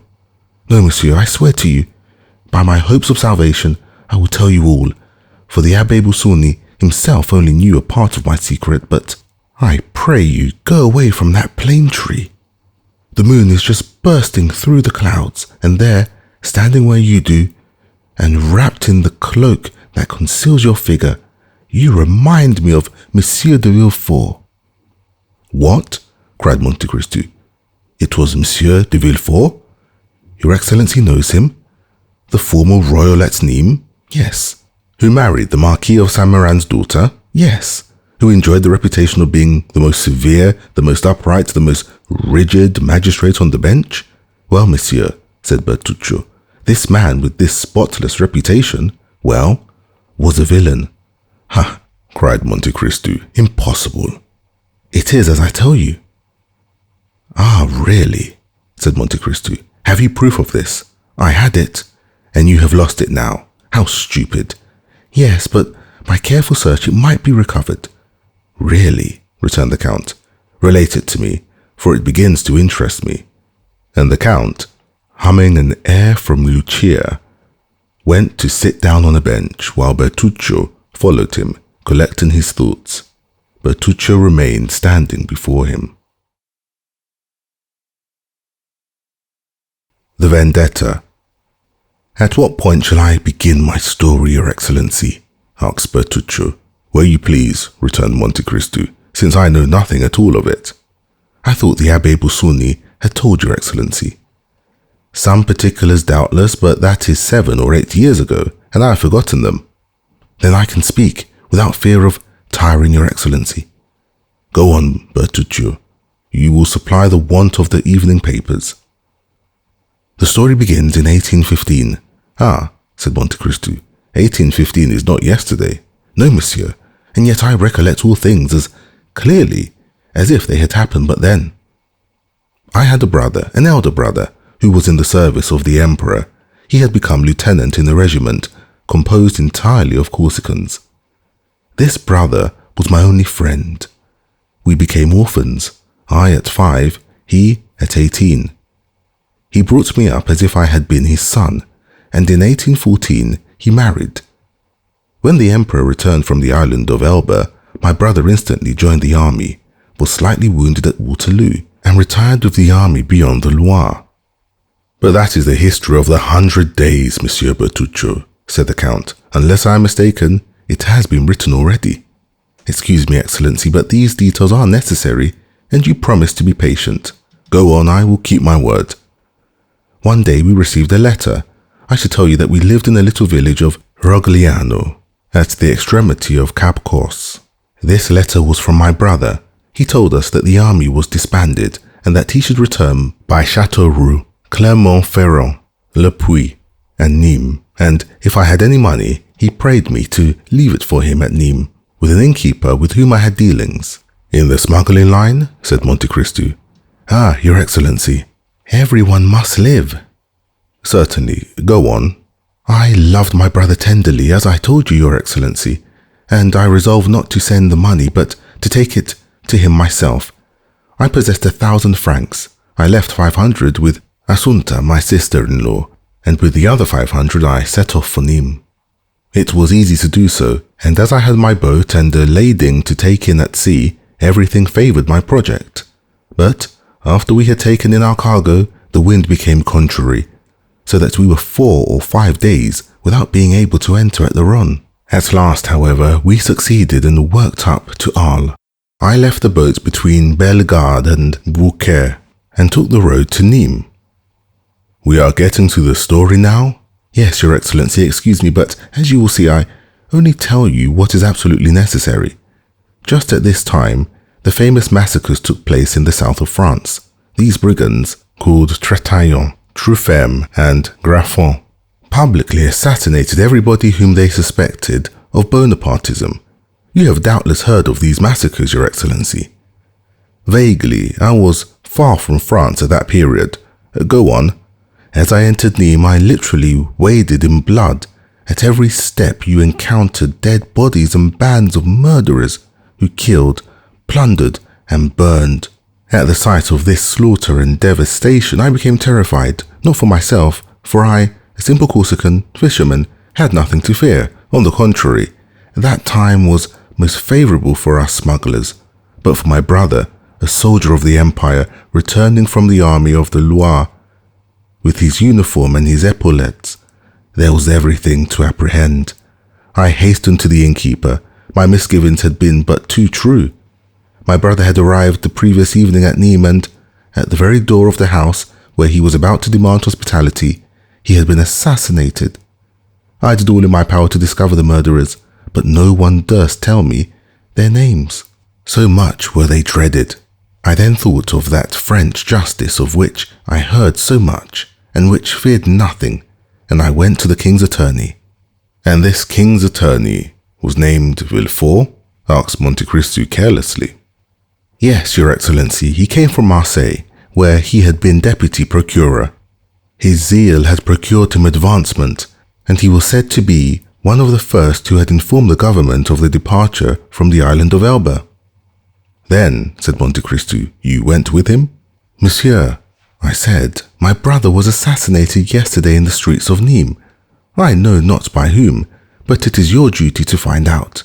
You are the representative of justice here, and it is for justice to avenge those she has been unable to protect. Who was your brother? Asked he. A lieutenant of the Corsican battalion. A soldier of the usurper then? A soldier of the French army. Well, replied he has smitten with the sword, and he has perished by the sword. You are mistaken, monsieur, I replied. He has perished by the poniard. What do you want me to do? Asked the magistrate. I have already told you, avenge him. On whom? On his murderers. How should I know who they are? Order them to be sought for. Why, your brother has been involved in a quarrel and killed in a duel. All these old soldiers commit excesses, which were tolerated in the time of the emperor, but which are not suffered now. For the people here do not like soldiers of such disorderly conduct. Monsieur, I replied, it is not for myself that I entreat your interference. I should grieve for him or avenge him, but my poor brother had a wife, and were anything to happen to me, the poor creature would perish from want, for my brother's pay alone kept her. Pray try and obtain a small government pension for her. Every revolution has its catastrophes, returned Monsieur de Villefort. Your brother has been the victim of this. It is a misfortune, and government owes nothing to his family. If we are to judge by all the vengeance that the followers of the usurper exercised on the partisans of the king, when, in their turn, they were in power, your brother would be today, in all probability, condemned to death. What has happened is quite natural, and in conformity with the law of reprisals. What, cried I, do you, a magistrate, speak thus to me? All these Corsicans are mad, on my honour, replied Monsieur de Villefort. They fancy that their countryman is still emperor. You have mistaken the time. You should have told me this 2 months ago. It is too late now. Go now at once, or I shall have you put out. I looked at him an instant to see if there was anything to hope from further entreaty. But he was a man of stone. I approached him and said in a low voice, Well, since you know the Corsicans so well, you know that they always keep their word. You think that it was a good deed to kill my brother, who was a Bonapartist, because you are a royalist. Well, I, who am a Bonapartist also, declare one thing to you, which is that I will kill you. From this moment I declare the vendetta against you. So protect yourself as well as you can, for the next time we meet, your last hour has come. And before he had recovered from his surprise, I opened the door and left the room. Well, well, said Monte Cristo, such an innocent-looking person as you are to do those things, Monsieur Bertuccio. And to a king's attorney at that. But did he know what was meant by the terrible word vendetta? He knew so well that from that moment he shut himself in his house and never went out unattended, seeking me high and low. Fortunately, I was so well concealed that he could not find me. Then he became alarmed and dared not to stay any longer at Nîmes, so he solicited a change of residence, and as he was in reality very influential, he was nominated to Versailles. But as you know, a Corsican who has sworn to avenge himself cares not for distance, so his carriage, fast as it went, was never above half a day's journey before me, who followed him on foot. The most important thing was not to kill him only, for I had an opportunity of doing so 100 times, but to kill him without being discovered, at least without being arrested. I no longer belonged to myself, for I had my sister-in-law to protect and provide for.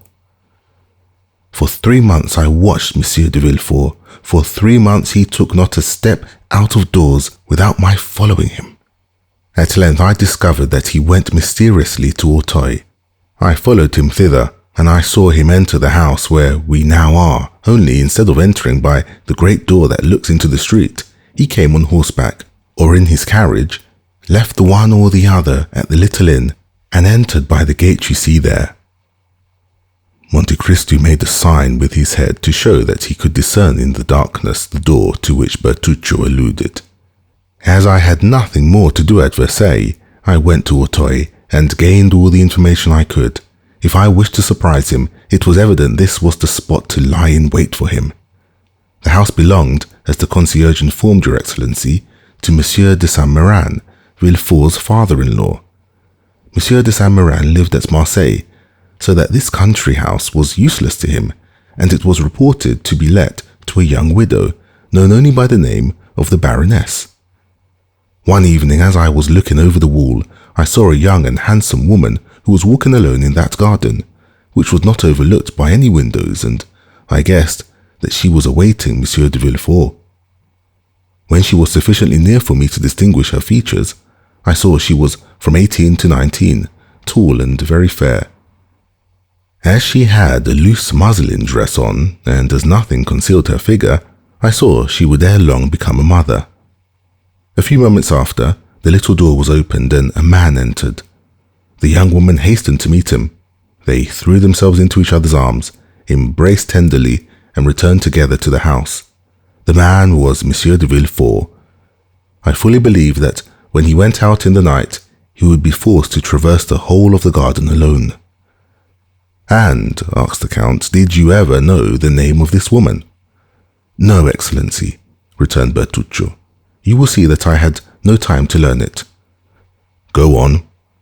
That evening, continued Bertuccio, I could have killed the procurer, but as I was not sufficiently acquainted with the neighborhood, I was fearful of not killing him on the spot, and that if his cries were overheard, I might be taken. So I put it off until the next occasion, and in order that nothing should escape me, I took a chamber looking into the street, bordered by the wall of the garden. 3 days after, about 7 o'clock in the evening, I saw a servant on horseback leave the house on full gallop and take the road to Sèvres. I concluded that he was going to Versailles, and I was not deceived. 3 hours later, the man returned, covered with dust. His errand was performed, and 2 minutes after, another man on foot, muffled in a mantle, opened the little door of the garden, which he closed after him. I descended rapidly. Although I had not seen Villefort's face, I recognized him by the beating of my heart. I crossed the street and stopped at a post placed at the angle of the wall, and by means of which I had once before looked into the garden. This time I did not content myself with looking, but I took my knife out of my pocket, felt that the point was sharp, and sprang over the wall. My first care was to run to the door. He had left the key in it, taking the simple precaution of turning it twice in the lock. Nothing then preventing my escape by this means, I examined the grounds. The garden was long and narrow, a stretch of smooth turf, extended down the middle, and at the corners were clumps of trees with thick and massy foliage that made a background for the shrubs and flowers. In order to go from the door to the house, or from the house to the door, Monsieur de Villefort would be obliged to pass by one of these clumps of trees. It was the end of September. The wind blew violently. The faint glimpses of the pale moon, hidden momentarily by masses of dark clouds that were sweeping across the sky, whitened the gravel walks that led to the house, but were unable to pierce the obscurity of the thick shrubberies in which a man could conceal himself without any fear of discovery. I hid myself in the one nearest to the path Villefort must take, and scarcely was I there when, amidst the gust of wind, I fancied I heard groans. But you know, or rather, you do not know, Your Excellency, that he who is about to commit an assassination fancies that he hears low cries perpetually ringing in his ears. 2 hours passed thus, during which I imagined I heard moans repeatedly. Midnight struck. As the last stroke died away, I saw a faint light shine through the windows of the private staircase by which we have just descended. The door opened, and the man in the mantle reappeared. The terrible moment had come, but I had so long been prepared for it that my heart did not fail in the least. I drew my knife from my pocket again, opened it, and made ready to strike. The man in the mantle advanced towards me, but as he drew near, I saw that he had a weapon in his hand. I was afraid, not of a struggle, but of failure. When he was only a few paces from me, I saw that what I had taken for a weapon was only a spade. I was still unable to divine for what reason Monsieur de Villefort had this spade in his hands, when he stopped close to the thicket where I was, glanced around, and began to dig a hole in the earth. I then perceived that he was hiding something under his mantle, which he laid on the grass in order to dig more freely. Then, I confess, curiosity mingled with hatred. I wished to see what Villefort was going to do there, and I remained motionless, holding my breath. Then an idea crossed my mind, which was confirmed when I saw the procurer lift from under the mantle a box, 2 feet long and 6 or 8 inches deep.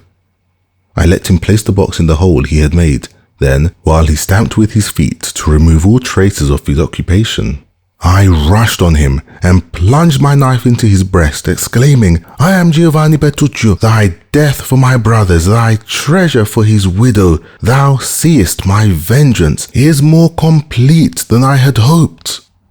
I know not if he heard these words. I think he did not, for he fell without a cry. I felt his blood gush over my face, but I was intoxicated, I was delirious, and the blood refreshed instead of burning me. In a second, I had disinterred the box. Then, that it might not be known I had done so, I filled up the hole, threw the spade over the wall, and rushed through the door, which I double-locked, carrying off the key. "Ah," said Monte Cristo, "it seems to me this was nothing but murder and robbery." "No, Your Excellency," returned Bertuccio. "It was a vendetta followed by restitution." "And was the sum a large one?" "It was not money."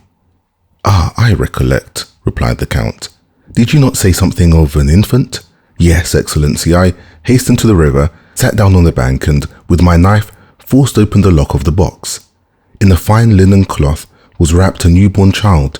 Its purple visage and its violet-coloured hands showed that it had perished from suffocation. But as it was not yet cold, I hesitated to throw it into the water that ran at my feet. After a moment, I fancied that I felt a slight pulsation of the heart, and as I had been assistant at a hospital at Bastia, I did what a doctor would have done.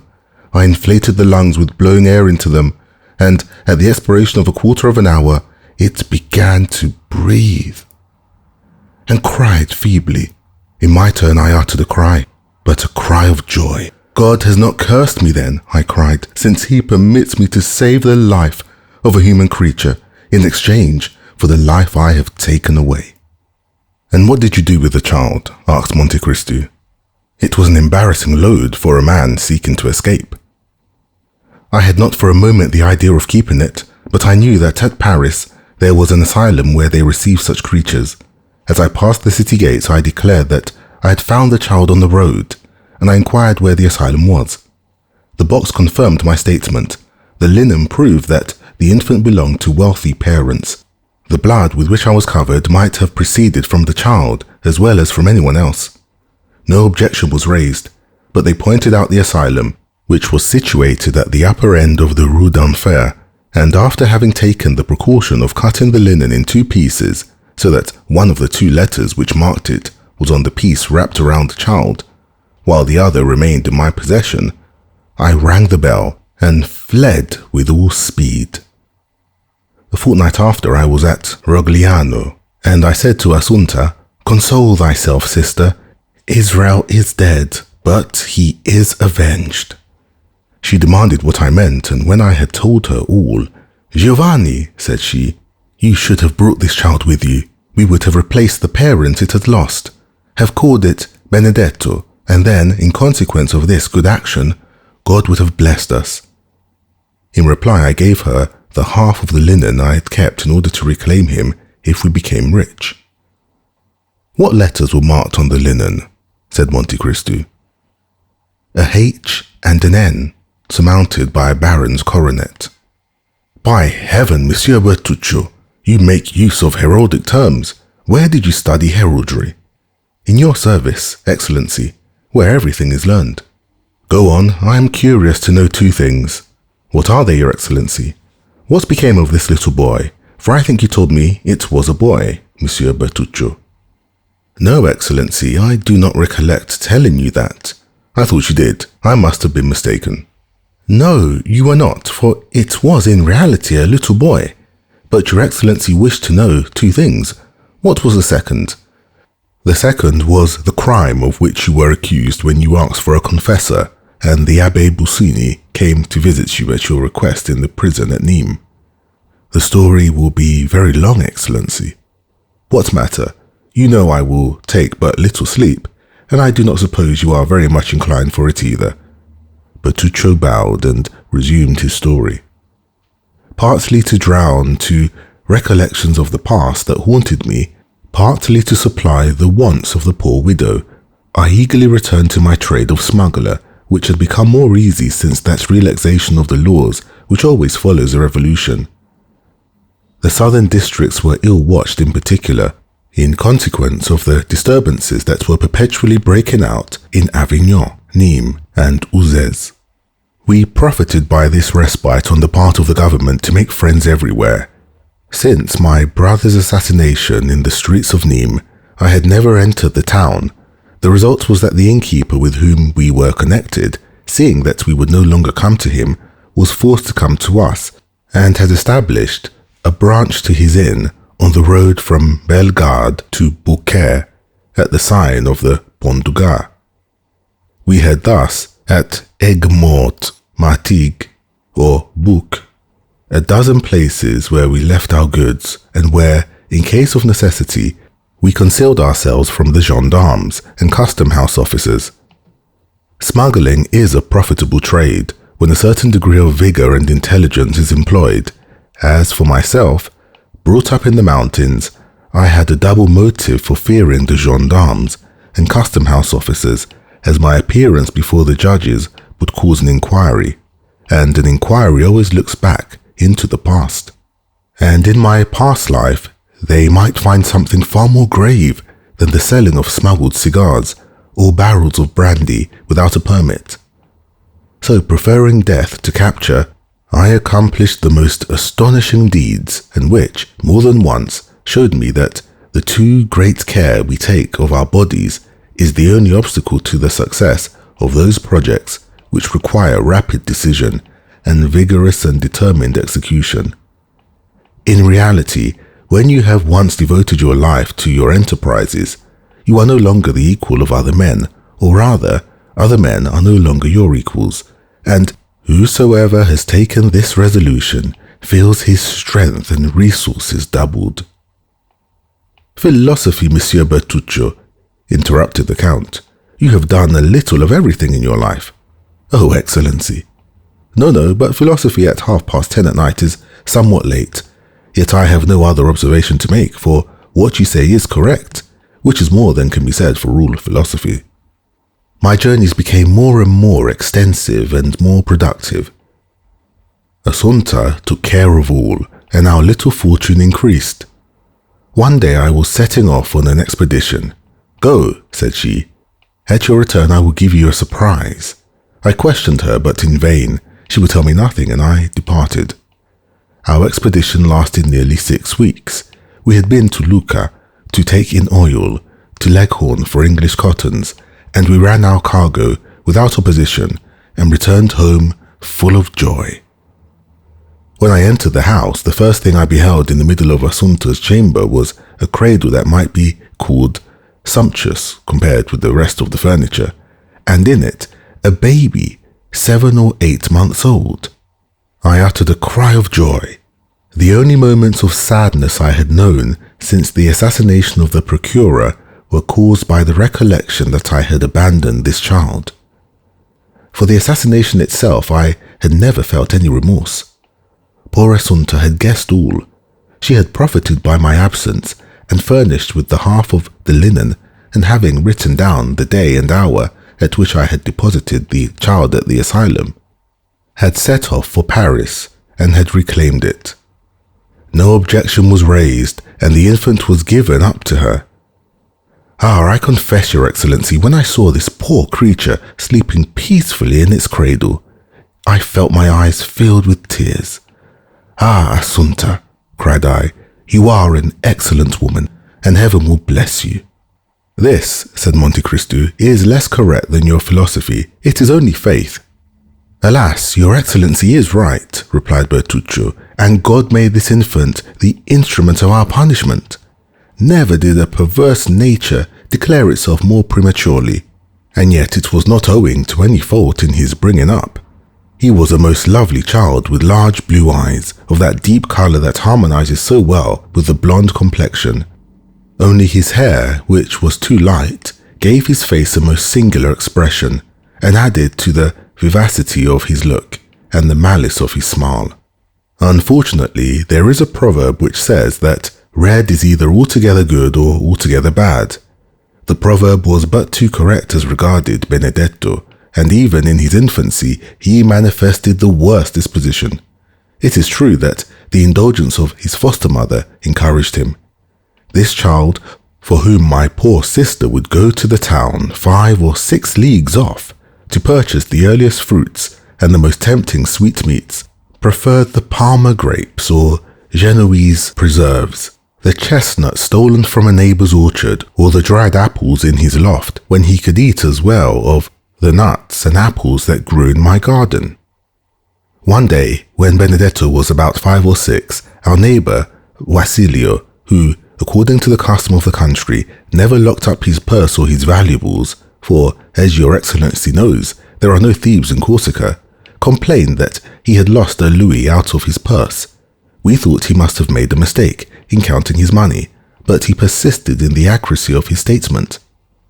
One day, Benedetto, who had been gone from the house since morning, to our great anxiety, did not return until late in the evening, dragging a monkey after him, which he said he had found chained to the foot of a tree.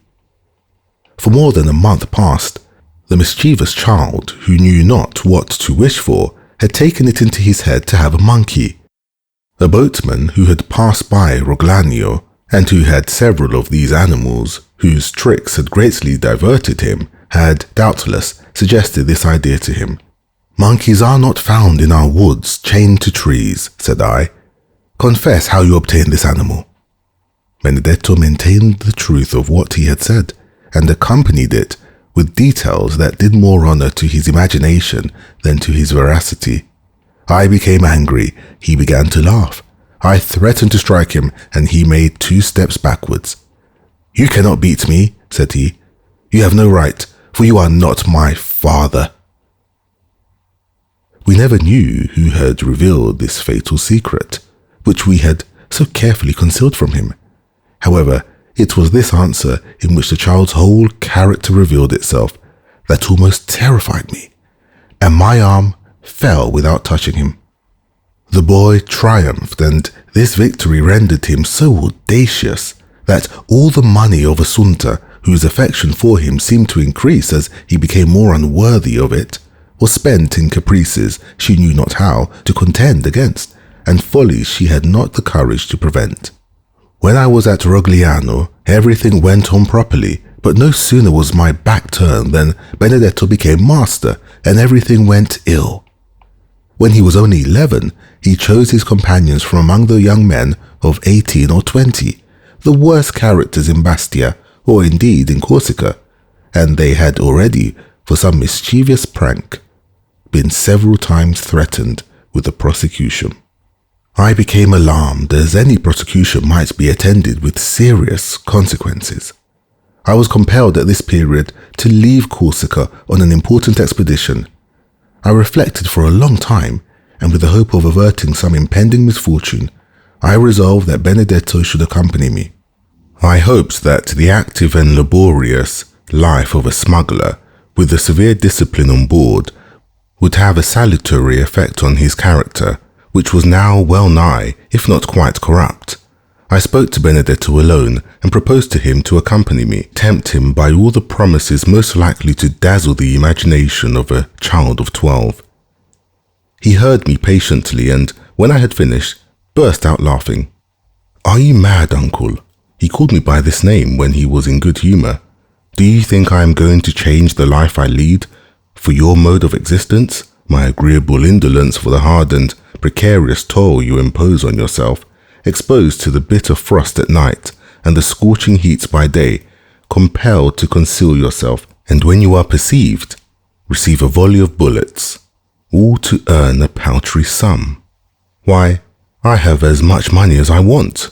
Mother Assunta always furnishes me when I ask for it. You see that I should be a fool to accept your offer."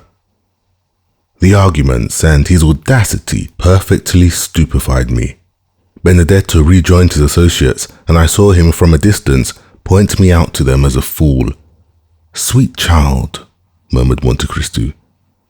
"Oh, had he been my own son," replied Bertuccio, "or even my nephew, I would have brought him back to the right road, for the knowledge that you are doing your duty gives you strength, but the idea that I was striking a child whose father I had killed made it impossible for me to punish him.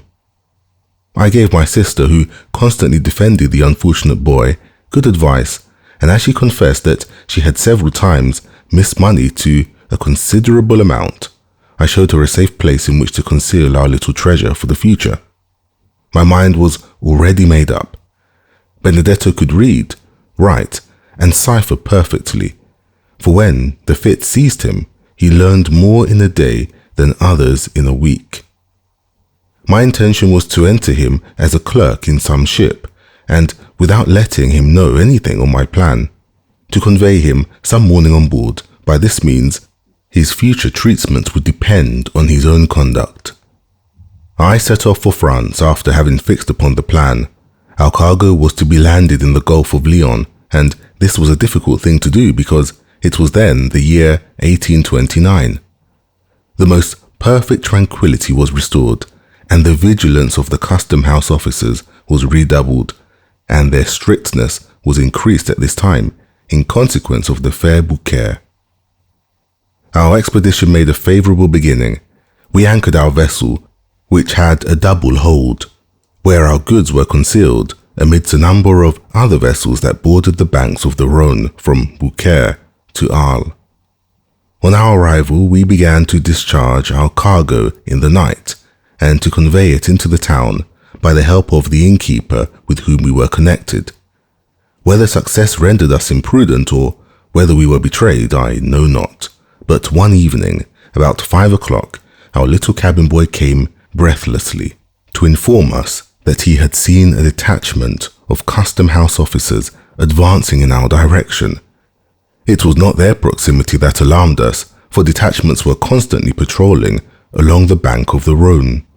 But the care, according to the boy's account, that they took to avoid being seen. In an instant we were on the alert, but it was too late.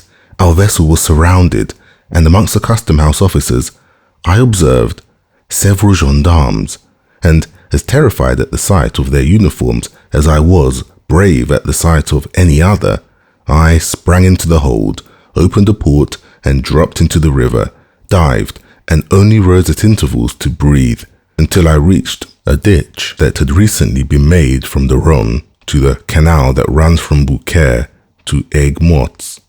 I was now safe, for I could swim along the ditch without being seen, and I reached the canal in safety. I had designedly taken this action. I have already told Your Excellency of an innkeeper from Nîmes who had set up a little tavern on the road from Bellegarde to Beaucaire.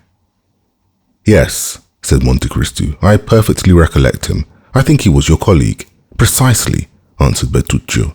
But he had, 7 or 8 years before this period, sold his establishment to a tailor at Marseille, who, having almost ruined himself in his old trade, wished to make his fortune in another. Of course, we made the same arrangements with the new landlord that we had with the old, and it was of this man that I intended to ask shelter.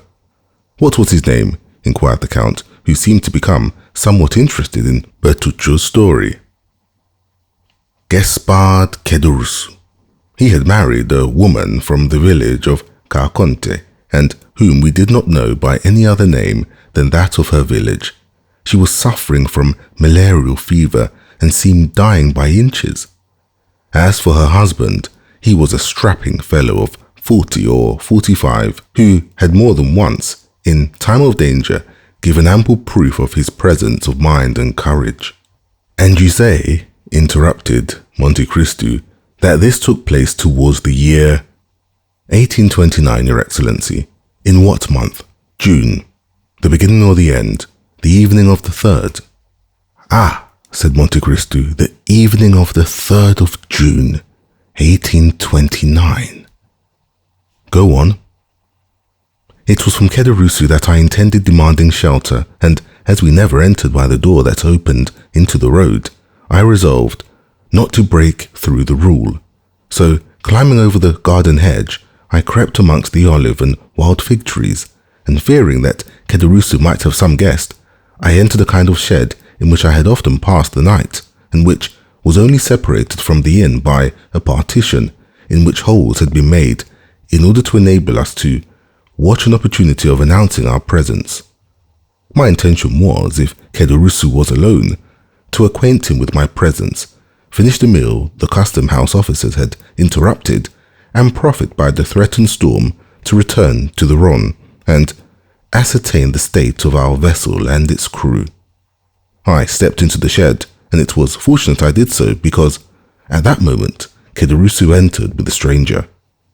I waited patiently not to overhear what they said, but because I could do nothing else. Besides, the same thing had occurred often before. The man who was with Caderousse was evidently a stranger to the south of France. He was one of those merchants who come to sell jewellery at the Beaucaire fair, and who during the month the fair lasts, and during which there is so great an influx of merchants and customers from all parts of Europe, often having dealings to the amount of 100,000 to 150,000 francs. Caderousse entered hastily. Then, seeing that the room was as usual empty and only guarded by the dog, he called his wife. "Hello, Carconte," said he. "The worthy priest has not deceived us. The diamond is real." An exclamation of joy was heard, and the staircase creaked beneath a feeble step. "What do you say?" asked his wife, pale as death. "I say that the diamond is real, and that this gentleman, one of the first jewelers of Paris, will give us 50,000 francs for it. Only, in order to satisfy him that it really belongs to us, he wishes you to relate to him, as I have done already, the miraculous manner in which the diamond came into our possession. In the meantime, please to sit down, monsieur, and I will fetch you some refreshment." The jeweler examined attentively the interior of the inn and the apparent poverty of the persons who were about to sell him a diamond that seemed to have come from the casket of a prince. "Relate your story, madame," said he, wishing no doubt to profit by the absence of the husband, so that the latter could not influence the wife's story, to see if the two recitals tallied. "Oh," she returned, "it was a gift of heaven. My husband was a great friend, in 1814, or 1815, of a sailor named Edmond Dantes.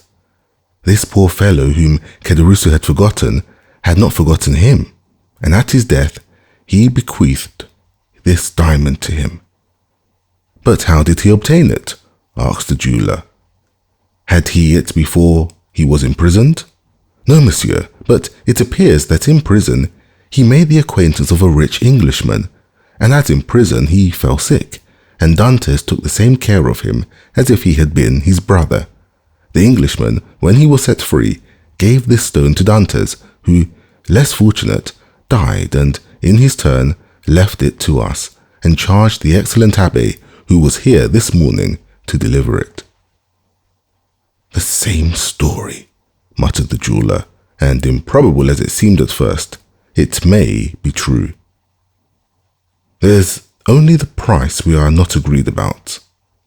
"That is," replied the jeweler, "I offered 40,000 francs. 40,000, cried Conte. "We will not part with it for that sum. The abbé told us it was worth 50,000 without the setting." "What was the abbé's name?" asked the indefatigable questioner. "The Abbé Busoni," said Conte. "Was he a foreigner?" "An Italian from the neighborhood of Mantua, I believe." "Let me see this diamond again," replied the jeweler. "The first time, you are often mistaken as to the value of a stone." Caderousse took from his pocket a small case of black shagreen, opened and gave it to the jeweler. At the sight of the diamond, which was as large as a hazelnut, Conte's eyes sparkled with cupidity.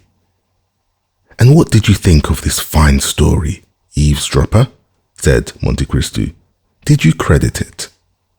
"Yes, your excellency, I did not look at Caderousse as a bad man, and I thought him incapable of committing a crime, or even a theft." "That did more honor to your heart than to your experience, Monsieur Bertuccio. Had you known this Edmond Dantes, of whom they spoke?" "No, your excellency. I had never heard of him before, and never but once afterwards, and that was from the Abbé Busoni himself, when I saw him in the prison at Nîmes." "Go on." The jeweler took the ring, and drawing from his pocket a pair of steel pliers and a small set of copper scales, he took the stone out of its setting and weighed it carefully. "I will give you 45,000, said he, "but not a sou more. Besides, as that is the exact value of the stone, I brought just that sum with me." "Oh, that's no matter," replied Caderousse. "I will go back with you to fetch the other 5,000 francs. "No," returned the jeweler, giving back the diamond and the ring to Caderousse. "No, it is worth no more, and I am sorry I offered so much, for the stone has a flaw in it, which I had not seen. However, I will not go back on my word. I will give 45,000. "At least replace the diamond in the ring," said Conte sharply. "Ah, true," replied the jeweler, and he reset the stone. "No matter," observed Caderousse, replacing the box in his pocket. "Someone else will purchase it." "Yes," continued the jeweler, "but someone else will not be so easy as I am, or content himself with the same story. It is not natural that a man like you should possess such a diamond. He will inform against you. You will have to find the Abbé Busoni, and abbés who give diamonds worth 2,000 louis are rare. The law would seize it and put you in prison if at the end of 3 or 4 months you are set at liberty. The ring will be lost, or a false stone worth 3 francs will be given you instead of a diamond worth 50,000 or perhaps 55,000 francs, from which you must allow that one runs considerable risk in purchasing." Caderousse and his wife looked eagerly at each other. "No," said Caderousse, "we are not rich enough to lose 5,000 francs. "As you please, my dear sir," said the jeweler. "I had, however, as you see, brought you the money in bright coin," and he drew from his pocket a handful of gold and held it sparkling before the dazzled eyes of the innkeeper, and in the other hand he held a packet of banknotes. There was evidently a severe struggle in the mind of Kederusu. It was plain that the small shagreen case, which he turned over and over in his hand, did not seem to him commensurate in value to the enormous sum which fascinated his gaze. He turned towards his wife. "What do you think of this?" he asked in a low voice. "Let him have it, let him have it," she said. "If he returns to Beaucaire without the diamond, he will inform against us, and, as he says, who knows if we shall ever again see the Abbé Busoni? In all probability, we shall never see him." "Well then, so I will," said Kederusu.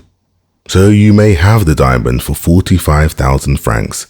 But my wife wants a gold chain, and I want a pair of silver buckles." The jeweler drew from his pocket a long flat box, which contained several samples of the articles demanded. "Here," he said, "I am very straightforward in my dealings. Take your choice." The woman selected a gold chain worth about 5 louis, and the husband a pair of buckles worth perhaps 15 francs. "I hope you will not complain now," said the jeweler. "The abbé told me it was worth 50,000 francs, muttered Kederusu. Come, give it to me." "What a strange fellow you are," said the jeweler, taking the diamond from his hand.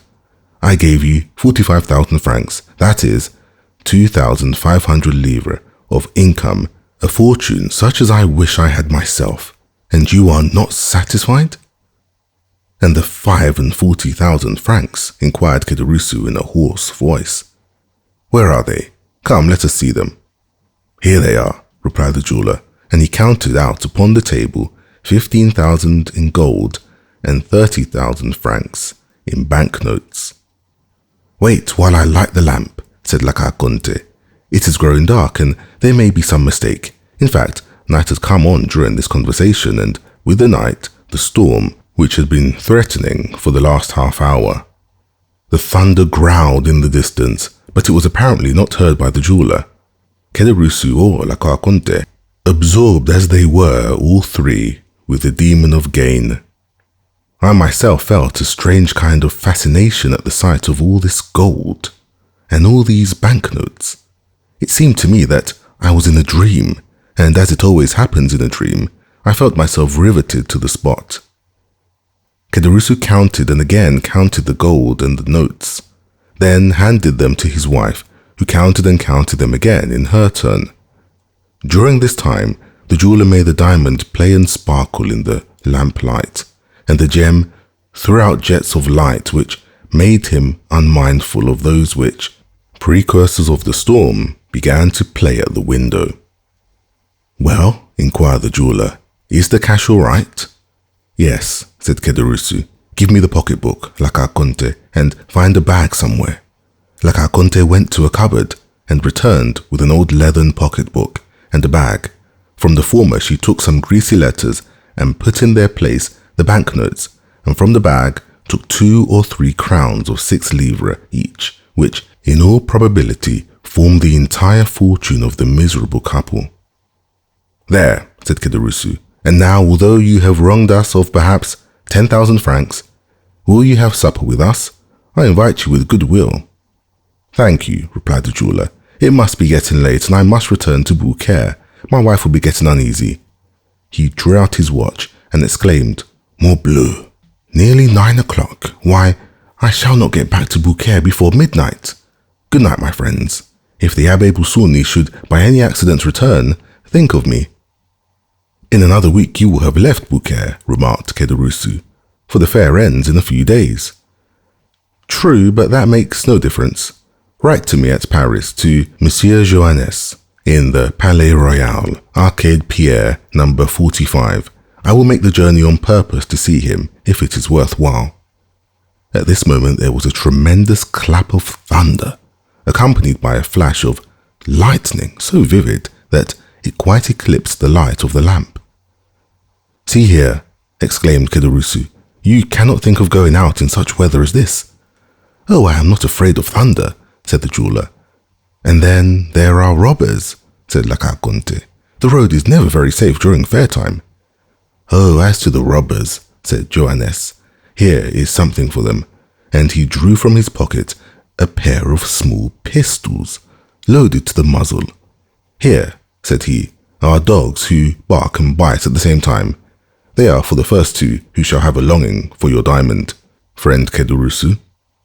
Kederusu and his wife again interchanged a meaning look. It seemed as though they were both inspired at the same time with some horrible thought.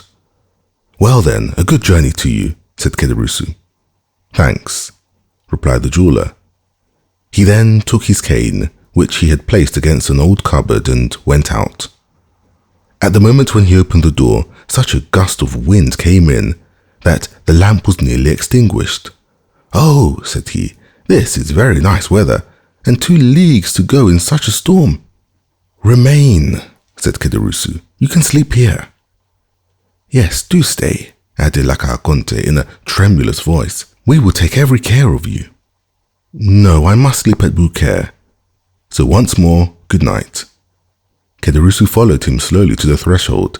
"I can see neither heaven nor earth," said the jeweler, who was outside the door. "Do I turn to the right or to the left hand?" "To the right," said Kederusu. "You cannot go wrong. The road is bordered by trees on both sides." "Good, all right," said a voice almost lost in the distance.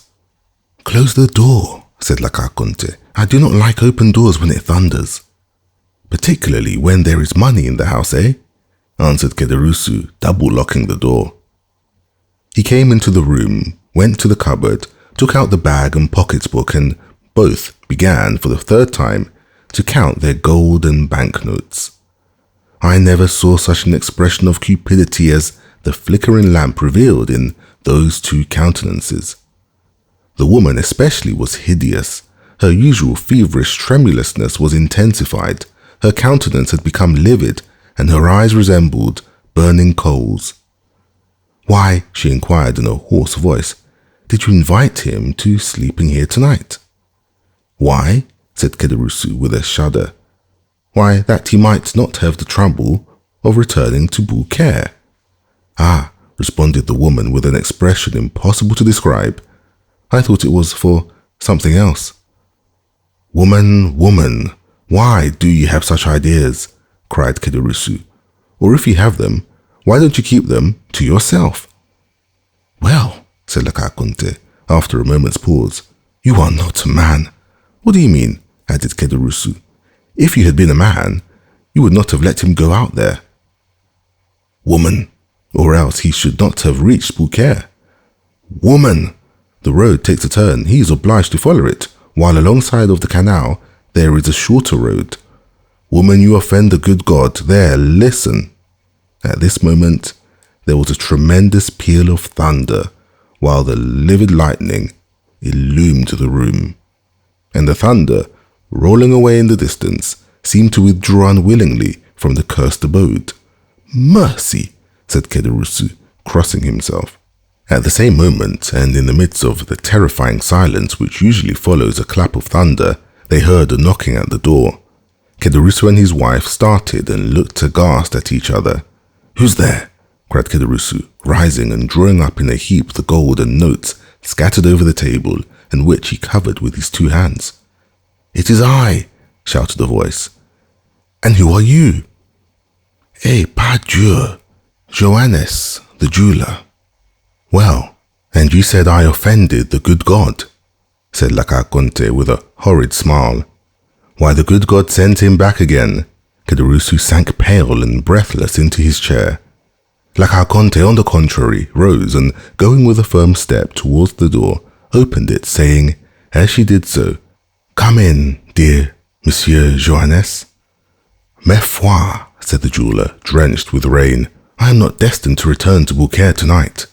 The shortest follies are best, my dear Kederusu. You offered me hospitality, and I accept it, and have returned to sleep beneath your friendly roof." Kederusu stammered out something while he wiped away the sweat that started to his brow. Lacaconte double-locked the door behind the jeweler.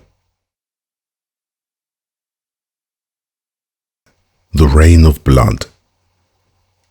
As the jeweler returned to the apartment, he cast around him a scrutinizing glance, but there was nothing to excite suspicion if it did not exist, or to confirm it if it were already awakened. Kederusu's hand still grasped the gold and banknotes, and La Carconte called up her sweeter smiles while welcoming the reappearance of their guest. "Well, well," said the jeweller, "you seem, my good friends, to have had some fears respecting the accuracy of your money by counting it over so carefully directly when I was gone." "Oh no," answered Kederusu, "that was not my reason, I can assure you, but the circumstances by which we have become possessed of this wealth are so unexpected as to make us scarcely credit our good fortune, and it is only by placing the actual proof of our riches before our eyes that we can persuade ourselves that the whole affair is not a dream." The jeweller smiled. "Have you any other guests in your house?" inquired he. "Nobody but ourselves," replied Kederusu. "The fact is, we do not lodge travellers. Indeed, our tavern is so near the town that nobody would think of stopping here." "Then I'm afraid I shall very much inconvenience you." "Inconvenience us not at all, my dear sir," said La Carconte in her most gracious manner. "Not at all, I assure you. But where will you manage to stow me? In the chamber overhead? Surely that is where you yourself sleep." "Never mind that. We have a second bed in the adjoining room." Kederusu stared at his wife with much astonishment.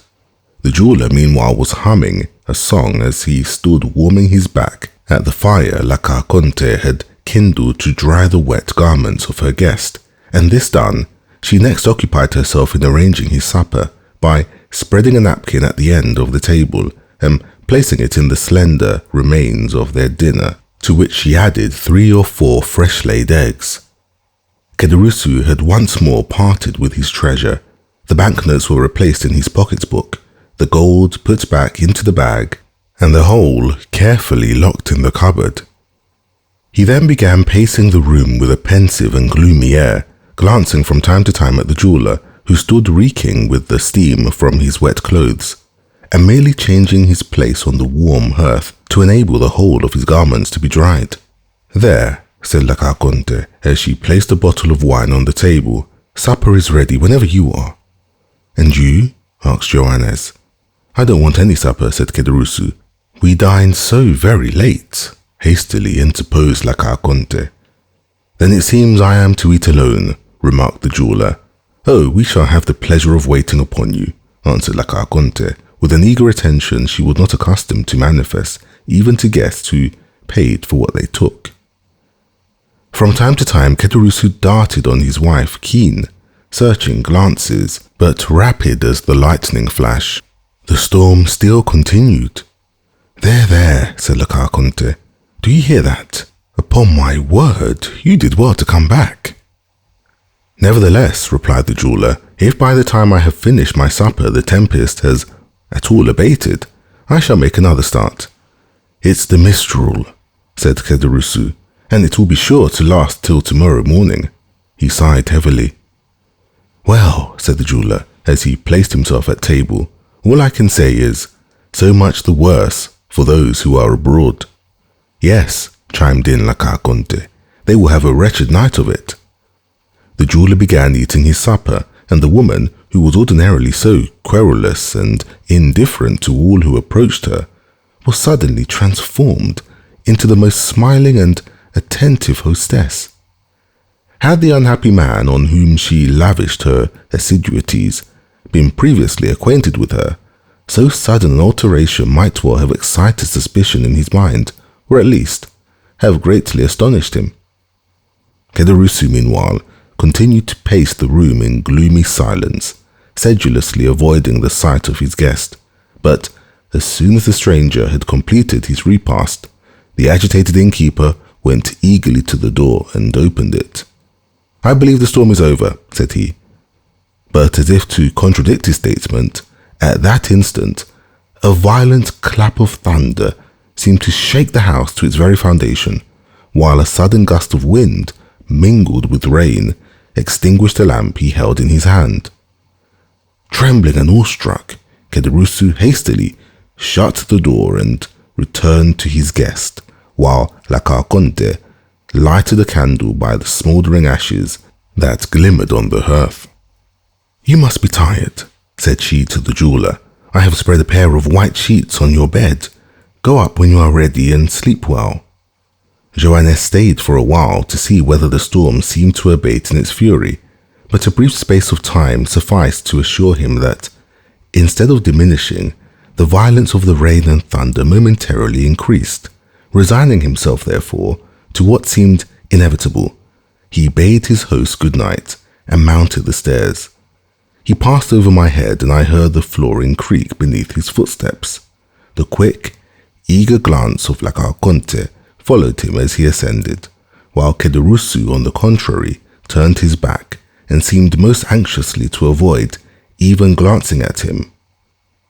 As the circumstances did not strike me as painfully at the time as they have since done, in fact, all that had happened, with the exception of the story of the diamond, which certainly did wear an air of improbability, appeared natural enough and called for neither apprehension nor mistrust.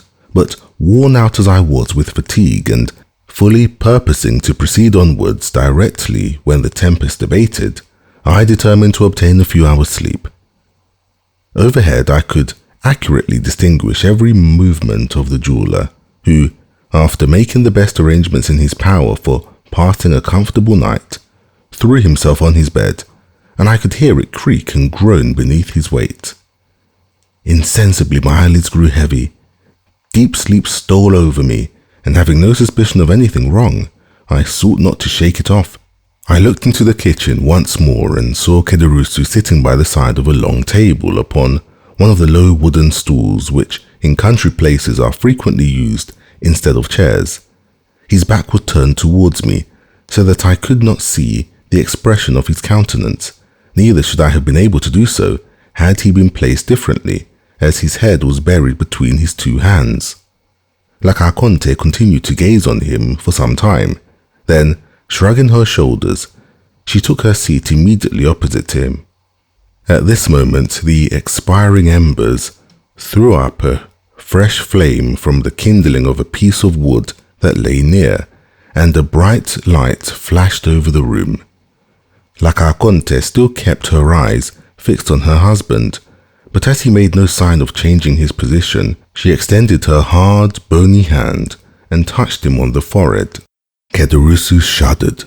The woman's lips seemed to move, as though she were talking, but because she merely spoke in an undertone or my senses were dulled by sleep, I did not catch a word she uttered. Confused sights and sounds seemed to float before me, and gradually I fell into a deep, heavy slumber.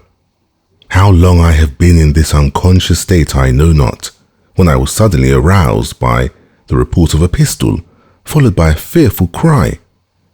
Weak and tottering footsteps resounded across the chamber above me, and the next instant a dull, heavy weight seemed to fall powerless on the staircase.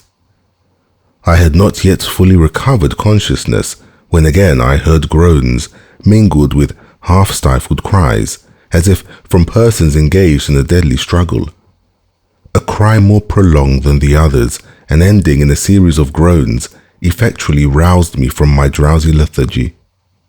Hastily raising myself in one arm, I looked around, but all was dark, and it seemed to me as if the rain must have penetrated through the flooring of the room above, for some kind of moisture appeared to fall, drop by drop, upon my forehead, and when I passed my hand across my brow, it felt that it was wet and clammy. The fearful noises that had awakened me had succeeded the most perfect silence, unbroken, save by the footsteps of a man walking about in the chamber above. The staircase creaked. He descended into the room below, approached the fire and lit a candle. The man was Kederusu. He was pale and his shirt was all bloody. Having obtained the light, he hurried upstairs again, and once more I heard his rapid and uneasy footsteps. A moment later he came down again, holding in his hand the small shagreen case, which he opened to assure himself it contained the diamond, seemed to hesitate as to which pocket he should put it in. Then, as if dissatisfied with the security of either pocket, he deposited it in his red handkerchief, which he carefully rolled round his head.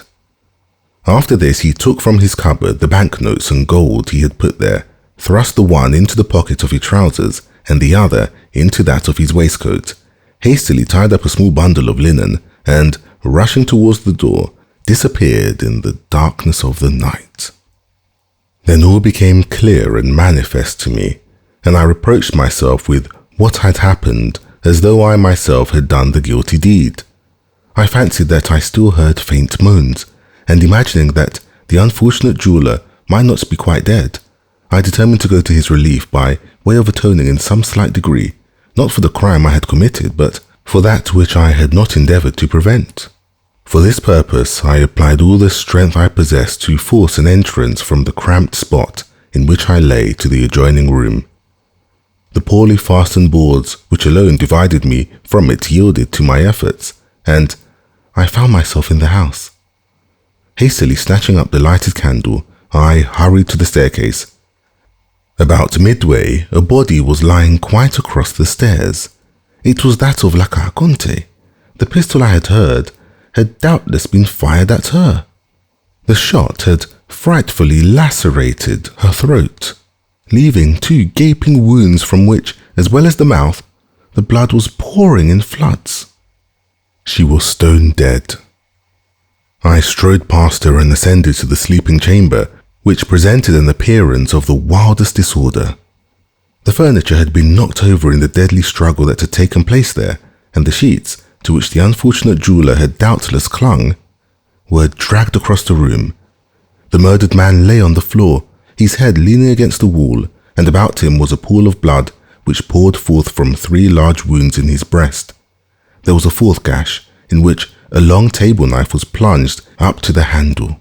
I stumbled over some object. I stooped to examine. It was the 2nd pistol, which had not gone off, probably from the powder being wet. I approached the jeweller, who was not quite dead, and at the sound of my footsteps and the creaking of the floor, he opened his eyes, fixed them on me with an anxious and inquiring gaze, moved his lips as though trying to speak, then, overcome by effort, fell back and expired. This appalling sight almost bereft me of my senses, and finding that I could no longer be of service to anyone in the house, my only desire was to fly. I rushed towards the staircase, clutching my hair and uttering a groan of horror.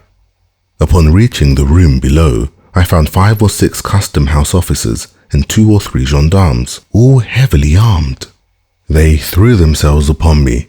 I made no resistance. I was no longer master of my senses.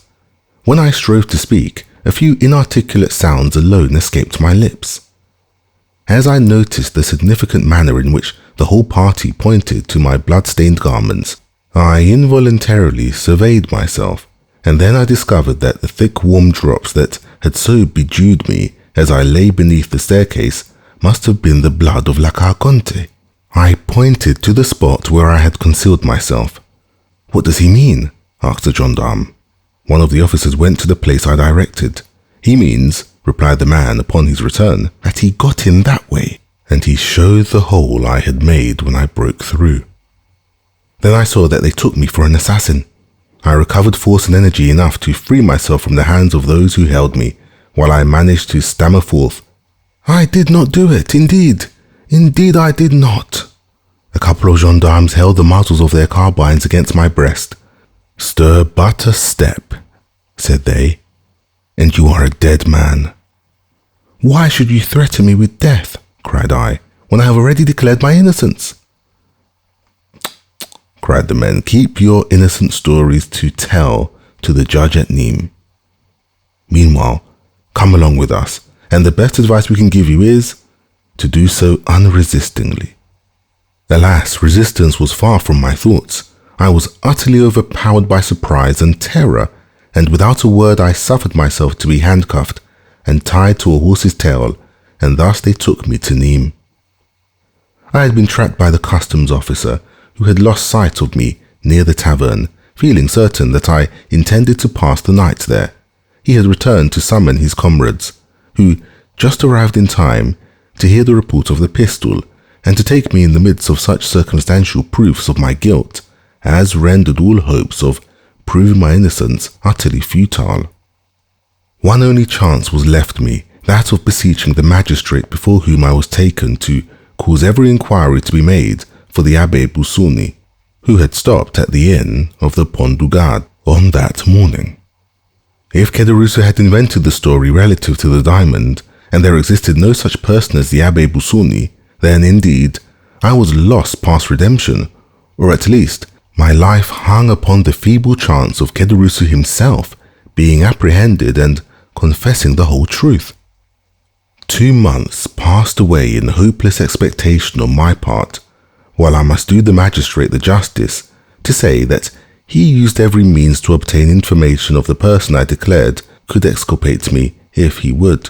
Caderousse still evaded all pursuit, and I had resigned myself to what seemed my inevitable fate. My trial was to come on at the approaching assizes, when, on the 8th of September, that is to say, precisely 3 months and 5 days after the events which had perilled my life, the Abbé Busoni, whom I never ventured to believe I should see, presented himself at the prison doors, saying he understood one of the prisoners wished to speak to him. He added that having learned at Marseille the particulars of my imprisonment, he hastened to comply with my desire. You may easily imagine with what eagerness I welcomed him, and how minutely I related the whole of what I had seen and heard. I felt some degree of nervousness as I entered upon the history of the diamond, but, to my inexpressible astonishment, he confirmed it in every particular, and to my equal surprise, he seemed to place entire belief in all I had said. And then it was that, won by his mild charity, seeing that he was acquainted with all the habits and customs of my own country, and considering also that pardon for the only crime of which I was really guilty might come with a double power from lips so benevolent and kind, I besought him to receive my confession, under the seal of which I recounted the Auteuil affair in all its detail, as well as every other transaction of my life. That which I had done, by the impulse of my best feelings, produced the same effect as though it had been the result of calculation. My voluntary confession of the assassination at Auteuil proved to him that I had not committed that of which I stood accused. When he quitted me, he bade me of good courage, and to rely upon his doing all in his power to convince my judges of my innocence. I had speedy proofs that the excellent abbé was engaged in my behalf, for the rigours of my imprisonment were alleviated by many trifling, though acceptable indulgences, and I was told that my trial was to be postponed to the assizes following those now being held. In the interim, it pleased Providence to cause the apprehension of Caderousse, who was discovered in some distant country and brought back to France, where he made a full confession, refusing to make the fact of his wife's having suggested and arranged the murder any excuse for his own guilt. The wretched man was sentenced to the galleys for life, and I was immediately set at liberty. And then it was, I presume, said Monte Cristo, that you came to me as the bearer of a letter from the Abbé Busoni. It was, Your Excellency. The benevolent abbé took an evident interest in all that concerned me. Your mode of life as a smuggler, said he to me one day, will be the ruin of you. If you get out, don't take it up again. But how, inquired I, am I to maintain myself and my poor sister? A person whose confessor I am, replied he, and who entertains a high regard for me, applied to me a short time since to procure him a confidential servant. Would you like such a post? If so, I will give you a letter of introduction to him. Oh, father, I exclaimed, you are very good. But you must swear solemnly that I shall never have reason to repent my recommendation. I extended my hand and was about to pledge myself by any promise he would dictate, but he stopped me. It is unnecessary for you to bind yourself by any vow, said he. I know and admire the Corsican nature too well to fear you. Here, take this, continued he, after rapidly writing the few lines I brought to your Excellency, and upon receipt of which you deigned to receive me into your service, and proudly I ask whether your Excellency has ever had cause to repent having done so? No, replied the Count. I take pleasure in saying that you have served me faithfully, Bertuccio, but you might have shown more confidence in me. I, Your Excellency? Yes, you. How comes it that, having both a sister and an adopted son, you have never spoken to me of either? Alas, I have still to recount the most distressing period of my life. Anxious as you may suppose I was to behold and comfort my dear sister, I lost no time in hastening to Corsica. But when I arrived at Rogliano, I found a house of mourning, the consequences of a scene so horrible that the neighbours remember and speak of it to this day. Acting by my advice, my poor sister had refused to comply with the unreasonable demands of Benedetto, who was continually tormenting her for money, as long as he believed there was a sou left in her possession. One morning he threatened her with the severest consequences if she did not supply him with what he desired, and disappeared and remained away all day, leaving the kind-hearted Assunta, who loved him as if he were her own child, to weep over his conduct and bewail his absence. Evening came, and still, with all the patient solicitude of a mother, she watched for his return. As the 11th hour struck, he entered with a swaggering air, attended by two of the most dissolute and reckless of his boon companions. She stretched out her arms to him, but they seized hold of her, and one of the three, none other than the accursed Benedetto, exclaimed, "Put her to torture, and she'll soon tell us where her money is." It unfortunately happened that our neighbour, Basilio, was at Bastia, leaving no person in his house but his wife. No human creature besides could hear or see anything that took place within our dwelling. Two held poor Assunta, who, unable to conceive that any harm was intended to her, smiled in the face of those who were soon to become her executioners. The third proceeded to barricade the doors and windows, then returned, and the three united in stifling the cries of terror incited by the sight of these preparations, and then dragged Assunta's feet foremost towards the brazier, expecting to wring from her an avowal of where her supposed treasure was secreted. In the struggle her clothes caught fire, and they were obliged to let go their hold in order to preserve themselves from sharing the same fate. Covered with flames, Assunta rushed wildly to the door, but it was fastened. She flew to the windows, but they were also secured. Then the neighbours heard frightful shrieks. It was Assunta calling for help. The cries died away in groans. The next morning, as soon as Basilio's wife could muster up courage to venture abroad, she caused the door of our dwelling to be opened by the public authorities, when Assunta, although dreadfully burnt, was found still breathing. Every drawer and closet in the house had been forced open, and the money stolen. Benedetto never again appeared at Rogliano, neither have I since that day either seen or heard anything concerning him. It was subsequently to these dreadful events that I waited on Your Excellency, to whom it would have been folly to have mentioned Benedetto, since all trace of him seemed entirely lost, or of my sister, since she was dead. "And in what light did you view the occurrence?" inquired Monte Cristo. "As a punishment for the crime I had committed," answered Bertuccio. "Oh, those Villefors are an accursed race." "Truly they are," murmured the Count in a lugubrious tone. "And now," resumed Bertuccio, "Your Excellency may perhaps be able to comprehend that this place, which I revisit for the first time, this garden, the actual scene of my crime, must have given rise to reflections of no very agreeable nature, and produced that gloom and depression of spirits which excited the notice of Your Excellency, who was pleased to express a desire to know the cause. At this instant, a shudder passes over me as I reflect that possibly I am now standing on the very grave in which lies Monsieur de Villefort, by whose hand the ground was dug to receive the corpse of his child."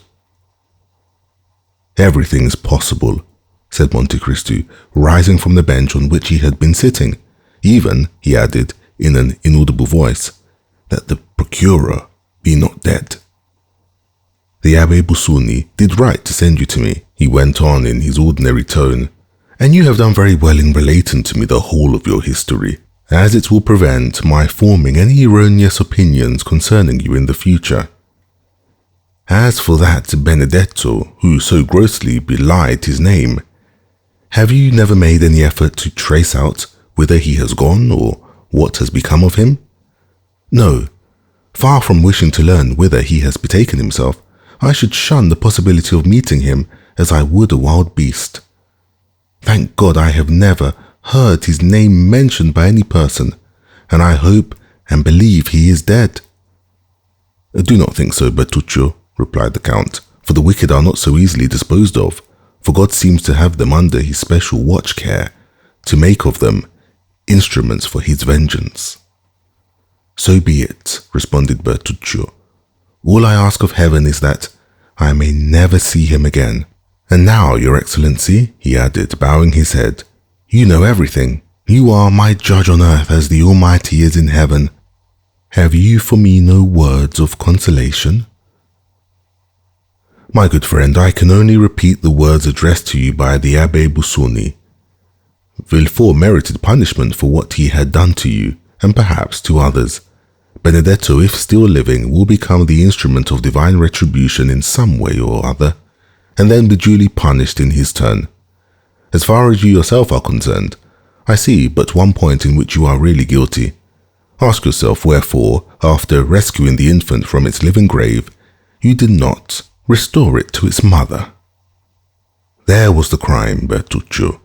That was where you became really culpable. True, Excellency, that was the crime, the real crime. I acted like a coward.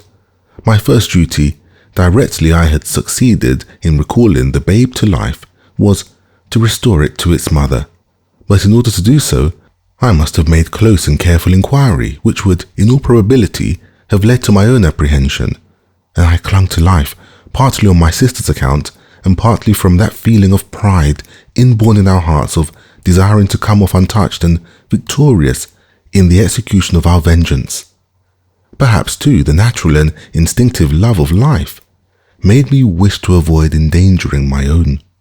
And then again, I am not as brave and courageous as was my poor brother.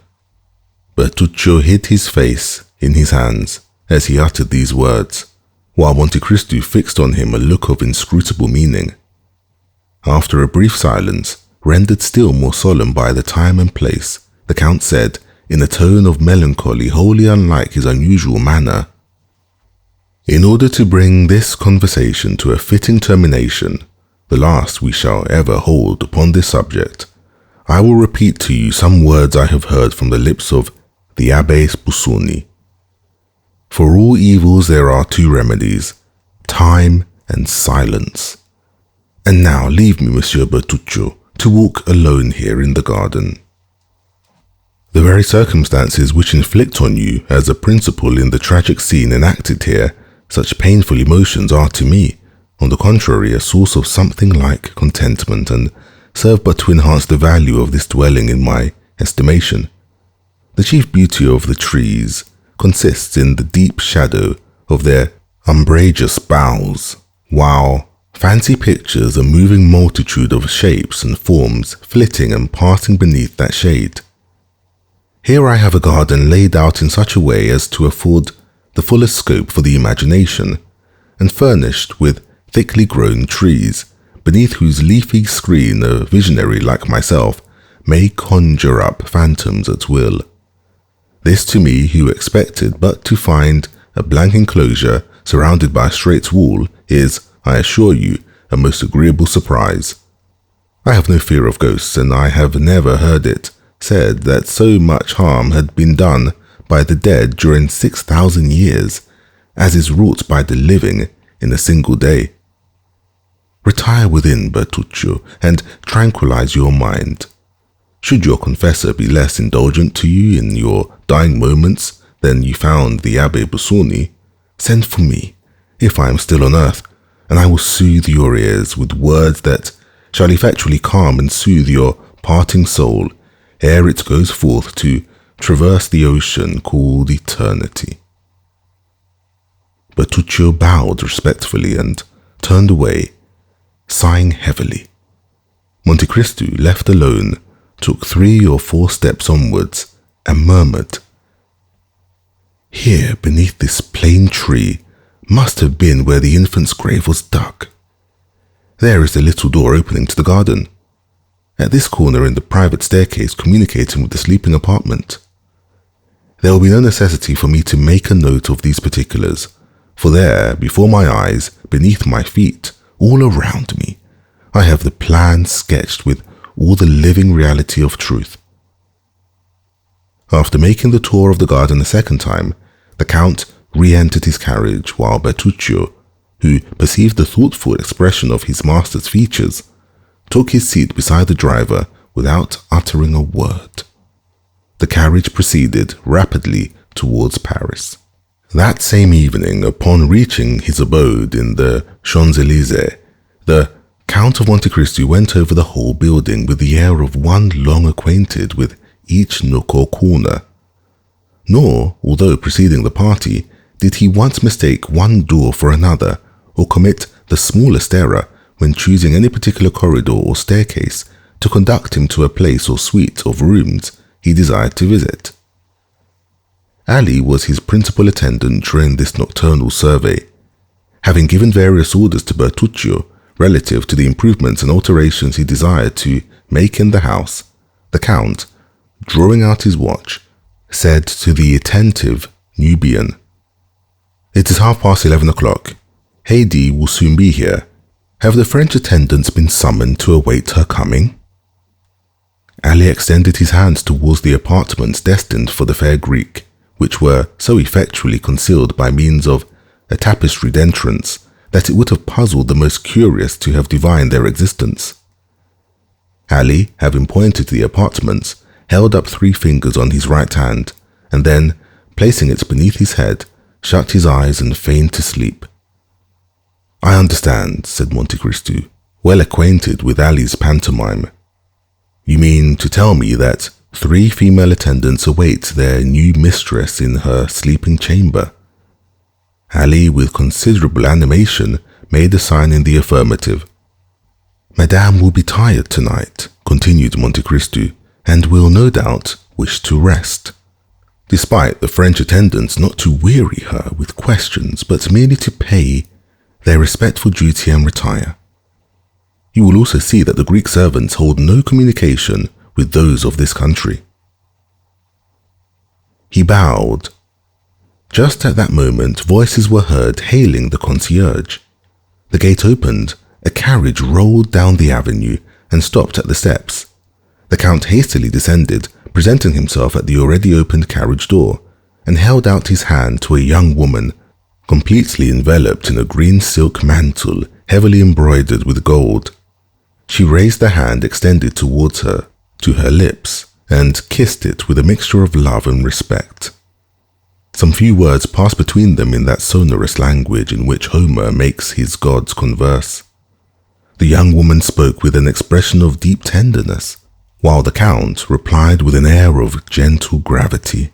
Preceded by Ali, who carried a rose-colored flambeau in his hand, the young lady, who was no other than the lovely Greek who had been Monte Cristo's companion in Italy, was conducted to her apartments, while the Count retired to the pavilion reserved for himself. In another hour, every light in the house was extinguished, and it might have been thought that all its inmates slept. Unlimited credit. About 2 o'clock the following day, a calash, drawn by a pair of magnificent English horses, stopped at the door of Monte Cristo, and a person dressed in a blue coat with buttons of a similar colour, a white waistcoat, over which was displayed a massive gold chain, brown trousers, and a quantity of black hair descending so low over his eyebrows as to leave it doubtful whether it were not artificial, so little did its jetty glossiness assimilate with the deep wrinkles stamped on his features. A person, in a word, who, although evidently past 50, desired to be taken for not more than 40, bent forward from the carriage door, on the panels of which were emblazoned the armorial bearings of a baron, and directed his groom to inquire at the porter's lodge whether the Count of Monte Cristo resided there, and if he were within. While waiting, the occupant of the carriage surveyed the house, the garden as far as he could distinguish it, and the livery of servants who passed to and fro with the attention so close as to be somewhat impertinent. His glance was keen, but showed cunning rather than intelligence. His lips were straight, and so thin that, as they closed, they were drawn in over the teeth.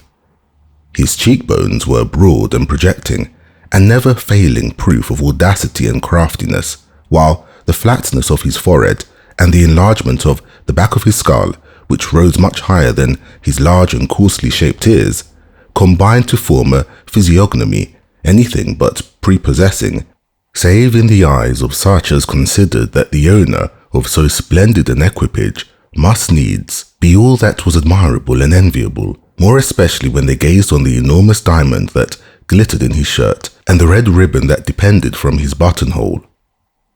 The groom, in obedience to his orders, tapped at the window of the porter's lodge, saying, "Pray, does not the Count of Monte Cristo live here?" "His Excellency does reside here," replied the concierge, "but," added he, glancing an inquiring look at Ali, Ali returned a sign in the negative. "But what?" asked the groom. "His Excellency does not receive visitors today." "Then here is my master's card, the Baron Danglars.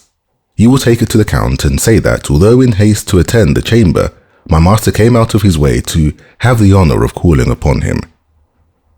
"I never speak to His Excellency," replied the concierge. "The valet de chambre will carry your message." The groom returned to the carriage. "Well?" asked Danglars. The man, somewhat crestfallen by the rebuke he had received, repeated what the concierge had said. "Bless me," murmured Baron Danglars. "This must surely be a prince instead of a count by their styling him Excellency, and only venturing to address him by the medium of his valet de chambre. However, it does not signify. He has a letter of credit on me, so I must see him when he requires his money." Then, throwing himself back in his carriage, Danglars called out to his coachman, in a voice that might be heard across the road, "To the Chamber of Deputies." Apprised in time of the visit paid him, Monte Cristo had, from behind the blinds of his pavilion, as minutely observed the Baron by means of an excellent lorgnette, as Danglars himself had scrutinized the house, gardens, and servant. "That fellow has a decidedly bad countenance," said the Count in a tone of disgust, as he shut up his glass into its ivory case. "How comes it that all do not retreat in aversion at sight of that flat, receding, serpent-like forehead, round, vulture-shaped head, and sharp, hooked nose, like the beak of a buzzard?" "Ali," cried he, striking at the same time on the brazen gong. Ali appeared. "Summon Bertuccio," said the Count. Almost immediately, Bertuccio entered the apartment. "Did your Excellency desire to see me?" inquired he. "I did," replied the Count. "You no doubt observed the horses standing a few minutes since at the door?" "Certainly, your Excellency. I noticed them from their remarkable beauty." "Then how comes it," said Monte Cristo with a frown, "that when I desired you to purchase for me the finest pair of horses to be found in Paris, there is another pair, fully as fine as mine, not in my stables?" At the look of displeasure, added to the angry tone in which the Count spoke, Ali turned pale and held down his head.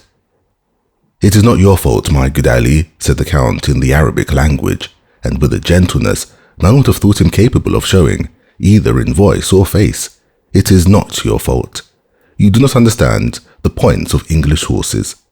The countenance of poor Ali recovered its serenity. "Permit me to assure your Excellency," said Bertuccio, "that the horses you speak of were not to be sold when I purchased yours." Monte Cristo shrugged his shoulders. "It seems, Sir Steward," said he, "that you have yet to learn that all things are to be sold to such as care to pay the price. His Excellency is not perhaps aware that Monsieur Danglars gave 16,000 francs for his horses?" "Very well, then offer him double that sum. A banker never loses an opportunity of doubling his capital." "Is your excellency really in earnest?" inquired the steward.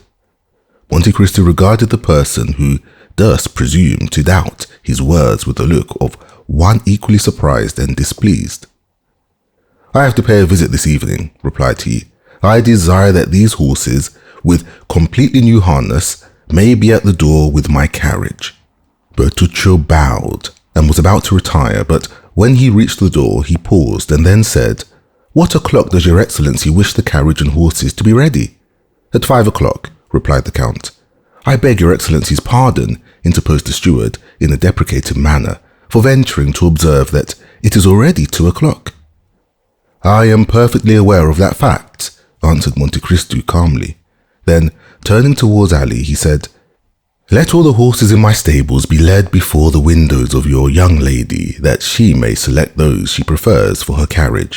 Request her also to oblige me by saying whether it is her pleasure to dine with me. If so, let dinner be served in her apartments.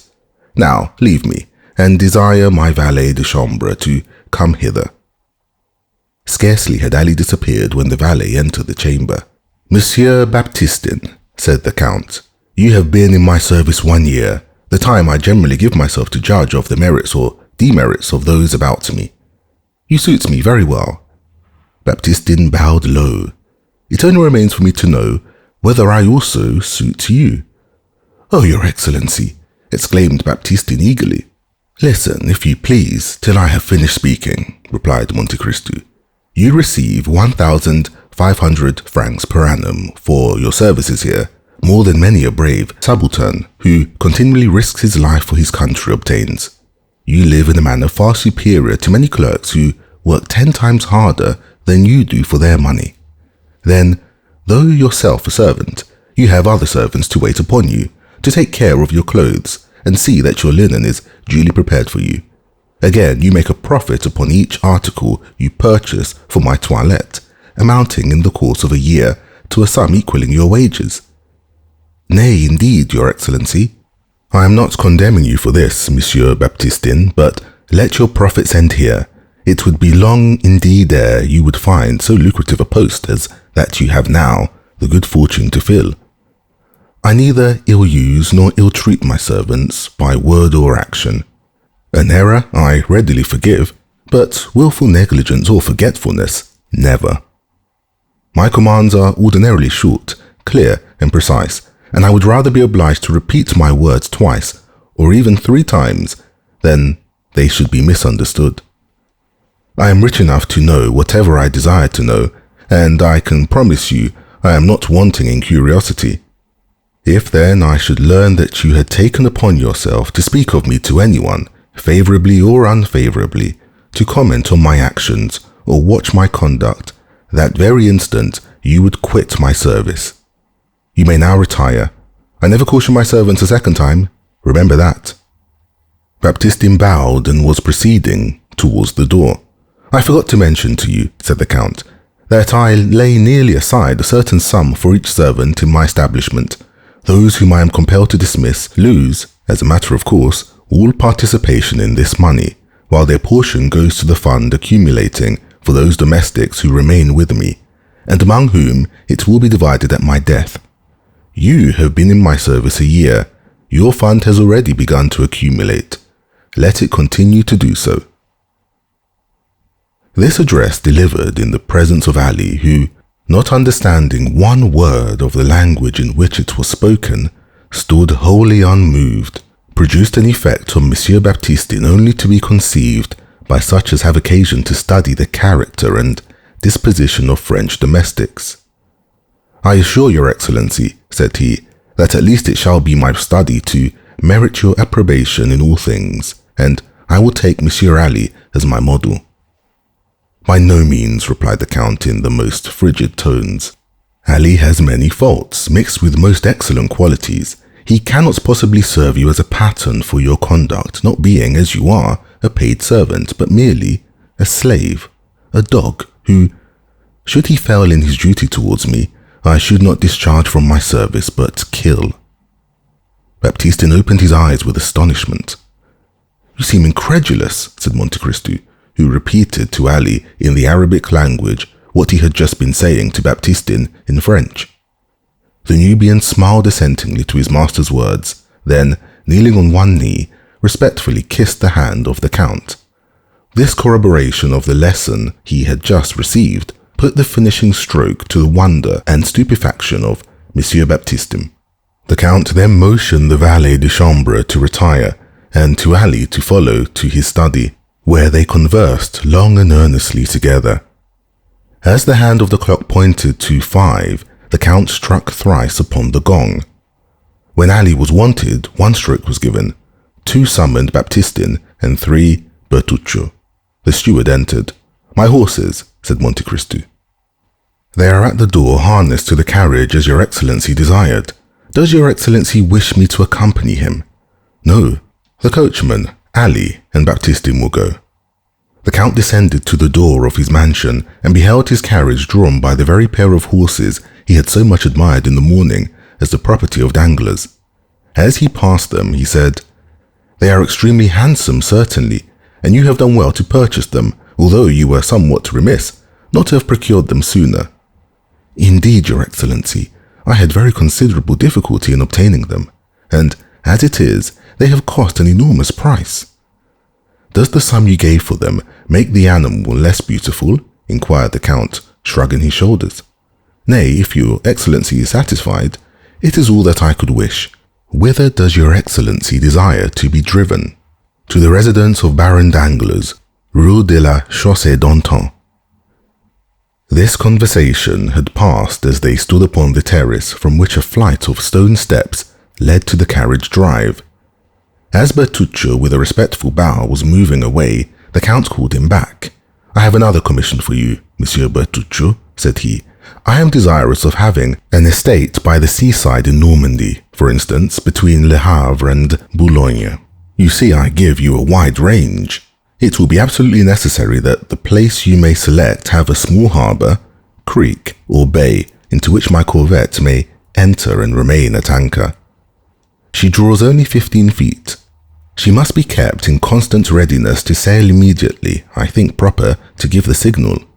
Make the requisite inquiries for a place of this description, and when you have met with an eligible spot, visit it, and if it possesses the advantages desired, purchase it at once in your own name. The corvette must now, I think, be on her way to Fécamp. Must she not?"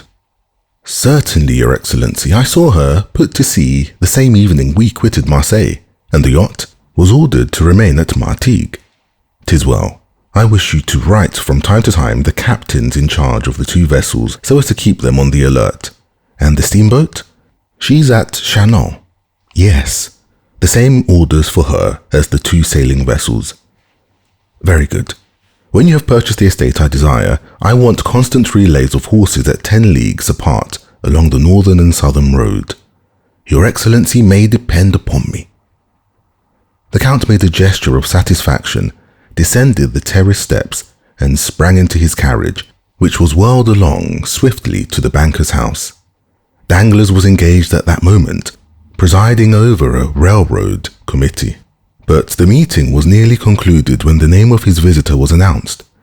As the Count's title sounded on his ear, he rose, and addressing his colleagues, who were members of one or the other chamber, he said, "Gentlemen, pardon me for leaving you so abruptly, but a most ridiculous circumstance has occurred, which is this. Thomson and French, the Roman bankers, have sent to me a certain person calling himself the Count of Monte Cristo, and have given him an unlimited credit with me. I confess this is the drollest thing I have ever met with in the course of my extensive foreign transactions, and you may readily suppose it has greatly roused my curiosity. I took the trouble this morning to call on the pretended Count. If he were a real Count, he wouldn't be so rich. But would you believe it? He was not receiving. So the master of Monte Cristo gives himself airs befitting a great millionaire or a capricious beauty. I made inquiries and found that the house in the Champs-Élysées is his own property, and certainly it was very decently kept up. But," pursued Danglars with one of his sinister smiles, "an order for an unlimited credit calls for something like caution on the part of the banker to whom that order is given. I am very anxious to see this man. I suspect a hoax is intended, but the instigators of it little knew whom they had to deal with. They laugh best who laughs last. Having delivered himself of this pompous address, uttered with a degree of energy that left the Baron almost out of breath, he bowed to the assembled party and withdrew to his drawing-room, whose sumptuous furnishings of white and gold had caused a great sensation in the Chaussée d'Antin. It was to this apartment he had desired his guest to be shown with the purpose of overwhelming him at the sight of so much luxury. He found the Count standing before some copies of Albano and Fattore that had been passed off to the banker as originals, but which, mere copies as they were, seemed to feel their degradation in being brought to juxtaposition with the gaudy colours that covered the ceiling. The Count turned round as he heard the entrance of Danglars into the room. With a slight inclination of the head, Danglars signed to the Count to be seated, pointed significantly to a gilded armchair covered with white satin embroidered with gold. The Count sat down. "I have the honour, I presume, of addressing Monsieur de Monte Cristo." The Count bowed. "And I of speaking to Baron Danglars, Chevalier of the Legion of Honour, and member of the Chamber of Deputies?" Monte Cristo repeated all the titles he had read on the Baron's card. Danglars felt the irony and compressed his lips. "You will, I trust, excuse me, monsieur, for not calling you by your title when I first addressed you," he said, "but you are aware that we are living under a popular form of government, and that I myself am a representative of the liberties of the people." "So much so," replied Monte Cristo, "that while you call yourself Baron, you are not willing to call anybody else Count." "Upon my word, monsieur," said Danglars with affected carelessness, "I attach no sort of value to such empty distinctions, but the fact is, I was made Baron and also Chevalier of the Legion of Honour in return for services rendered, but you have discarded your titles after the example set you by Monsieur de Montmorency and Lafayette. That was a noble example to follow, monsieur." "Why," replied Danglars, "not entirely so with the servants, you understand. I see, to your domestics you are my lord, the journalists style you monsieur, while your constituents call you citizen. These are distinctions very suitable under a constitutional government. I understand perfectly." Again Danglars bit his lips. He saw that he was no match for Monte Cristo in an argument of this sort, and he therefore hastened to turn to subjects more congenial. "Permit me to inform you, Count," said he, bowing, "that I have received a letter of advice from Thompson and French of Rome." "I am glad to hear it, Baron, for I must claim the privilege of addressing you after the manner of your servants. I have acquired the bad habit of calling persons by their titles from living in a country where barons are still barons by right of birth. But as regards the letter of advice, I am charmed to find that it has reached you. That will spare me the troublesome and disagreeable task of coming to you for money myself. Have received a regular letter of advice?" "Yes, Danglars, but I confess I didn't quite comprehend its meaning." "Indeed? And for that reason I did myself the honour of calling upon you in order to beg for an explanation." "Go on, monsieur. Here I am, ready to give you any explanation you desire." "Why," said Danglars, "in the letter, I believe I have it about me." Here he felt in his breast pocket. "Yes, here it is. Well, this letter gives the Count of Monte Cristo unlimited credit on our house." "Well, Baron, what is there difficult to understand about that?" "Merely the term unlimited. Nothing else, certainly." "Is not that word known in France? The people who wrote are Anglo-Germans, you know." "Oh, as for the composition of the letter, there is nothing to be said, but as regards the competency of the document, I certainly have doubts." "Is it possible," asked the Count, assuming all air and tone of the utmost simplicity and candour, "is it possible that Thompson and French are not looked upon as safe and solvent bankers? Pray tell me what you think, Baron, for I feel uneasy, I can assure you, having some considerable property in their hands." "Thompson and French are perfectly solvent," replied Danglars, with an almost mocking smile, "but the word unlimited, in financial affairs, is so extremely vague." "Is, in fact, unlimited," said Monte Cristo. "Precisely what I was about to say," cried Danglars. "Now what is vague is doubtful, And it was a wise man who said, "When in doubt, keep out." Meaning to say, rejoined Monte Cristo, that however Thompson and French may be inclined to commit acts of imprudence and folly, the Baron Danglars is not disposed to follow their example. Not at all. Plainly enough, Monsieur, Thompson and French set no bounds to their engagements, while those of Monsieur Danglars have their limits. He is a wise man according to his own showing. "Monsieur," replied the banker, drawing himself up with a haughty air, "the extent of my resources has never yet been questioned." "It seems then reserved for me," said Monte Cristo coldly, "to be the first to do so." "By what right, sir?"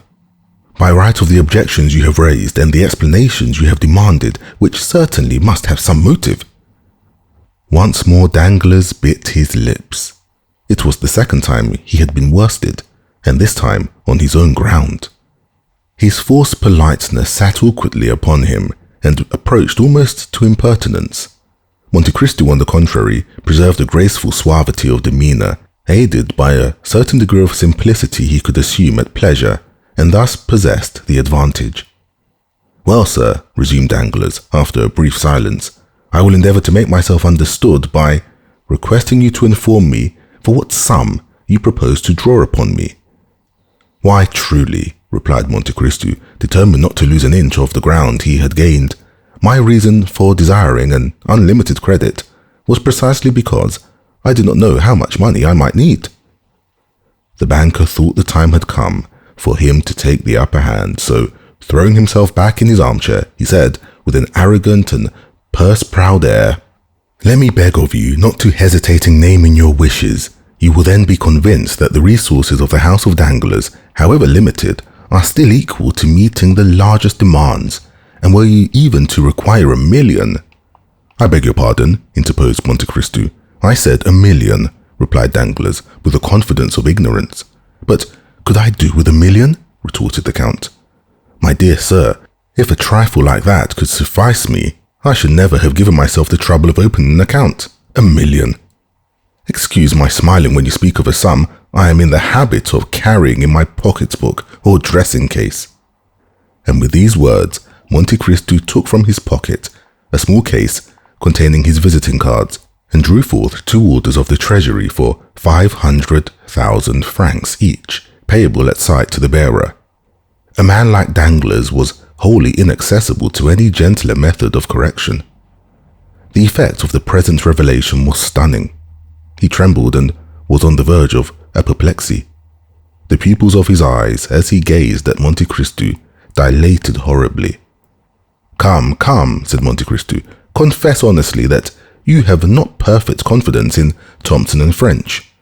I understand, and foreseeing that such might be the case, I took, in spite of my ignorance of affairs, certain precautions. See, here are 2 similar letters to that you have yourself received. One from the house of Arnstein and Escalise of Vienna to Baron Rothschild, the other drawn by Baring of London upon Monsieur Lafitte. Now, sir, you have but to say the word, and I will spare you all uneasiness by presenting my letter of credit to one or the other of these 2 firms." The blow had struck home, and Danglars was entirely vanquished. With a trembling hand, he took the 2 letters from the Count, who held them carelessly between finger and thumb, and proceeded to scrutinize the signatures with a minuteness that the Count might have regarded as insulting, had it not suited his present purpose to mislead the banker. "Oh, sir," said Danglars, after he had convinced himself of the authenticity of the documents he held, and rising as if to salute the power of gold personified in the man before him, "3 letters of unlimited credit.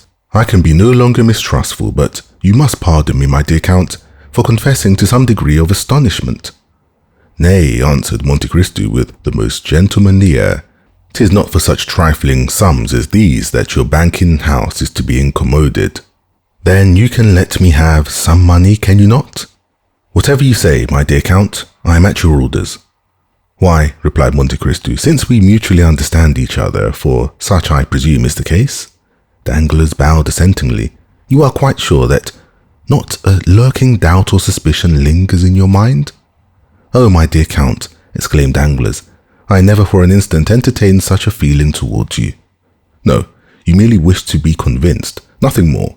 But now that we have come to so clear an understanding, and that all distrust and suspicion are laid at rest, we may as well fix a sum as the probable expenditure of the first year. Suppose we say 6 million to... 6 million? Gasped Danglars. So be it. Then if I should require more, continued Monte Cristo in a careless manner, why of course I shall draw upon you, but my present intention is not to remain in France more than a year, and during that period I scarcely think I shall exceed the sum I mentioned. However, we shall see.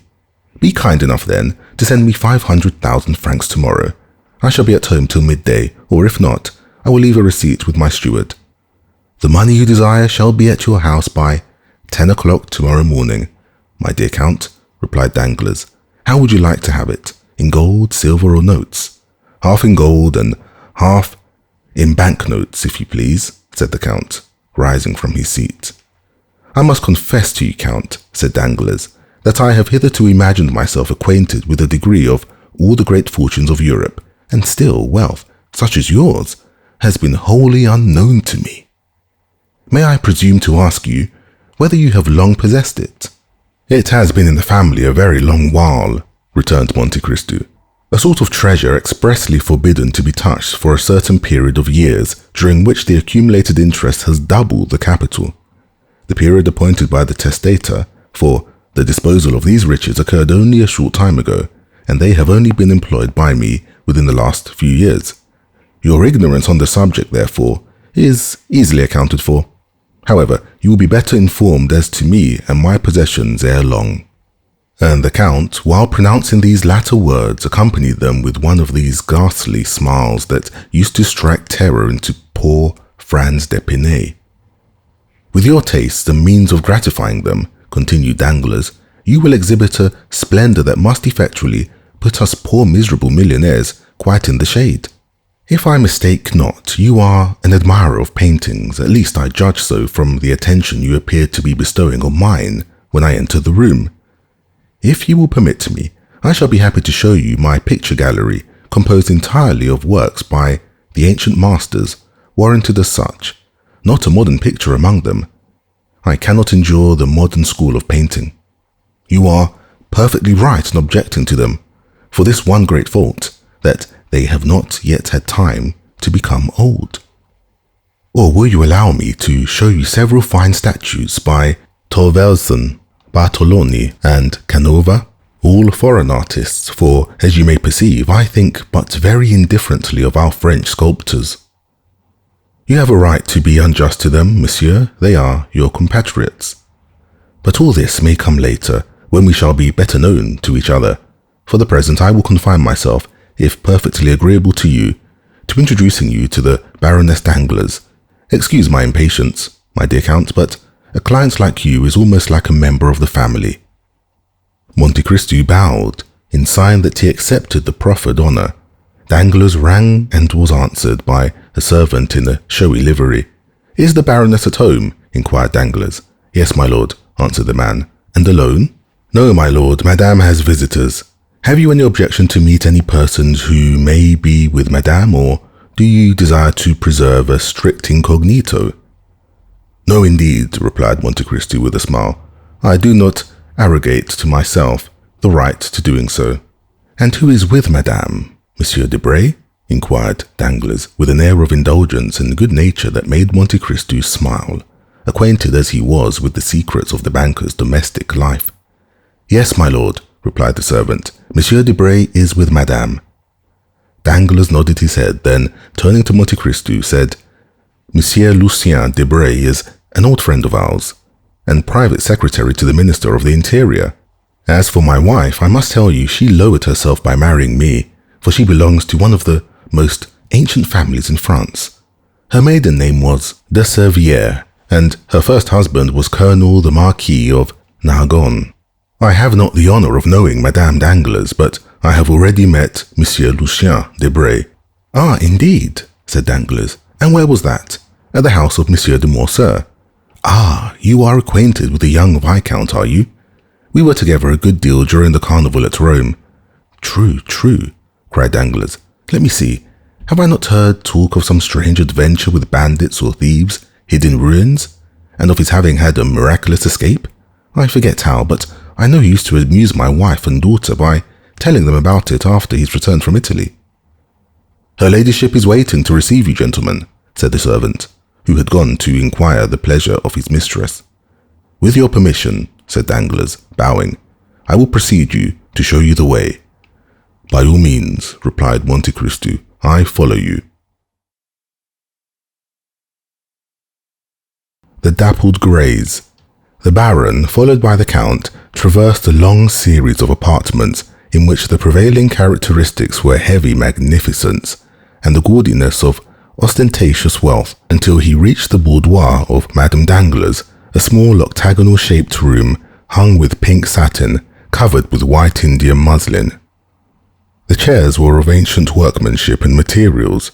Over the doors were painted sketches of shepherds and shepherdesses, after the style of the manor of Boucher, and at each side pretty medallions in crayons, harmonizing well with the furnishings of this charming apartment, the only one throughout the great mansion in which any distinctive taste prevailed. The truth was, it had been entirely overlooked in the plan arranged and followed out by Monsieur Danglars and his architect, who had been selected to aid the Baron in the great work of improvement solely because he was the most fashionable and celebrated decorator of the day. The decorations of the boudoir had then been left entirely to Madame Danglars and Lucien Debray. Monsieur Danglars, however, while possessing a great admiration for the antique, as it was understood during the time of the Directory, entertained the most sovereign contempt for the simple elegance of his wife's favourite sitting-room, where, by the way, he was never permitted to intrude, unless, indeed, he excused his own appearance by ushering in some more agreeable visitor than himself, and even then, he had rather the air and manner of a person who was himself introduced than that of being the presenter of another, his reception being cordial or frigid, in proportion as the person who accompanied him chanced to please or displease the Baroness. Madame Danglars, who, although past the first bloom of youth, was still strikingly handsome, was now seated at the piano, a most elaborate piece of cabinet and inlaid work, while Lucien Debray, standing before a small work table, was turning over the pages of an album. Lucien had found time, preparatory to the Count's arrival, to relate many particulars respecting him to Madame Danglars. It will be remembered that Monte Cristo had made a lively impression on the minds of all the party assembled at the breakfast given by Albert de Morcerf, and although Debray was not in the habit of yielding to such feelings, he had never been able to shake off the powerful influence excited in his mind by the impressive look and manner of the Count. Consequently, the description given by Lucien to the Baroness bore the highly coloured tinge of his own heated imagination.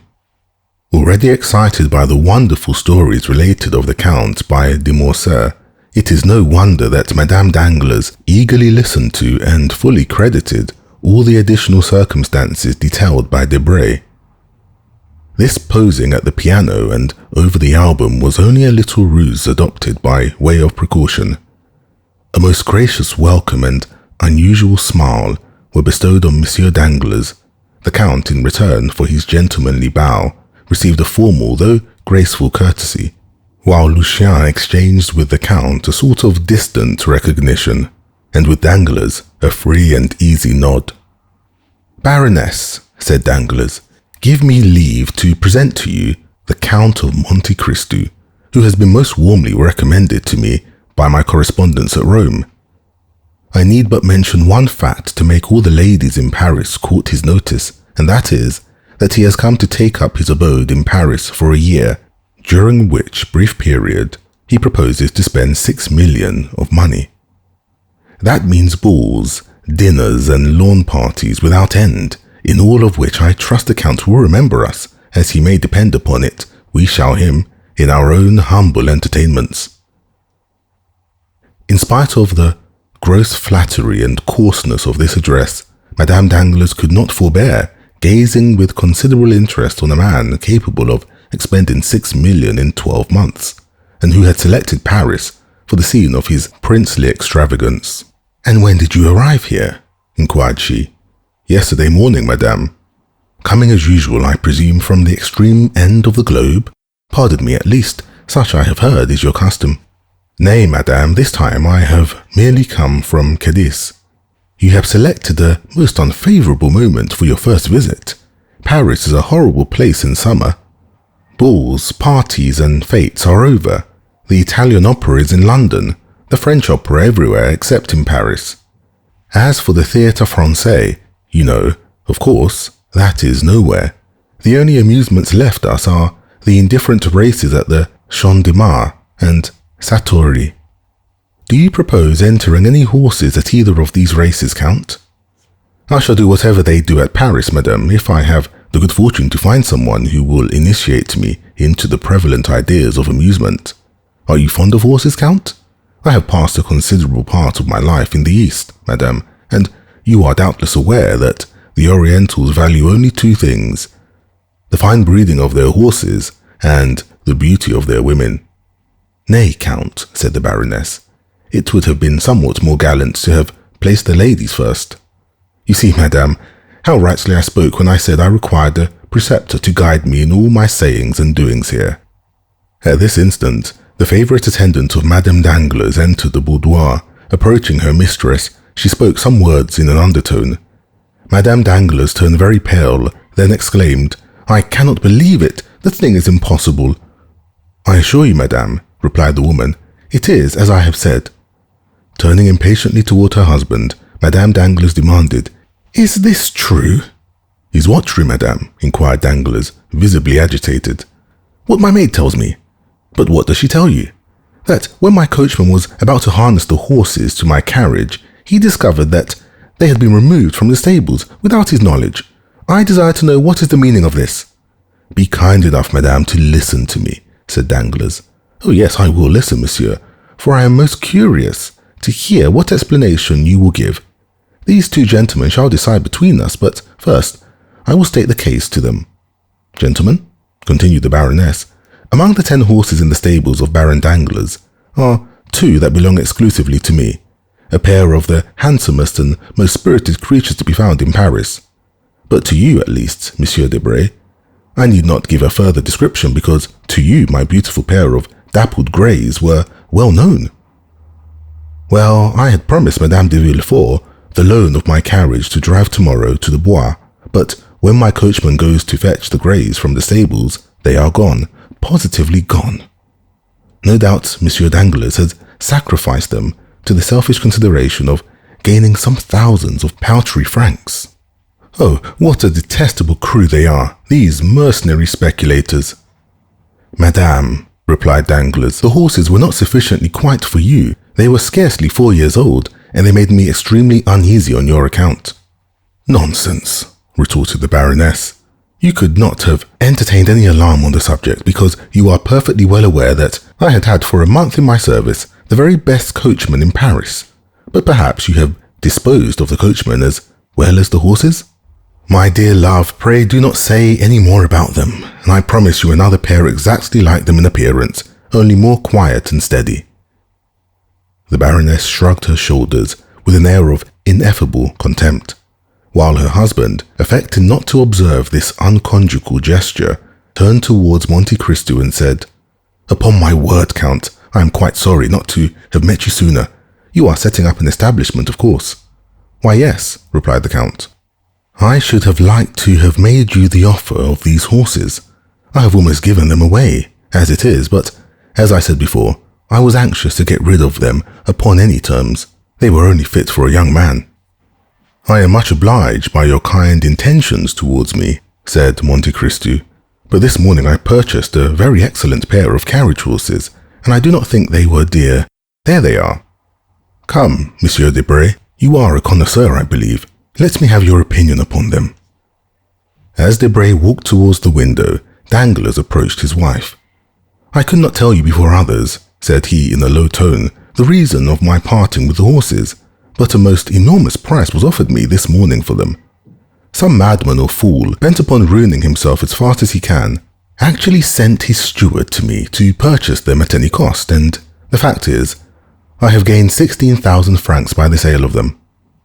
Come, don't look so angry, and you shall have 4,000 francs of the money to do what you like with, and Eugenie shall have 2,000. There, what do you think now of the affair? Wasn't I right to part with the horses?" Madame Danglars surveyed her husband with a look of withering contempt. "Great heavens!" suddenly exclaimed Debray. "What is it?" asked the Baroness. "I cannot be mistaken. There are your horses.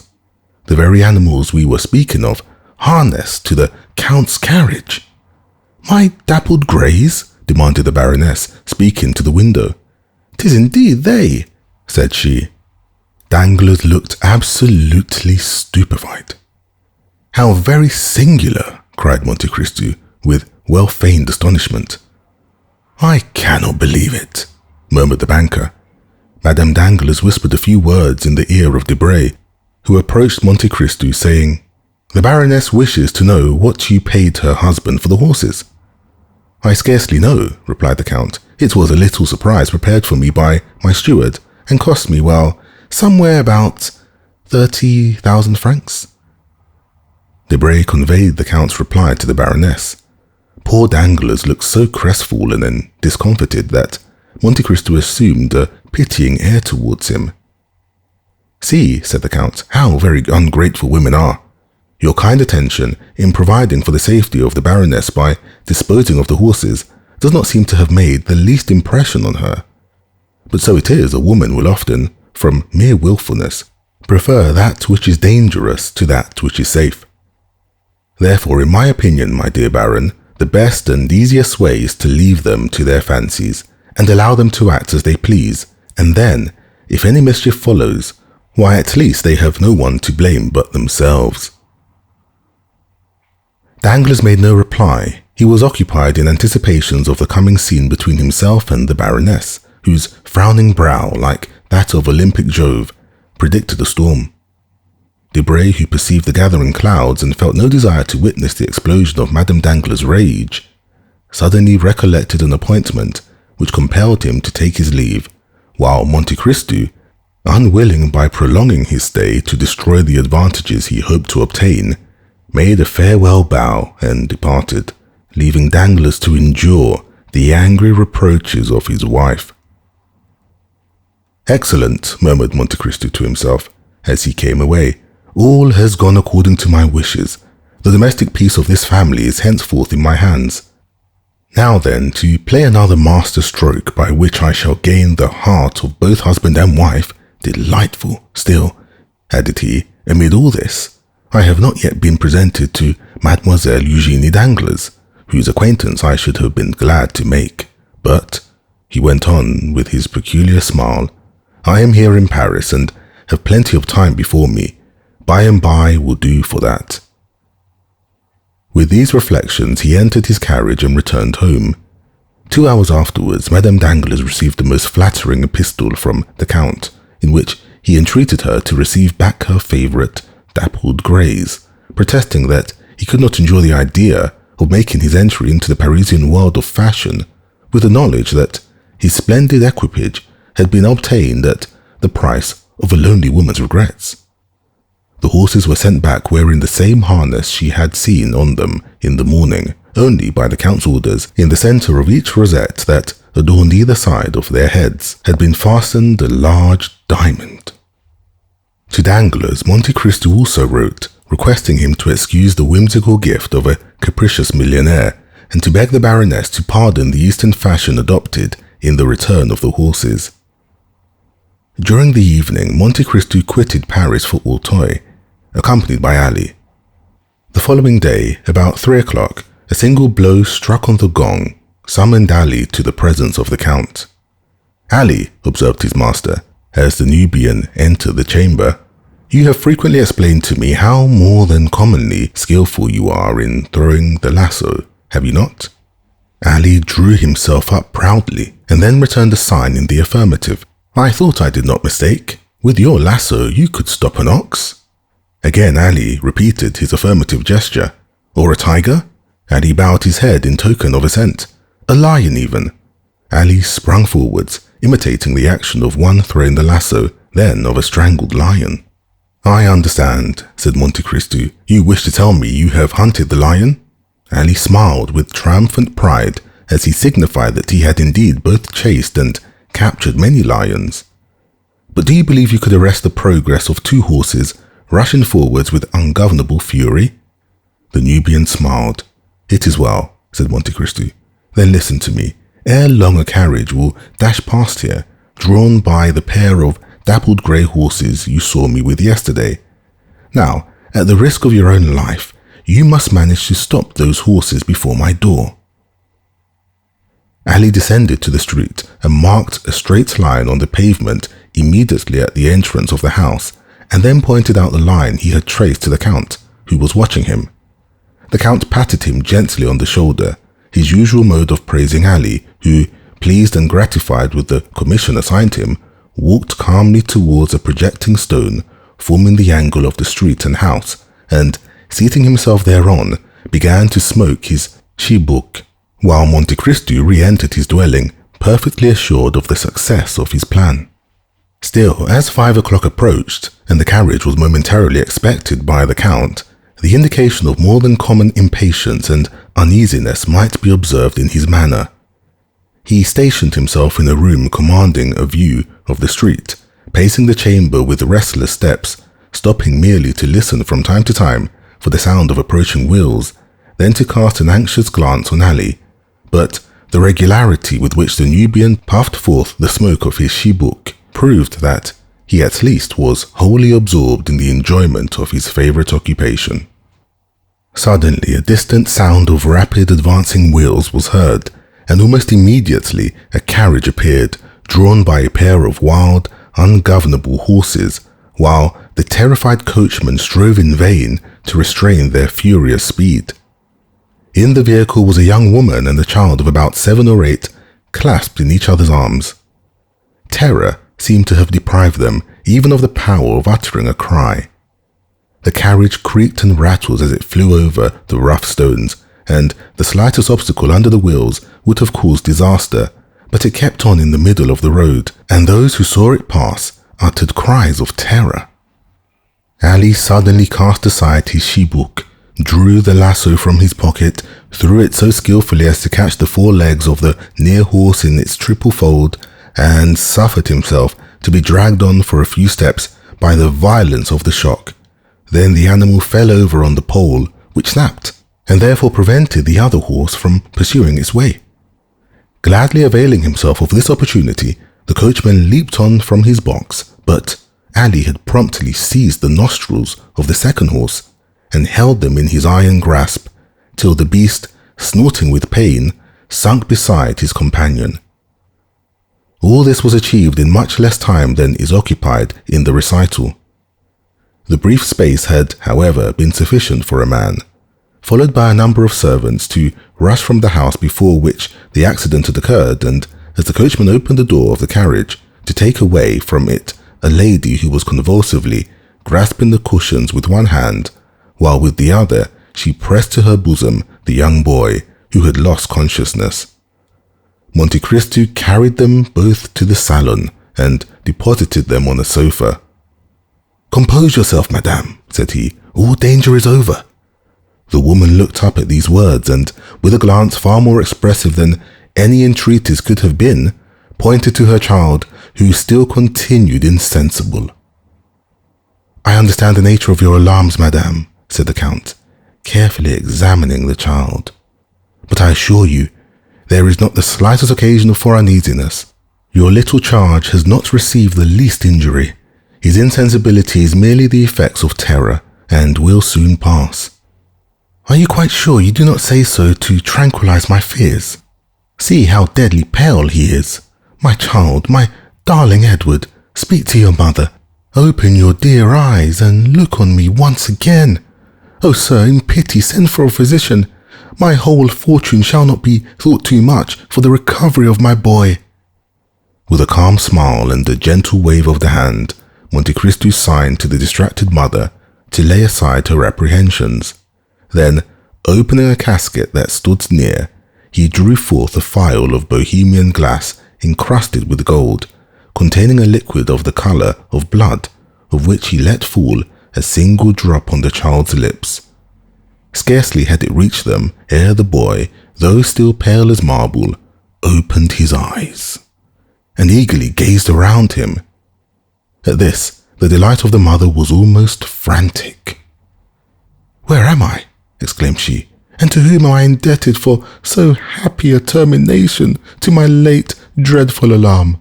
"Madame," answered the Count, "you are under the roof of one who esteems himself most fortunate in having been able to save you from a further continuance of your sufferings." "My wretched curiosity has brought all this about," pursued the lady. "All Paris rung with the praises of Madame Danglars' beautiful horses, and I had the folly to desire to know whether they really merited the high praise given to them."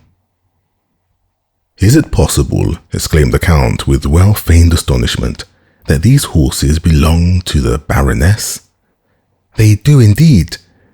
May I inquire if you are acquainted with Madame Danglars?" "I have that honour, and my happiness at your escape from the danger that threatened you is redoubled by the consciousness that I have been the unwilling and the unintentional cause of all the peril you have incurred. I yesterday purchased these horses from the Baron, but as the Baroness evidently regretted parting with them, I ventured to send them back to her, with a request that she would gratify me by accepting them from my hands." "You are then doubtless the Count of Monte Cristo, of whom Hermine has talked to me so much about." "You have rightly guessed, madame," replied the Count. "And I am Madame Eloise de Villefort." The Count bowed with the air of a person who hears a name for the first time. "How grateful will Monsieur de Villefort be for all your goodness! How thankfully will he acknowledge that to you alone he owes the existence of his wife and child! Most certainly, but for the prompt assistance of your intrepid servant, this dear child and myself must both have perished. Indeed, I still shudder at the fearful danger you were placed in. I trust you will allow me to recompense worthily the devotion of your man." "I beseech you, madame," replied Monte Cristo, "not to spoil Ali, either by too great praise or rewards. I cannot allow him to acquire the habit of expecting to be recompensed for every trifling service he may render. Ali is my slave, and in saving your life he was but discharging his duty to me."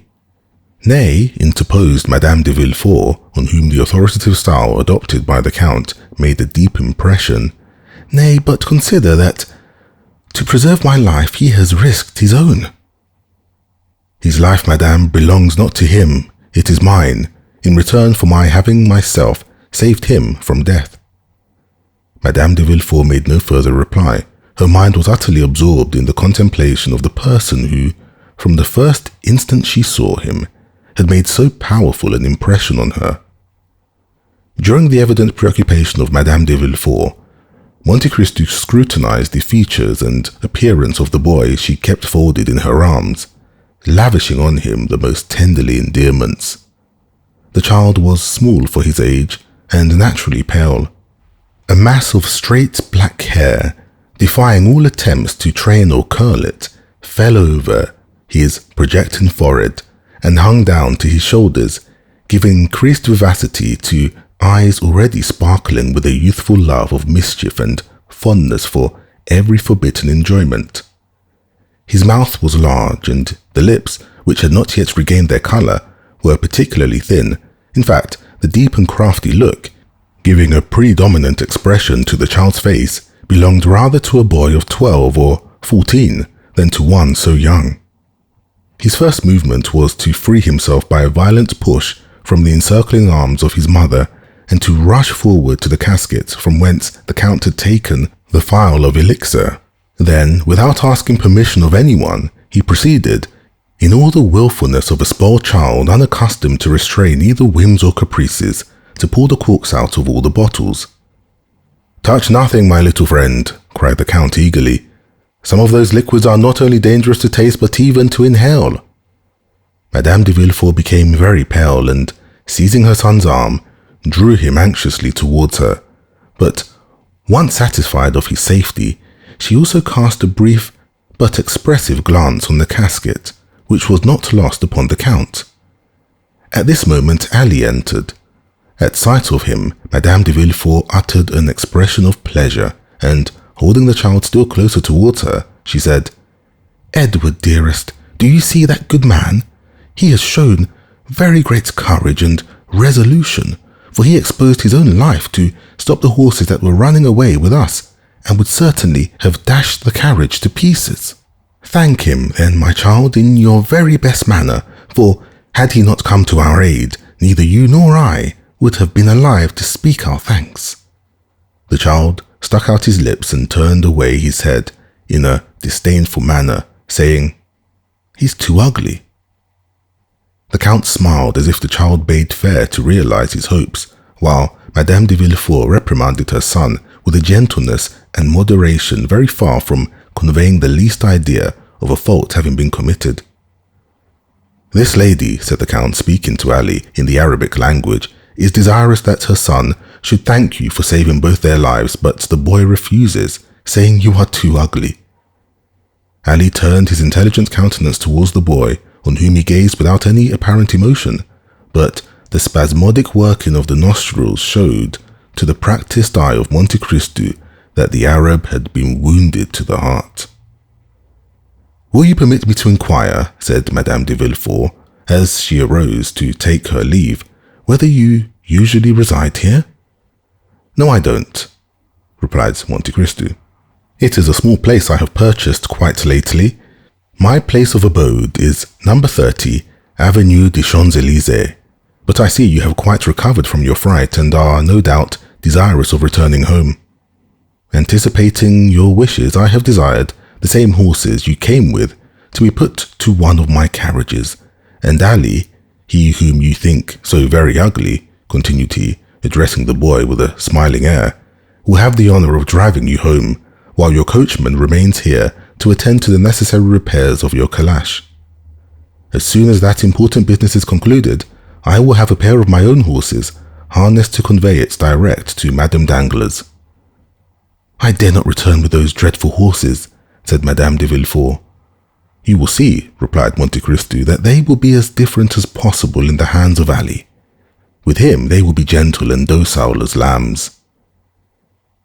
Ali had indeed given proof of this, for, approaching the animals, who had been got upon their legs with considerable difficulty, he rubbed their foreheads and nostrils with a sponge soaked in aromatic vinegar and wiped off the sweat and foam that covered their mouths. Then, commencing a loud whistling noise, he rubbed them well all over their bodies for several minutes. Then, undisturbed by the noisy crowd collected round the broken carriage, Ali quietly harnessed the pacified animals to the Count's chariot, took the reins in his hands, and mounted the box, when, to the utter astonishment of those who had witnessed the ungovernable spirit and maddened speed of the same horses, he was actually compelled to apply his whip in no very gentle manner before he could induce them to start, and even then, all that could be obtained from the celebrated dappled greys, now changed into a couple of dull, sluggish, stupid brutes, was a slow, pottering pace, kept up with so much difficulty that Madame de Villefort was more than 2 hours returning to her residence in the Faubourg Saint-Honoré. Scarcely had the first congratulations upon her marvellous escape been gone through when she wrote the following letter to Madame Danglars. "Dear Hermine, I have just had a wonderful escape from the most imminent danger, and I owe my safety to the very Count of Monte Cristo we were talking about yesterday, but whom I little expected to see today. I remember how unmercifully I laughed at what I considered your eulogistic and exaggerated praises of him, but I have now ample cause to admit that your enthusiastic description of this wonderful man fell far short of his merits. Your horses got as far as Ranelagh, when they darted forward like mad things and galloped away at so fearful a rate, that there seemed no other prospect for myself and my poor Edward but that of being dashed to pieces against the first object that impeded their progress, when a strange-looking man, an Arab, A Negro or a Nubian, at least a black of some nation or other, at a signal from the Count, whose domestic he is, suddenly seized and stopped the infuriated animals, even at the risk of being trampled to death himself, and certainly he must have had a most wonderful escape. The Count then hastened to us and took us into his house, where he speedily recalled my poor Edward to life. He sent us home in our own carriage. Yours will be returned to you tomorrow. You will find your horses in bad condition from the results of this accident. They seem thoroughly stupefied and, if sulky and vexed at having been conquered by man. The Count, however, has commissioned me to assure you that 2 or 3 days' rest with plenty of barley for their sole food during that time will bring them back to as fine, that is, as terrifying a condition as they were in yesterday. Adieu. I cannot return you many thanks for the drive of yesterday, but after all I ought not to blame you for the misconduct of your horses, more especially as it procured me the pleasure of an introduction to the Count of Monte Cristo, and certainly that illustrious personage, apart from the millions he is said to be so very anxious to dispose of, seemed to me one of those curiously interesting problems I, for one, delight in solving at any risk, even if it were to necessitate another drive to the Bois behind your horses. Edward endured the accident with miraculous courage. He did not utter a single cry, but fell lifeless into my arms, nor did a tear fall from his eyes after it was over. I doubt you will not consider these praises the result of blind maternal affection, but there is a soul of iron in that delicate, fragile body. Valentine sends many affectionate remembrances to you, dear Eugenie. I embrace you with all my heart. Eloise de Villefort. P.S. Do pray contrive some means for me to meet the Count of Monte Cristo at your house. I must and will see him again. I have just made Monsieur de Villefort promise to call on him, and I hope the visit will be returned. That night, the adventure at Auteuil was talked of everywhere.